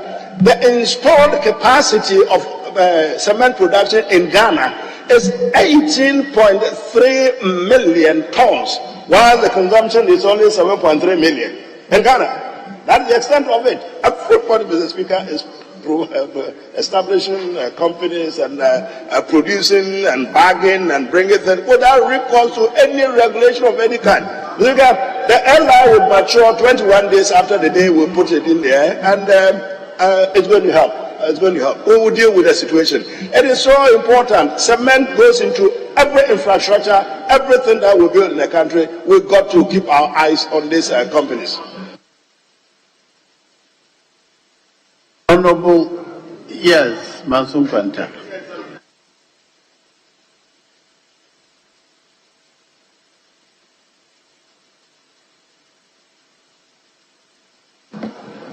Thank you, Mr. Speaker, for the opportunity to ask the Minister the fact that apart from the structural defects on this, cement is a basic item in all construction works.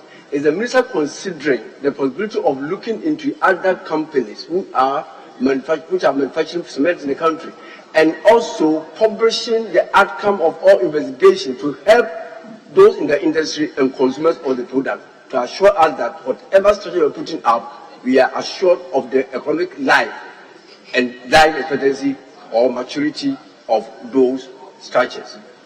Publishing the standards of other companies when they are tested to assure consumers that we are buying the products, paying money for value.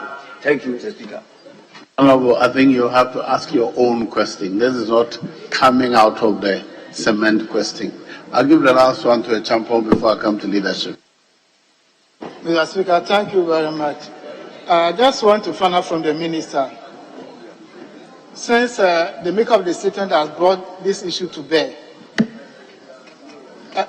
he asked a question. I just want to find out from you, are you going to conduct industry and production, what do you call it, audit, to find out that all those cements that we are buying from the market are of good quality, so the integrity of the buildings they are putting up will be secured?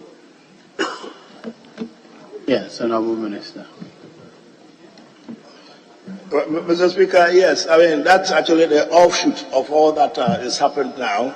If they weren't doing it, by virtue of what has happened with these three companies, the instructions is that every other company is now under scrutiny. So, yes, investigation is going around to test the conformity of all these companies with the Ghana standards. Yes, Leader. Mr. Speaker, we thank our colleague for his reassurance in response to the question. Mr. Speaker, whenever a building collapses, automatically the citizens think it's the fault of the engineers, architects, and contractors. But we've now found a fourth dimension that we should be thinking of. Would the Minister consider that, to make it clear to everybody, to give a directive that anybody found trading in the products from those three companies, Mr. Minister, you should be able to mention those companies here publicly, so that anybody found trading in those products, until you give a directive based on the advice you get after the investigation where the quality has improved, would have been considered to be doing illegal business. Will you consider that, so that we are assured? Mr. Minister, also, if possible, if you can find out the bulk users of these products. For all you know, Parliament, we are doing some work here. For all you know, they are using part of that cement to do some work in Parliament. You will never know. And you will never know what will happen. So we want assurance that those products are not on the market at all. And if they return to the market, they are returning at a higher standard that meets your requirement. Will you consider that? Yes. Speaker, on both fronts, I have absolutely no difficulty at all. First, to name them. The companies are Shin and Safe Cement, located at Konongo, and then Unisem Cement, that's at, I think, is that?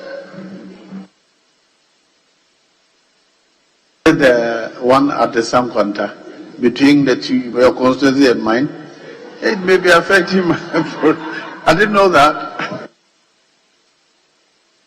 So yes, I would not mention the town where that is located.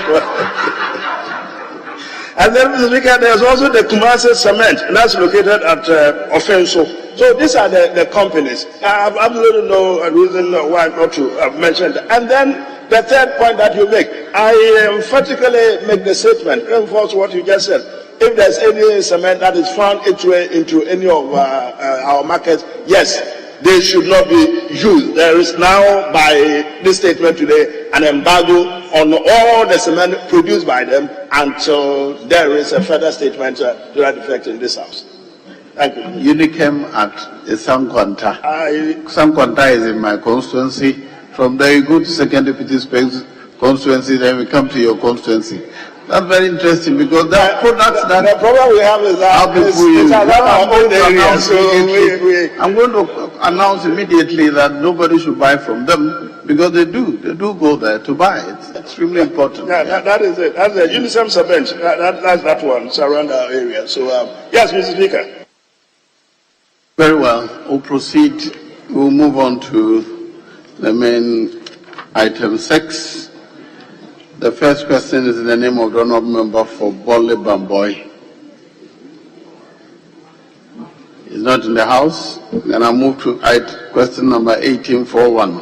The name of the honourable member for Christian Huni Valley. Yes.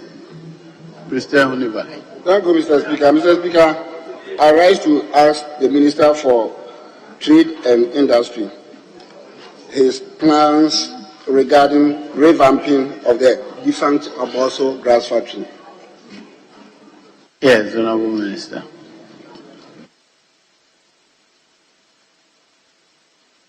Mr. Speaker, the Aboso Glass Factory is currently overseen by the State Interest and Government Authority and is not under the purview of my ministry.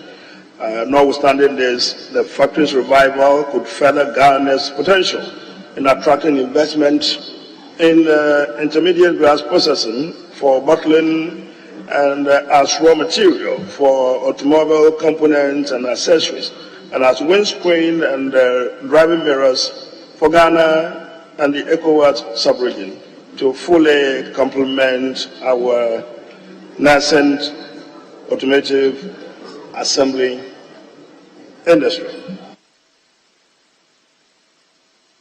Yes, any follow-up question, please? Thank you, Mr. Speaker. Mr. Speaker, yes, he has directed me to SIGA, that they are in charge of Aboso Grass Factory. But he has also made some significant revelations about the potentials of Aboso Grass Factory when it is revived. So I want to know his own plan in collaborating with SIGA to bring these dreams to fruition. Yes, Honourable Minister. Yes, Mr. Speaker, it's because of how we also perceive it to be very important. That's why we identify this. Yes, so we're talking to the relevant institution and see how we cooperate to ensure that Aboso really springs back. I mean, many years ago, Aboso Glass Factory, certainly we can't talk as such. So we're hoping that with the collective enterprise on both sides, it would spring back and start producing again. Very well. I'll move on. Question number 1842. By the honourable member for. Yes. Mr. Speaker, with your kind indulgence, the minister is already here and I've taken time and provided answers. Our colleague, Honorable Yusuf, is not here. If it will not worry you, I'll just ask the question on his behalf. so that the minister doesn't have to come back or the question shouldn't be rescheduled. This is a plea I'm making, Mr. Speaker. The minister may not have to come back. The answers have been provided, so they'll be published in the answer. It's the same thing. It's way past 2 o'clock, and I think we should proceed when we finish. The honourable member for Pro East, Dr. Karbanonko, is also not here to answer his question. Very well, I'll proceed. He has 3 questions. I will move on to the honourable member for North Day, Ms. Joyce Tete. She is also not here to answer. Yes, Honourable Kujeta Blacko, what can I do for you?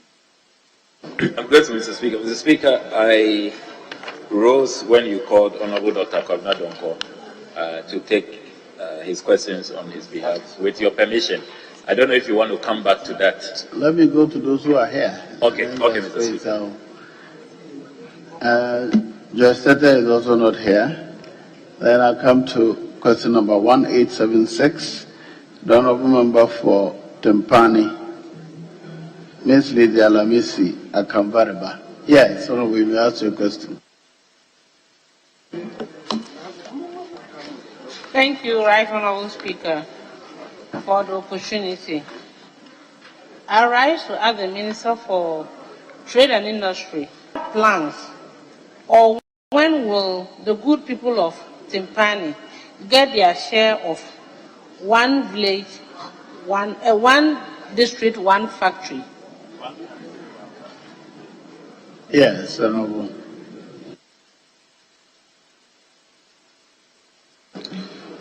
Mr. Speaker, the good people of Timpani have not to date had the benefit of a business promoter showing interest in championing investment in establishing the 1D, 1F project.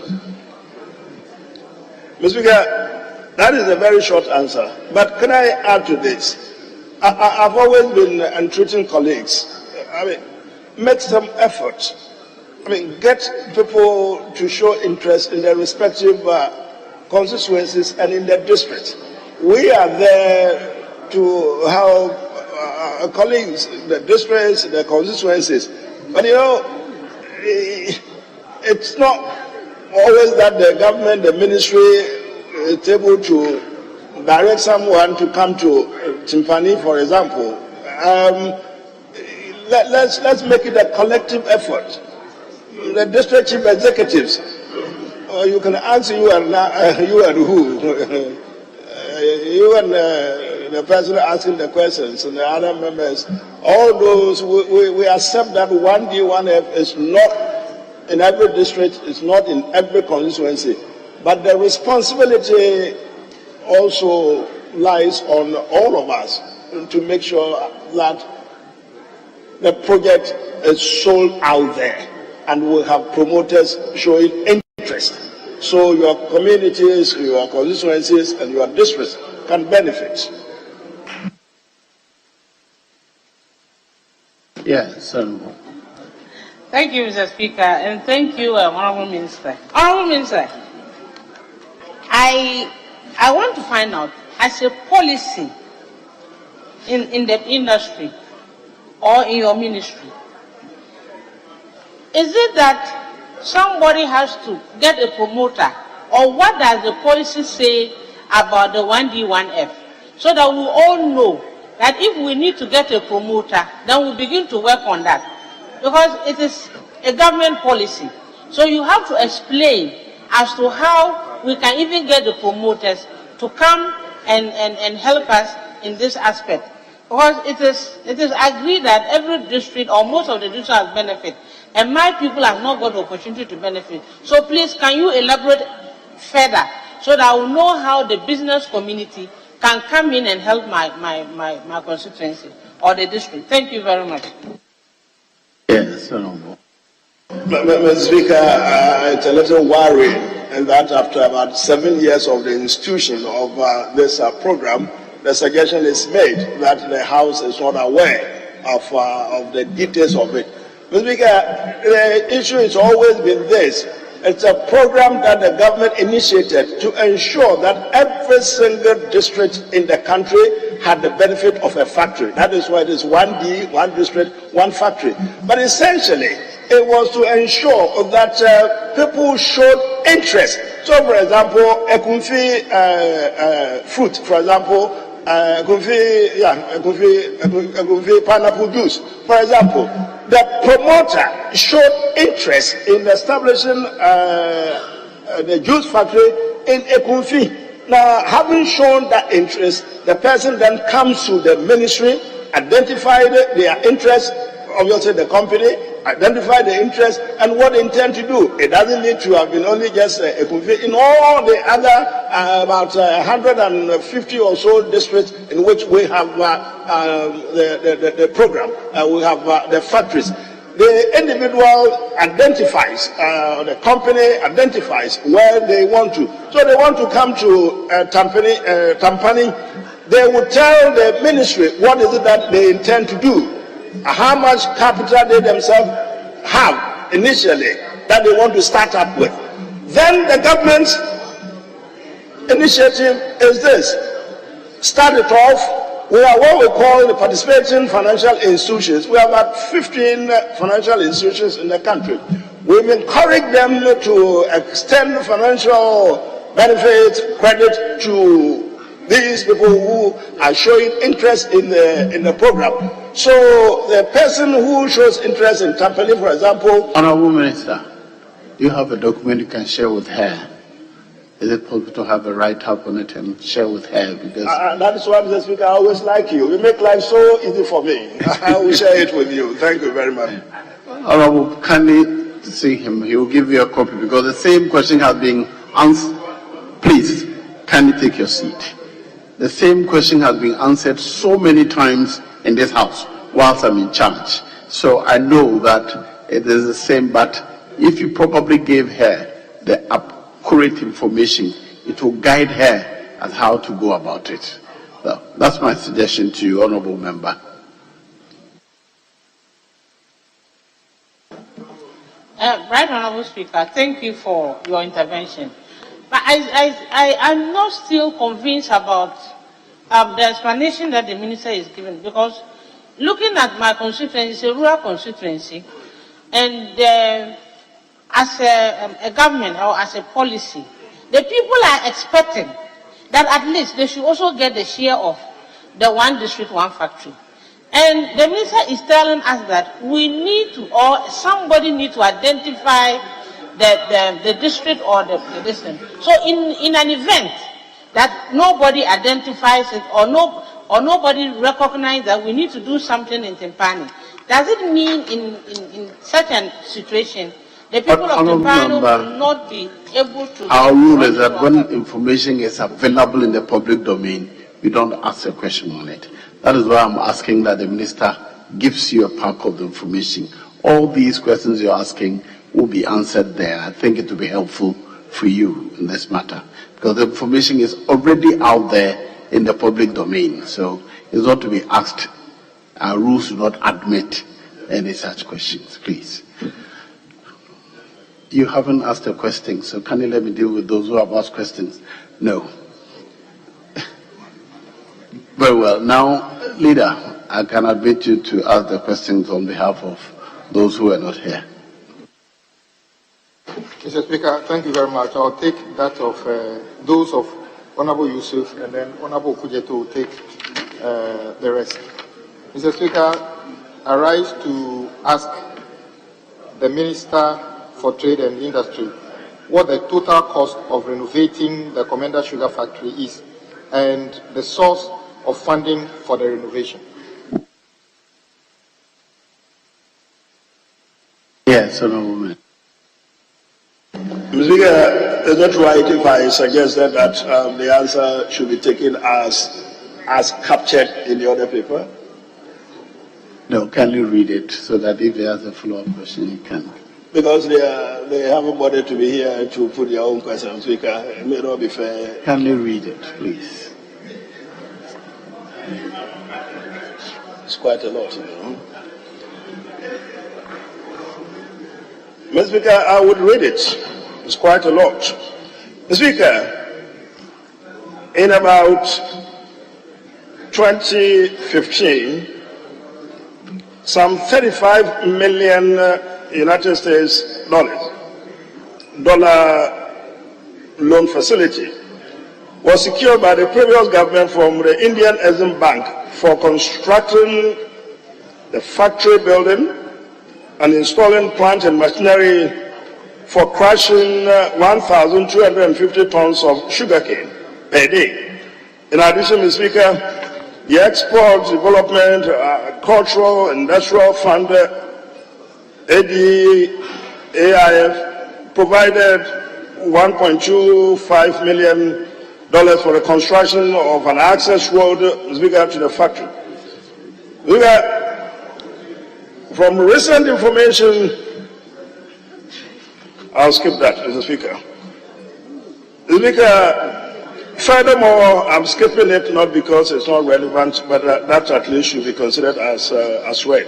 Speaker, furthermore, the factory was formally commissioned in May 2016, but was not in operation on the assumption office of the current government, prior to which the previous government had completed a bidding and negotiation process which sought to transfer 70% ownership of the company to an investor, but the said investor failed to meet the financial preconditions for the takeover to be concluded.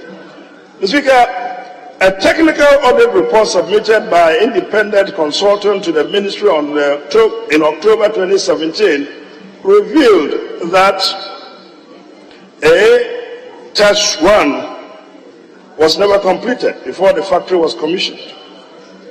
The commissioned factory could not have produced the required refined white sugar due to the absence of the following component units: melt clarification, complete session, vertical crystallizers, AH, BH, dosing system. Speaker, overall, some 35 components had not been installed at the time of the commissioning of the factory, although they were critical to the process of producing sulfurless white sugar. There's no evidence of a formal handing over or completion report from the Indian contractors and Indian consulting project supervisors in the records of the ministry. Mr. Speaker, at the time of overhauling and maintenance of the factory by the sugar industry engineers, the following anomalies were reported compared to the specifications Speaker procured. 1. At the boiler section, PLC-based automation system was not commissioned, and no computers or software found. Speaker, boiler ESP, transformer, and panel were not commissioned. The refractory linings for the boiler chimney were not installed. Mail automation PLC and HMI mail automation were not commissioned, and temperature sensors were not available.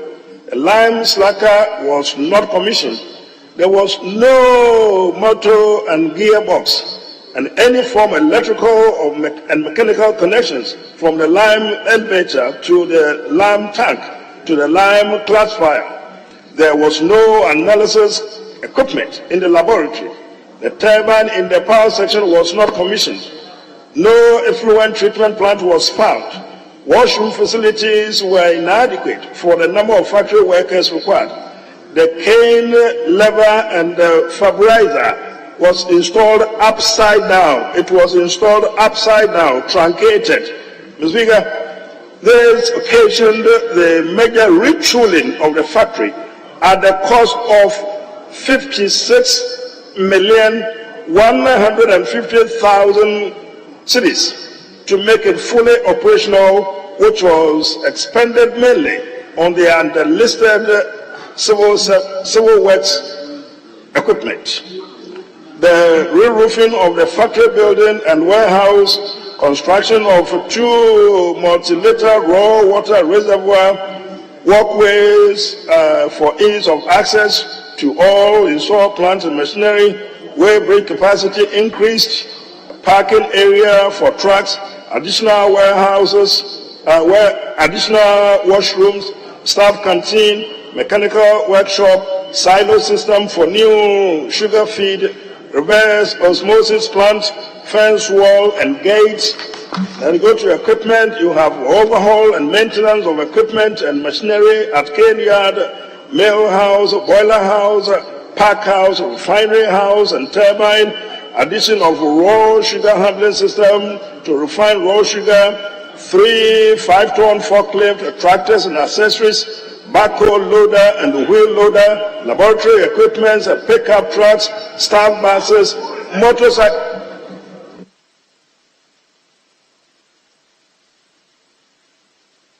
motorcycles, computers, server and software, CCTV cameras, radio communications, furniture and features.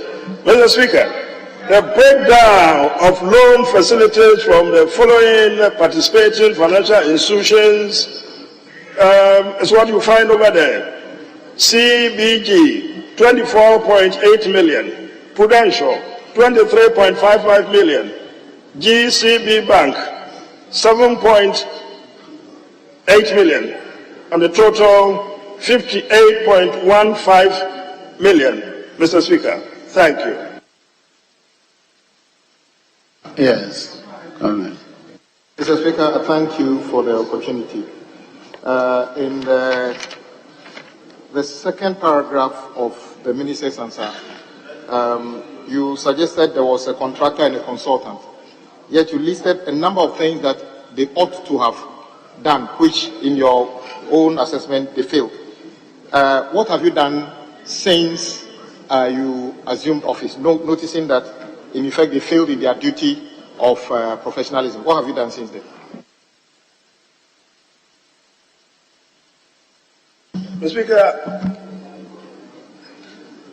after running through the papers, flipping through, I detected that indeed the matters have been reported to the criminal investigation authorities of the country. Mr. Speaker, I intend to follow up to find out what is going wrong. Because clearly, Mr. Speaker, if you look at what I've just gone through, the country has been very short-changed. Indeed, the second paragraph that I avoided, as you were referring to, Mr. Speaker, it is also the case that we now know that equipment of the same description that we have at Commander today, Mr. Speaker, cost 14 million. When 36 million was the money, 35 million plus was the money that was expended on the question was the people who neglected or failed to do their duty. What have you done? I answered it. It was where I was engaged. You answered that, yeah, that a report has been made to the criminal police about them. Yeah. Very well. I think you have answered the question. Yes. Mr. Speaker, thank you. Just for clarification, when we say commission, not commission, basically it means that the client didn't turn up to test the thing. It doesn't mean that there's anything wrong with them. It's a process in handing over a completed project. So the electricals will be tested by the electrical engineers in the presence of your appointed person. The question I have here, Mr. Speaker, the question is the cost of the renovation. Let me read the question again. It says, to ask the Minister of Trade and Industry what the total cost of renovating the Commander Sugar Factory is and the source of funding.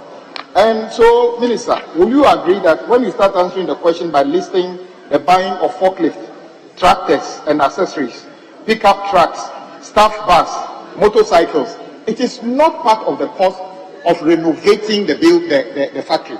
These are additional things you deem necessary which you bought. So if you include this in the cost of the renovation, with all due respect, that does not add up properly.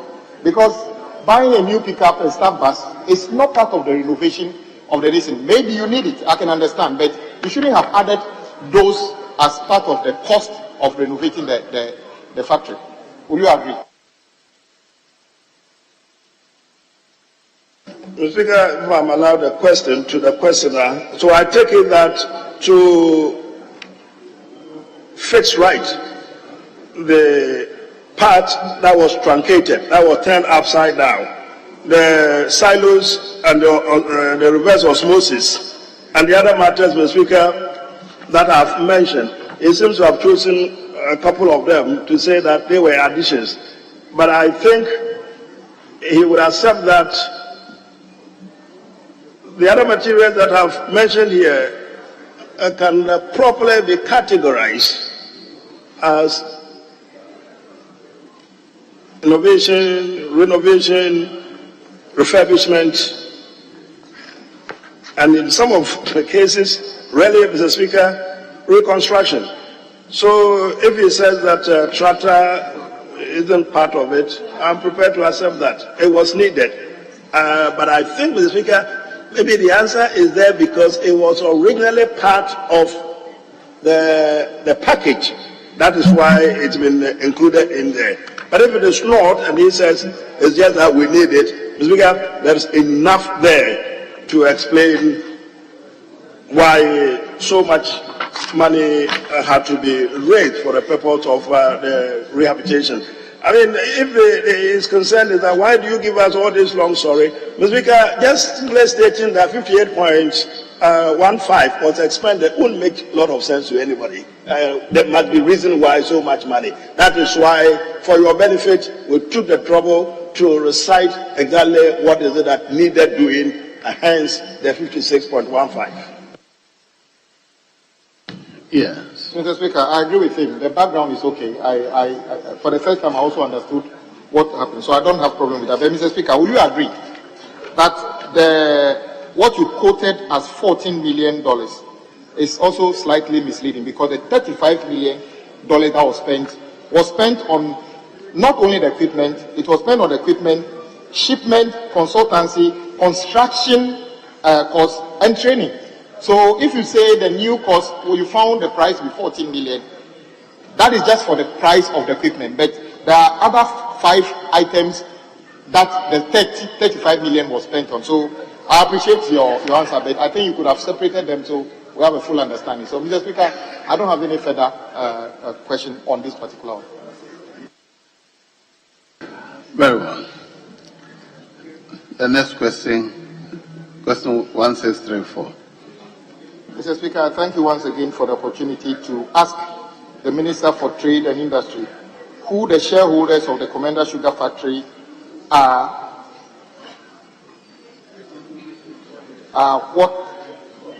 and what is the shareholding structure?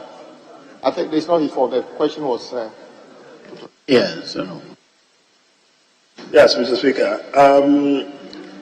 The government of Ghana is 100% shareholder. Yes. The answer is clear enough. Now, question number 1842.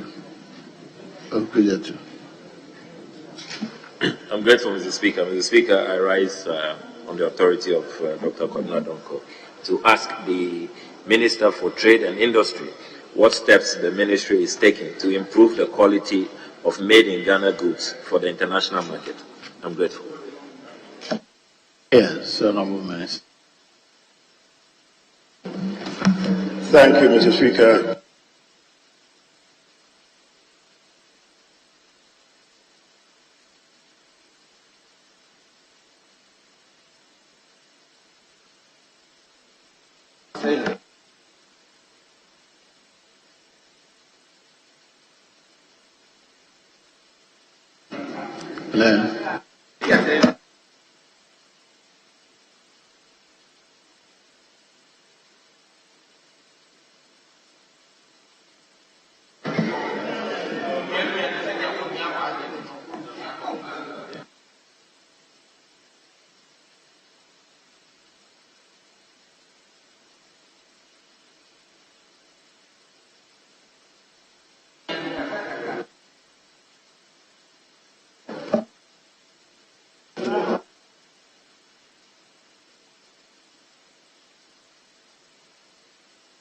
Council.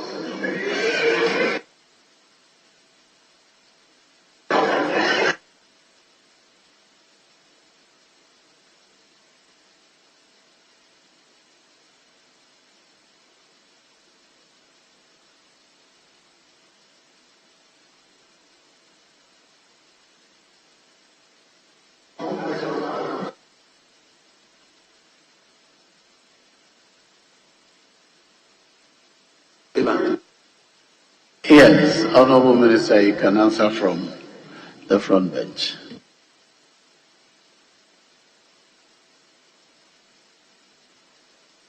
So, yeah, Mr. Speaker, this year saw remarkable progress in enhancing the enforcement capacity of the Ghana Standards Authority as mandated under the Ghana Standards Authority Act 2022.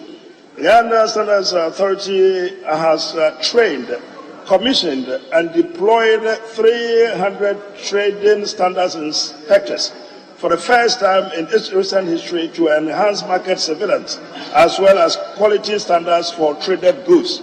In respect of exports, especially under the major preferential trade agreements with the EU, UK, USA, and the African Continental Free Trade Area, the Ministry, in collaboration with the Ghana Standards Authority, GEPA, FDA, and the GRA, has streamlined the implementation of rules of origin certification process to verify compliance with the respective rules of origin as well as mandatory standards and the regulatory compliance.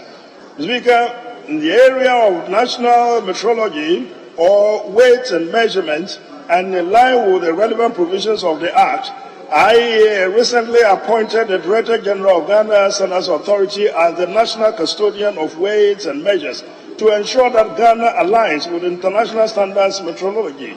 Mr. Speaker, it's important also to recognize that under the national quality policy, Ghana is implementing a holistic approach to building the entire standards, conformity assessment, metrology, and quality architecture required for global competitiveness. In line with this, Parliament recently passed the Ghana Accreditation Service Act to provide for accreditation of conformity assessment bodies, thus conveying formal demonstration of their competence to carry out tasks against specified criteria, including international guidelines and national standards. Yes. Mr. Speaker, I have one supplementary question. The Honourable Minister's response focuses entirely on the regulatory aspect, metrology, standards, rules of origin, and all of that. But the Honourable Minister does not speak to any support that you may be giving to the local industry in terms of capacity building, giving them assistance so that they can meet the international standards that the question refers to.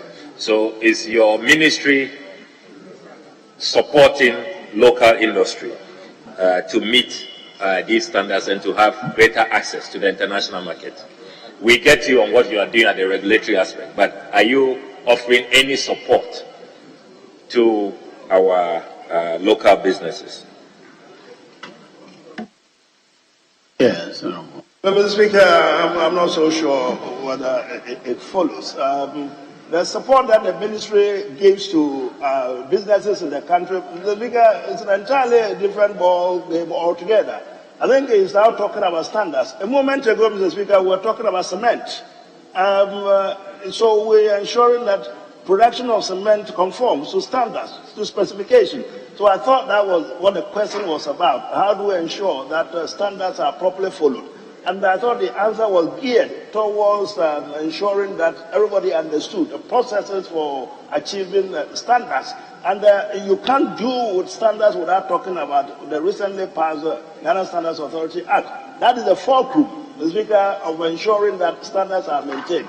But if it is a question of how much is it that we have towards individual businesses, Because that is the whole idea of the whole government's industrialization agenda, government's business ambience. We have to ensure that businesses have the proper environment, the regulatory environment, which we talked about in this so many times. If it comes to physical cash, one of it is what we just talked about, 1D, 1F, that we didn't quite conclude, Mr. Speaker. It's simply to make sure that government actually gives money, physical money. Government has undertaken to write off a whole half, and my sister is listening to this, to the loans taken by individual companies. Government is set off half of it to settle by itself. So,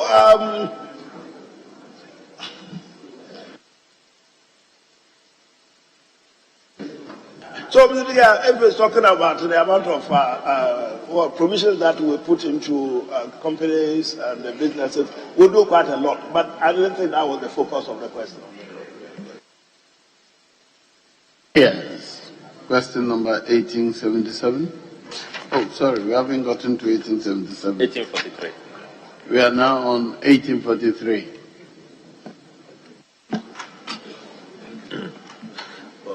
The Speaker, I rise to ask the Minister for Trade and Industry what plans the Ministry has to mainstream local content and local participation in Ghana's industrialization process. I'm grateful. Yes, Honorable Minister. Thank you, Mr. Speaker. Speaker, as the House may be aware, government is implementing deliberate interventions to achieve, which really is the answer to the other supplementary question my colleague asked. Government is implementing deliberate interventions to achieve the strategic objectives of industrial transformation and job creation by enhancing investments across the country as well as in key strategic sectors. The 1D1F program predominantly involves domestic firms investing and processing and adding value to local resources endowments in the districts, and which naturally involves high local content. Under the strategic anchor industry initiatives of government, a policy and incentive framework developed to attract large-scale investment into the strategic sectors include automotive, garments and textiles, pharmaceutical industries, and all of those will incorporate supplier development program for enhanced local participation and, of course, local content. A case in point is the automotive industry, where the incentive granted to the assemblies are linked to progress in advancing from basic and enhanced semi-knockdown assembly to complete knockdown manufacturing with a high local content. In addition, Speaker, the Ministry intends to attract investment, both domestic and foreign, into the local manufacture of selected automotive components, parts and accessories, initially including but not limited to batteries, shock absorbers, brake pads, wipers, glass products, and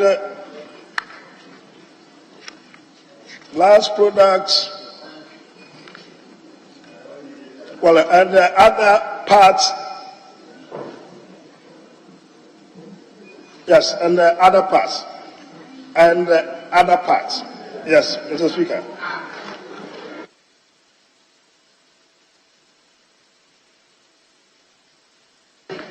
Yes. Any follow-up question? Well, thank you very much, Mr. Speaker. Mr. Speaker, the Honorable Minister has highlighted quite a number of sectors, including the garments and textiles sector. Is the Honorable Minister aware that under this sector, and I have a Minister knows job on textiles, which is really struggling to stay afloat. The major challenge that they are faced with is the dumping of all of these foreign, cheaper fabrics, most of them from China. There's a lot of dumping going on. What measures is the Honorable Minister going to take to really stem the tide and really protect local content? Because a lot of them, it's not for want of, they really want to compete and they want to stay in business, but the dumping and people are stealing their intellectual property. They go and design what they have come up with here outside and sell it for cheap on the market, and so they cannot compete. Is there any intervention to address that challenge? Yes, Mr. Speaker. The matter of Japan, Texas troubles us considerably. To that extent, I have personally met them about twice. I think we scheduled another meeting, and that I think, Mr. Speaker, would involve the four of the companies, four. And what Mr. Speaker is peculiar about the Japan matter is that they actually produce the feed for the Texas company.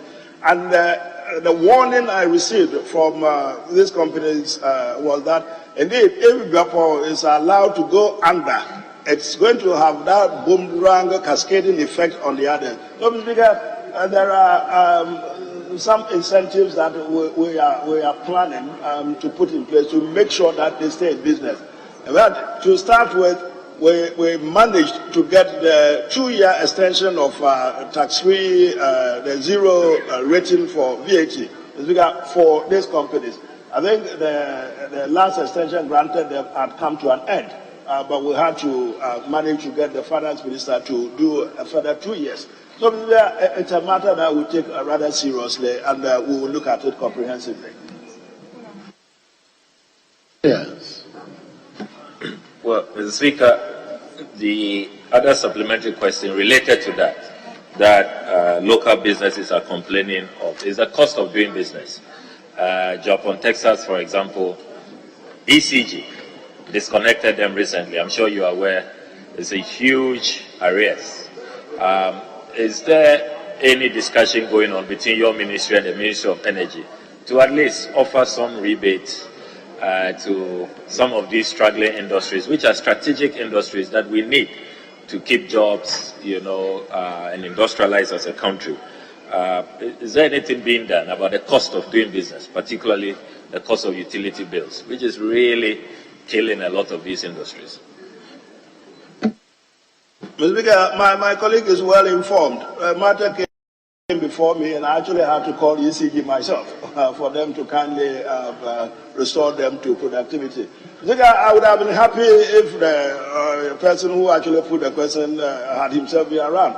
Dr. Donko has some very clear ideas about some of these matters, particularly of this, the tariff for electricity in Ghana. It's a matter for the country to decide. What is it that we intend to do with the Akosomo, for example, the legacy dam that we have there, the cost of production of which is pretty low, and then the production mix, Mr. Speaker, in the country. How do we ensure that companies like Japan and the others, Mr. Speaker, have affordable electricity to expand? There's a company called B+, which has a whole dossier on my table now. Mr. Speaker, there's some arrangement, somebody is asking them to pay. I wouldn't want to add any adjectives to it, but to pay some 1 billion or something, billion cities, for some arrangement. Some of this is quite crazy. But we as a nation would have to, Mr. Speaker, discuss it. What do we do? We need power for our manufacturing segment. We also need the local and the home consumption. As for the 24-hour economy, we haven't finished with the 12-hour economy, so let's deal with that, and then we'll come to the 24. Let me stay on your question, please. I will stay on point, Mr. Speaker. So it's a matter that I entirely agree with him. It's difficult. What do we do? Cost of production, and so we can't just limit it to just discussion here. Let's broaden it and then see, Mr. Speaker, what the nation makes out of it. It's a difficult matter. Yes, move on to Mr. Speaker, I have one more one more, if you allow me. Just one more, just a small one. But Very because it's a very important matter, local content. So, Mr. Speaker, on local content, I want to raise the issue of procurement. We have a number of businesses, indigenously owned, that if we give them some guaranteed off-taker, for example, why should we be importing uniforms for our public schools when we can just make sure that the local textile industry supplies all the uniforms? Uniforms for our security agencies, for example. Boots. You know, I remember the Kumasi Shoe Factory was producing boots for our security agencies some years back. You know, so deliberate intervention. Government is the biggest, procurer of these goods and services. Is there some deliberate policy to address that aspect so that they can have some ready market and stay afloat? Yes. The honorable member has always been my son, whom I love so much and I respect. So I'm always careful when I'm dealing with him. So I'm struggling to answer this particular one. Because I thought yesterday when I made the initiative and I brought the LI here, he was part of the group which wouldn't let me lay. But that would have been the basis for the person that is asked me, a part of the initiative to make sure that we do exactly the speaker what he's saying. But somehow I met stiff opposition. I am tempted to think that he wasn't involved with it. But, Mr. Speaker, I understand the point he's raised. Very well. Question number 1844, please. Thank you, Mr. Speaker. Mr. Speaker, I rise to ask the Minister for Trade and Industry what steps are being taken to prevent Ghana from becoming a dumping ground for substandard goods. I'm grateful, Mr. Speaker. Yes, Honorable Minister.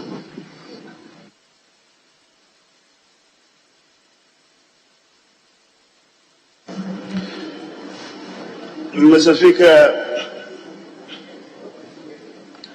for the avoidance of doubt, dumping in trade terms refers to introduction of a product into another country at least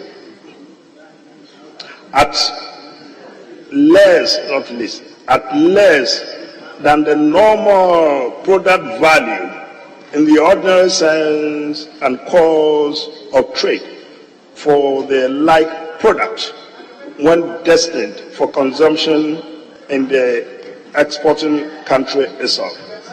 We continue to address the issue of substandard goods in our market with three principal regulatory measures. First, Mr. Speaker, we do so through improved market surveillance and enhanced enforcement by the Ghana Standards Authority, strengthened with the trading standards inspectors under the new GSA Act. The GSA would now continue to play a frontline role in regulating the quality and standards of goods in the domestic market. The GSA has successfully conducted market surveillance this year on the cement, electrical cables, automotive batteries, spare parts, and LPG cylinders. This will be expanded more extensively in terms of product range and geographical reach across the country. The second method will be through the mechanism of Ghana International Trade Commission Act and its implementation of the three basic regulations enacted in this regard, namely the anti-dumping regulations, LIE, the GITC regulations.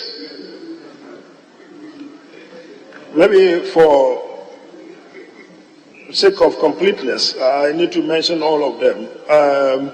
the GITC Anti-Dumping Regulations 2019 LI 2380, the GITC Safeguards Measures Regulation 2020 LI 2026, and then GITC Subsidy and Countervailing Measures Regulations 2020 LI 2425. Mr. Speaker, the Commission can be petitioned to trigger an investigation when there is sufficient evidence of the existence of dumping that causes injury or threat of material injury to the domestic industry. Having made a determination, an anti-dumping duty is then imposed where dumping causes material injury to the domestic industry producing a like product or directly competitive product. Look at the last one. We have introduced specific regulations to address persistent quality challenges in specific industries. This most recently includes the laying of the LI for the enforcing standards in the cement industry, which is in addition to the existence of the LI, which regulates the importation of cement, and to address the import surge of Portland cement. Mr. Speaker.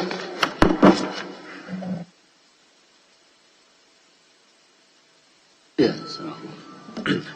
I'm grateful, Mr. Speaker. Mr. Speaker, my first supplementary question relates to a statement which was made here sometime in February this year, I think on the 15th of February, by the then caretaker minister, the Honorable Samuel Abujinapo, that there was a consumer protection bill in the offing, which will soon come before us.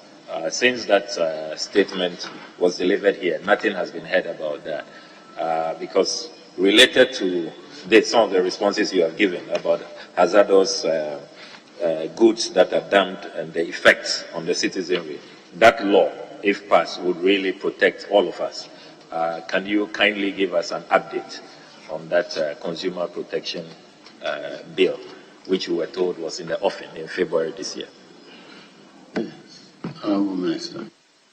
Thank you, Mr. Speaker. Mr. Speaker, that is right. The caretaker minister Abu discussed that. I'm afraid, Mr. Speaker, when I came, I was told to take the document back, have a look at it, and own it as mine. Mr. Speaker, in attempting to own it, I encountered formidable challenges in the document. Mr. Speaker,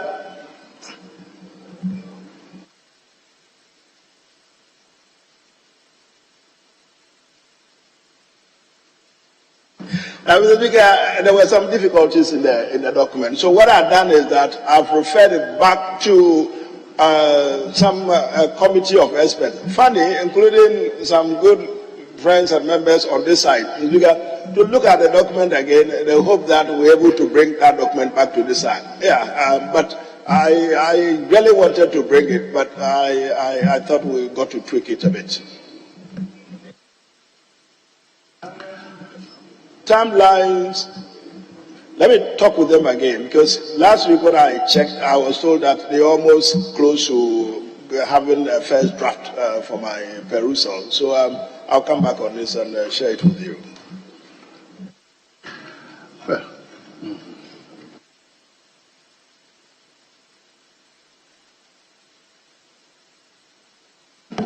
So, Mr. Speaker, do I have your permission to take the last question?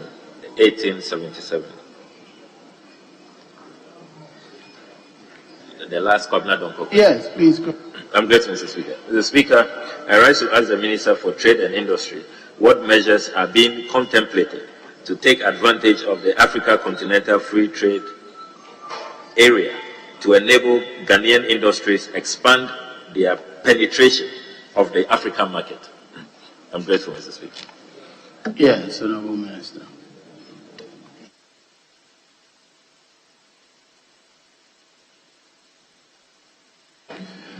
Mr. Speaker, the ministry and the various implementing agencies of AFTA, National Policy and Action Plan, have taken concrete measures to enable Ghanaian industries penetrate the AFTA market.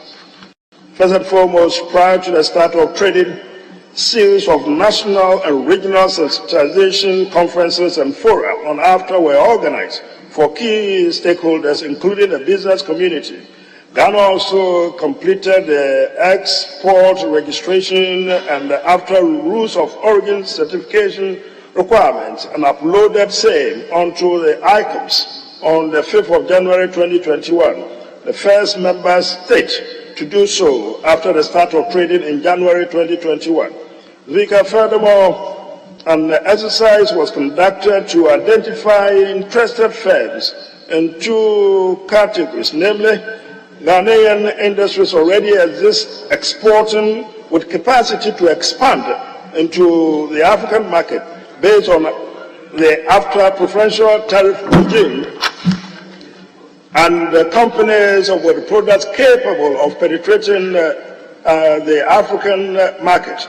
Specialized seminars and enterprise audits to assist enterprises in preparing for the aftermarket have also been conducted for over 200 firms.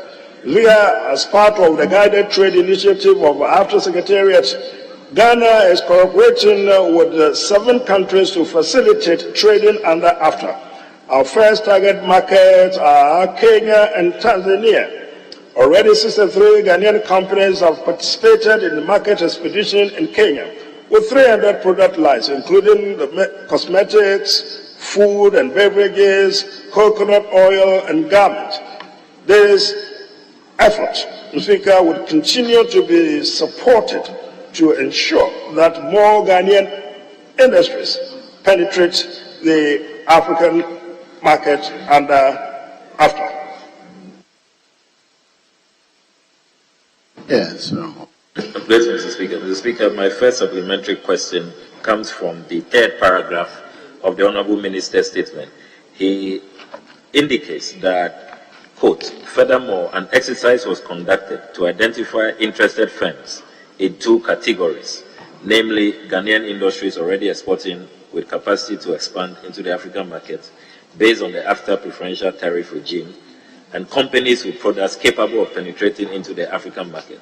The Speaker, the Honourable Minister did not give us the outcome of this exercise. Are you able to shed some light on the number of firms that you identified in these 2 categories?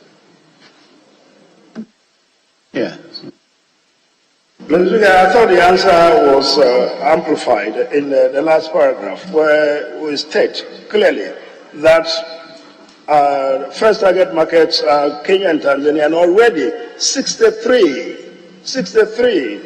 Ghanaian companies have participated in the market expedition with the number of product lines identified. So yes, these were some of the companies which were identified.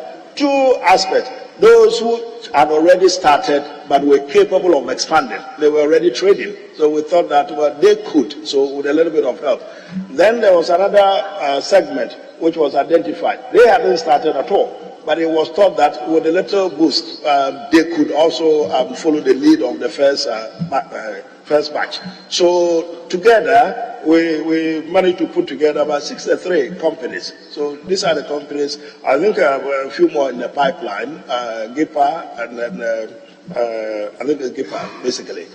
They're putting quite a few together. We're planning to go to Tanzania. I think they were supposed to have gone in November. We had communication from that country that I think we're going to do it now. I think early next year, or I believe. So we'll be going to Tanzania. We've done the Kenya one, and then we'll be going to Tanzania, Mr. Speaker. Yes, Mr. Speaker. Mr. Speaker, my final question relates to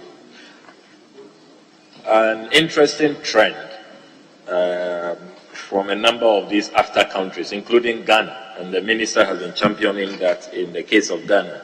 This whole business of restricting imports, import restriction. Within an AFTA climate, don't you think that that's a major disincentive? Nigeria has also been criticized for doing same. and they don't even discriminate between African businesses and businesses from the West, Asia, and other parts of the world. Don't you think that this whole penchant for restricting imports in such a blank manner that does not create a special regime for African businesses that they can continue to trade, import, even with those items that you list? Don't you think that it will eventually militate against the goals of AFTA, and we will not achieve the full potential of AFTA if we don't watch this growing trend of import restrictions within AFTA countries in Africa? Yes, Mr. Speaker, the jury is not entirely out on this matter. I probably also maybe think that the jury hasn't started the deliberations at all. One has to be careful. The after thing is simply this: ECOWAS didn't appear to have worked properly, and now there's a lifetime, a generational opportunity for Africa to get it right.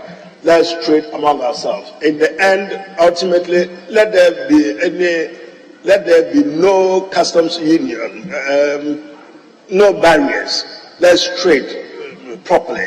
No barriers, technical tariffs, nothing. The issue then is, well, by virtue of that, is it then the case that various countries cannot look at other means of developing their economies? It's trading. I mean, I'm trading with you, that custom, open barrier. This is what I want to trade with you. But I also want to develop my economy.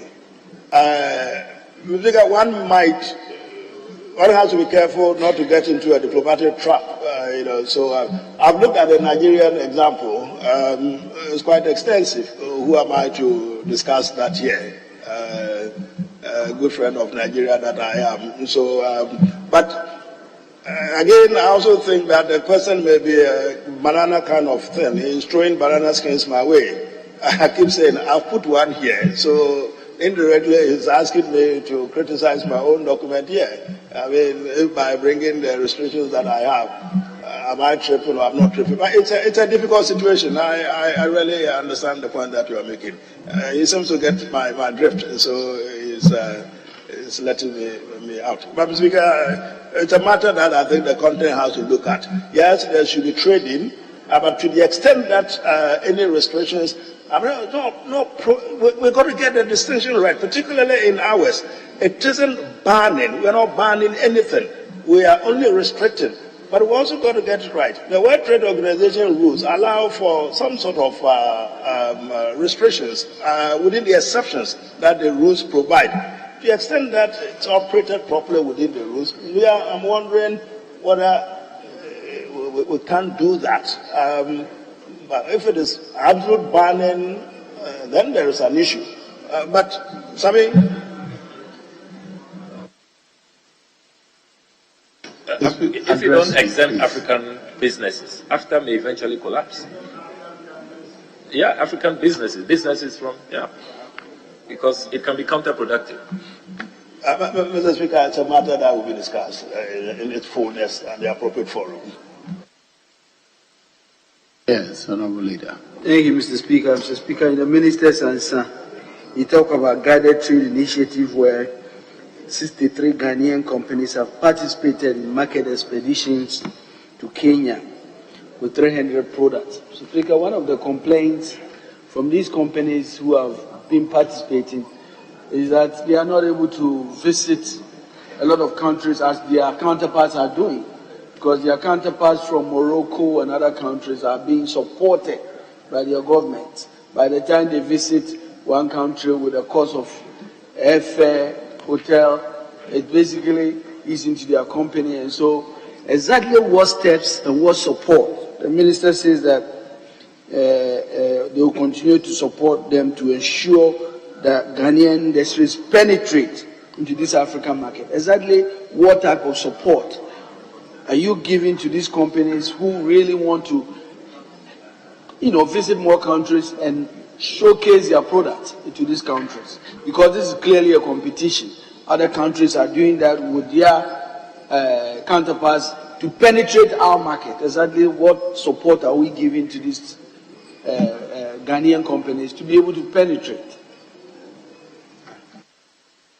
Speaker, I'm not sure he's talking about the financial support. I mean, buying them a ticket or anything.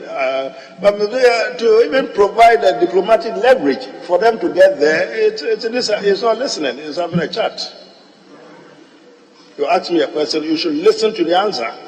Kofi, you're talking about financial inducement or whatever to them. I'm wondering if that really is what they are asking for. One would have thought that even the provision of diplomatic leverage for them to get there in itself, it's very important. We done one in Kenya. It was so successful. The companies wanted to be there. The ministry, the government of Ghana, our representatives, country's representatives in Kenya provided the platform for them to be able to showcase their work. They came back so happy. My information is at variance with how you put it. They are very happy.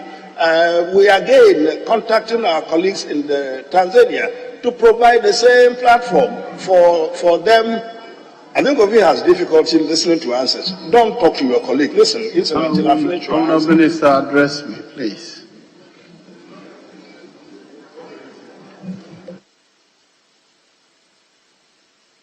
Honourable Minister, please address me.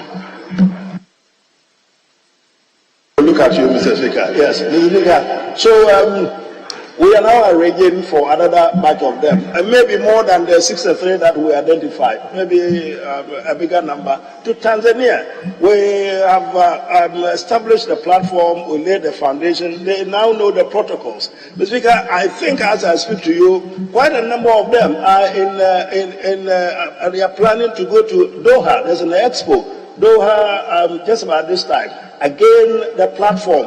So I'm not sure the businesses are looking at it in terms of whether government buys them tickets or buys them accommodation. I think it is how it is facilitated. But the facilitation, Mr. Speaker, is really the platform to get Doha, for example, to give you a whole exhibition, a whole platform, a whole stall for you to exhibit your work. That, I think, is what they are talking about. These are big companies. I'm talking about small to medium-sized kente weaver companies who really do not have the foundation. Once they buy a ticket to Kenya, they are gone. So I'm just talking about those type of businesses. And I'm saying that how do you broaden it to include all these type of businesses so that they can have exposure? Because that's the whole idea, to broaden the scope for medium to small to medium-sized companies to really have access to the African market. But Mr. Speaker, he would have to be a little bit more clear, elaborated in what he's saying, the exposure. I've asked if it is financial. If it is not financial, then I don't know what he's talking about. Because in terms of the diplomatic issues that I've discussed, it's open to all of them. What the problem, Mr. Speaker, doesn't also know, he has not been informed, is this, that when they went to Kenya, it is the medium, small and medium companies, enterprises that he just described, which were the toast of the exhibition. I am told that the kente clothes you're talking about, some of them actually ripped some of these kente clothes from some of the individuals who wore them and paid for them. So they had fantastic business trading relationship. It was so productive. Let me know if your argument is money. I've made a point so many times. You are stopping short of making your point clear. If it is money, because you say it's a small kente club, whatever, so we should buy them tickets, we should buy them, sorry? That, for example, I am aware that in Morocco, $2 million Let's stop the exchanges. The question that you have answered, you're giving the level of support you're giving. I think that's sufficient. Thank you. We thank you, Honourable Minister, for attending upon the House to answer questions. You are discharged now. Yes, majority leadership. What next? Speaker, the day has been very productive. We've covered so much for today. That's about all for the day. Thank you. Yes. Mr. Speaker, as one of the sponsors of the promotion of proper Ghanaian family values and sexual rights Bill 2021, the Right Honourable Speaker indicated this morning that that bill will be taken. We want to find out why the bill is not being taken and why it's not being taken and why we are moving for the closure. Is the other side opposed to us continuing and doing the consideration? It's been on the order paper for 3 weeks. If you are not opposed to it, Mr. Speaker, we are here. The Speaker himself indicated when he was handing over to the First Deputy Speaker that we should take the bill. He is going to meet some guests and return to the House to complete the amendments on it. This is something that will take us 1 hour for 3 weeks. What is the problem of this august House with dealing with this bill which matters to the Ghanaian people? So, Mr. Speaker, I want to know if there is a problem with us taking this bill once and for all. If there is no problem, let's take it. We've taken other bills with 4 people sitting in the chamber. Honorable Sam George, you raised the issue and you're arguing outside of it. Leader, you said that the day is fast spent. The item 42 is the family, human rights, proper human sexual rights and Ghanaian families bill at consideration stage. Is the committee chair here? I'm sorry, the committee chair is not available. And the directive is that we end with the questions. That is the agreement, and we engage, and the agreement is we end on questions and we continue tomorrow. We have the whole day tomorrow. We have the whole day tomorrow for other businesses. How long does it take? Less than an hour will be done with the budget, my dear. Yes, Honorable Chibwa. Mr. Speaker, I'm not aware of an agreement to end anywhere. We are in your hands. My colleague has made a point about the consideration of the particular bill. So we are in your hands, Mr. Speaker.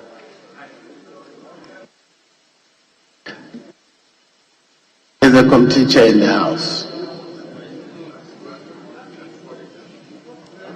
He's not the chairman. I've seen the ranking. He's not the chairman. I'm asking.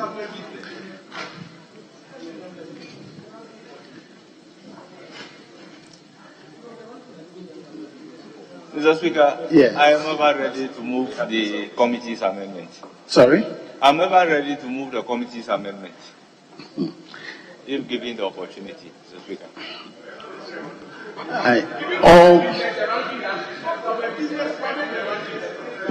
Honourable members, all the proposed amendments here are in the name of the chairman. All the proposed amendments here are in the name of the chairman. All right? The chairman is not in the House. I'll bring proceedings to a close. Honourable members are being advised to announce that tomorrow at 7:45, 7:45, the burial service of the former majority leader, Honorable Felix Osei-Japan, will be in the presence of Parliament. That's around here, so members are invited to be present. Thank you. Honourable members, the House is adjourned to tomorrow, 7 December at 10 o'clock in the form.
Once companies are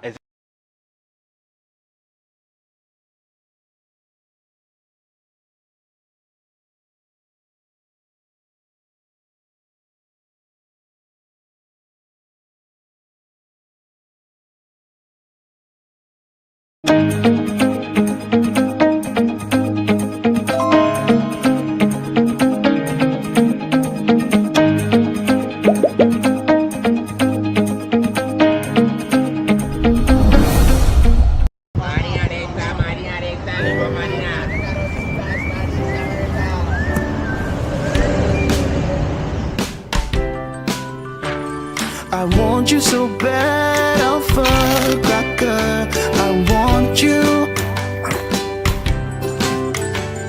I wanna say yes, I can't resist. I want you. Ooh, I want you, alpha cracker. I want you so bad, alpha cracker. I don't know one kasa. Alpha goodness rich in milk and butter. In Alpha Cracker. Yummy and deliciously crunchy. But I can't resist you. Alpha Crackers. Simply irresistible. This advert is FDA approved.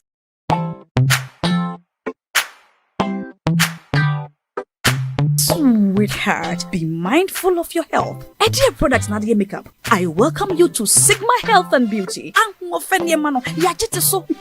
can call us the Beauty Embassy. We pursue beauty more revealed with quality makeup products. There is only one place, the Sigma Health and Beauty 2022 Ghana Makeup Awards, Beauty Retail Business of the Year. Of course, we are the defending champions. World-class makeup brands and Kwanyet on, you name it. Maybelline, Dark and Lovely, House of Tara, and many more. Your professionalism in the beauty industry is unmatchable. Ensure the proper way of applying our products. Sigma Health and Beauty, Yewa Accra, Makola, Georgina Stores, and Rollins Park, Gate 4. Fryer in 0248 138 596 and 0201 408 186. Or visit our online shop at www.beautyavenuegh.com. Sigma, your beauty, our joy. Luckiest, luckiest, luckiest. Luck is everywhere, for everyone, yeah. Luckiest. Star 712. How to play and win online. Step 1. Go to the URL or website www.theluckiestafrica.com. Step 2. Click on Ready to Play and register. Step 3. Fill out your valid details to register. Step 4. Enter and confirm the OTP sent to your email. Step 5. Purchase your ticket or generate a random ticket. Step 6. Enter the ticket amount you want to buy. Step 7. Follow the steps to buy tickets for yourself or someone. Step 8. Confirm your ticket and choose your payment option. Step 9. Follow the steps to make payment. Step 10. Verify your phone number. I am Mr. Good Luck and I'm on a mission to spread luck all around. Nurse, Papa, driver, bouncer, friends, teacher, banker. Star 712 hash. You could be the luckiest.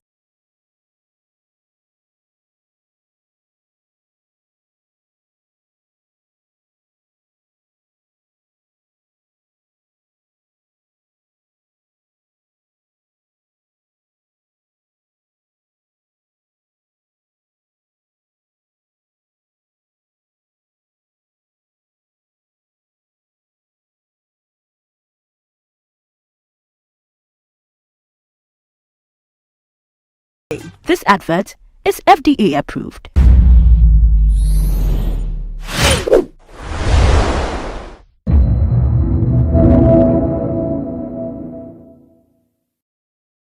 Once companies are existing, and then once people are continue to, purchase shares, either in public or private companies, then we can assume conclusively that indeed there are what success stories.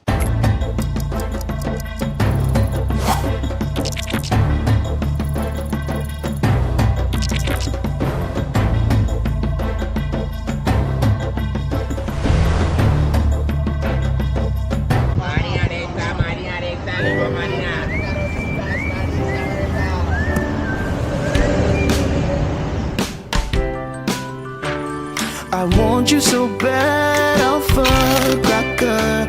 I want you. I wanna say yes, I can't resist. I want you.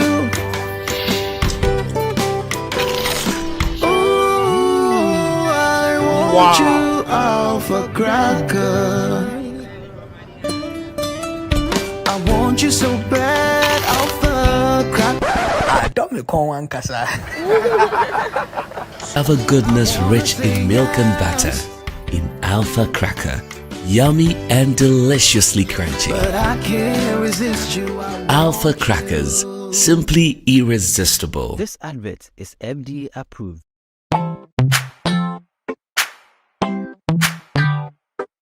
Sweetheart, be mindful of your health. Idea Products Nadia Makeup. I welcome you to Sigma Health and Beauty.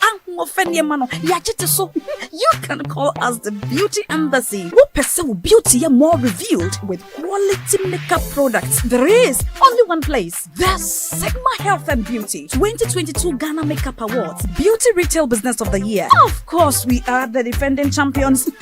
World-class makeup brands and Kwanyet on. You name it. Maybelline, Dark and Lovely, House of Tara, and many more. Your professionalism in the beauty industry is unmatchable. Bramian the proper way of applying our products. Sigma Health and Beauty, Yewa Accra, Makola, Georgina Stores, and Rollins Park, Gate 4. Fryer 0248 138 596 and 0201 408 186. Or visit our online shop at www.beautyavenuegh.com. Sigma, your beauty, our joy.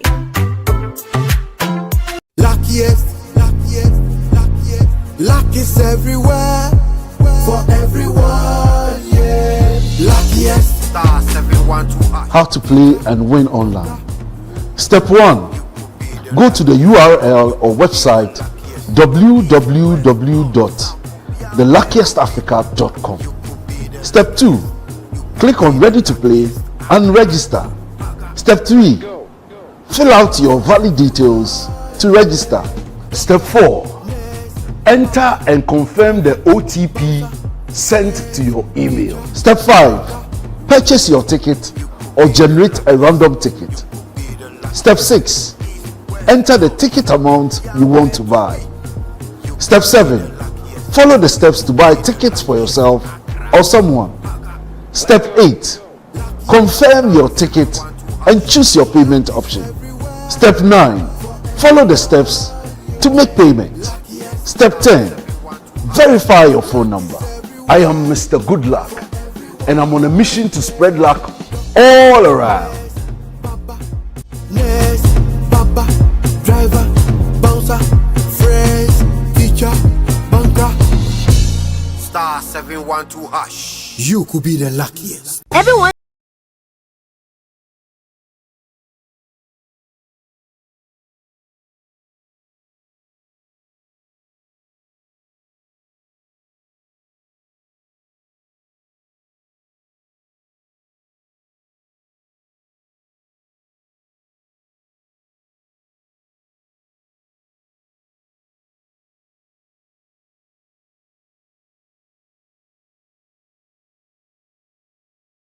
This advert is FDA approved.